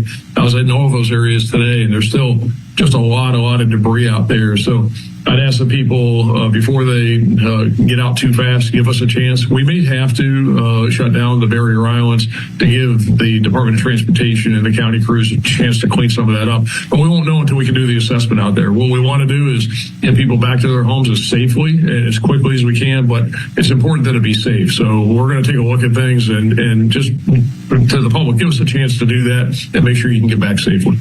Sheriff Bob Gualtieri speaking there. He told me his big concern was the amount of debris still left behind there from Helene, and just, worried about what other damage that could have caused. So give his people time to get out in the morning, make sure that there are no hazards before they can reopen those barrier islands. Yeah, easier for them, safer for you. All right, let's get a report now. We know in Tampa, it's been a night of a lot of rain and then some very strong wind gusts as well. Even now, we're getting some strong gusts. Fox 13's Jordan Bowen reports from Tampa, where he tells us what we are seeing now at this hour. We're here at Sparkman Wharf here in downtown Tampa, and take a look at just what is left behind from Hurricane Milton. You can see some debris, some bushes knocked down here on the sidewalk, and you can see right there that the wind's taking that branch. We've seen several of these palm branches going down the street, going down this little alleyway where we're at right now. And since we've been out here, we've seen at least 7 or 8 times the sky light up blue and green as if a transformer exploded. We've seen that all throughout downtown where we've been at, and you can see just right here this light swaying here in the wind right above us. Once again, this is Sparkman Wharf. this storm has been passing through for the last few hours now. It's just been steady wind and steady rain. It's continued to maintain since we've been out here, but you can see several of the businesses here, they have supports right here to prevent any floodwaters from getting in. Those are all throughout the businesses here, but the winds just continue whipping around this little shopping area and where there's restaurants, and we've seen some benches toppled over, but in terms of just storm debris, we've just seen branches and trees on the sidewalk from the strong winds. We've been hearing dings and bangs throughout downtown as we've been out here, and just every once in a while there'll be very strong wind gusts that might push something down the street. We just saw a leather couch get pushed down the street just a few minutes ago, so it'll be calm for a few minutes and then a gust will pick up. So that's the latest right now here in downtown Tampa at Sparkman Wharf. Reporting in downtown Tampa, Jordan Bowen, Fox 13 News. We're still keeping tabs on Hurricane Milton, still a Category 2 storm at this hour. 100-mile-per-hour winds being detected there. And as this continues to the north and east, it is expected to weaken into a Category 1 hurricane, but that's still as weak as it's going to get before it pushes off the east coast. So a hurricane through and through from one side of the state all the way to the other. The current movement is to the east-northeast at 16 miles per hour, so still a relatively fast-moving storm, which just makes the amount of rainfall it's dumped already just so astonishing. The latest advisory here, keeping those winds a little bit weaker, but either way, Category 2 storm expected to weaken to a 1 and then continue that track off to the east before coming extra tropical as we head into Friday. Either way, hurricane warnings in effect because we're still seeing those powerful winds, even on the backside of this system. Right now, downtown Tampa this camera's been shaking quite a bit. It looks like that's calmed down, but lights much darker than what we were seeing just moments ago because unfortunately power outages, as we'll see in just a moment, have continued to rise across the region. This was anticipated and expected. We went through Helene and Debbie, 2 storms that were prolific rain producers across all of central Florida and just made the ground so saturated. And when you have a saturated ground and very strong winds, that is a horrible recipe for power outages. And we've already seen some widespread outages with some spots close to 500,000 reporting outages within specific counties. Right now, wind gusts are as strong as 69 miles per hour in Tampa. How about 87 mile per hour gusts just moments ago being picked up still in St. Pete? You can tell they're very recent because these arrows are still pointed out of the north, which is what you see on the backside of a hurricane. On the front side, the winds are actually out of the south, and that's what the East Coast is experiencing for now. Wind speeds very strong in a large area around this system. Remember, this was a Category 5 hurricane a little over a day ago and then quickly has weakened down to a Category 3 storm just before landfall, and it's hard to get rid of all of these winds very quickly. So even with this weakening and expanding, we have a wind field of 60-plus mile-per-hour winds that extend across much of central Florida still right now, and hurricane-force winds in this red-shaded region are awfully close to the center of this storm, which is nestled over our interior counties. Been getting a lot of messages, as I mentioned just a moment ago, from several spots in Polk County and Highlands County specifically saying that they're seeing the strongest winds at their household that they've seen all day, and that's to be expected. You are just now entering toward the center of this system, and a very disorganized center at that. Still stronger winds potentially on the back side of this as this pushes through, and eventually this is going to move to the north and east, carrying those stronger winds away, and that would be closer to 4 to 5 a.m. for reference as it does that. This will be a weakening storm by that point in time, but either way, we don't see those tropical storm force winds exit central Florida until we head into maybe 11 to 12 o'clock into the early hours of tomorrow afternoon. All this eventually gets off the East Coast, and we see this storm clear us all together as, again, we head into tomorrow morning, I think closer to sunrise as when we see that center of circulation exit off the East Coast. And otherwise, for tonight, we still just have some powerful winds and flash flooding to get through, as well as the storm surge that is still a problem for areas south of Siesta Key that saw the landfall there. Max wind gusts today in the neighborhood of 101 to 102 miles per hour between St. Pete and Sarasota. And these are just the spots that we have measurements right now that we can confirm. I'm sure there are several other spots that fill in this gap that are much closer to the Category 3 hurricane force winds that this storm brought as it pushed on shore. Here are those power outages I was talking about. I'm going to step out for just a moment so you get a good view of this. Pinellas County and Hillsborough County, each of them with roughly 400,000 individual outages, 120,000 now being reported in Polk County, and all of these numbers rising and rising as the winds haven't let up. The rain continues to fall, and the flooding remains the primary concern here. Look at these rainfall totals. Thankfully, even with the potential for our equipment to be damaged by these winds, you can keep in mind that the radar can estimate some of these rainfall totals we've seen. We've seen roughly a foot to a foot and a half, and in some places approaching 2 feet of rainfall over a short period as this system pushed on shore. Most of these impacts have been on the north side, and that flashing area. All right, so we can't thank enough Fox 35 Orlando there, going over some of the wind gusts, going over some of the rainfall totals that Hurricane Milton has brought. In the meantime, let's check on Milton right now as he makes his way across Central Florida. It's kind of parking itself in Central Florida, Polk County to be specific. And we just spoke with the National Hurricane Center, Jamie Rome, their deputy director. He's concerned about the Space Coast. Remember, by the time the sun comes up, Milton will be on his way off mainland Florida out to the Atlantic. And so some of those communities on the Atlantic coast are now in Milton's path. Remember, Milton is still a Category 2 hurricane right now. So, well, that does it for my time here on the desk, live, raw, and unfiltered, as we always do. We're keeping it going. My colleague, Austin Westfall, will be coming up here into the anchor chair to guide you through the next couple of hours as we now track Milton's movements overnight. Let's take our final commercial break. First, though, we'll see you on the other side.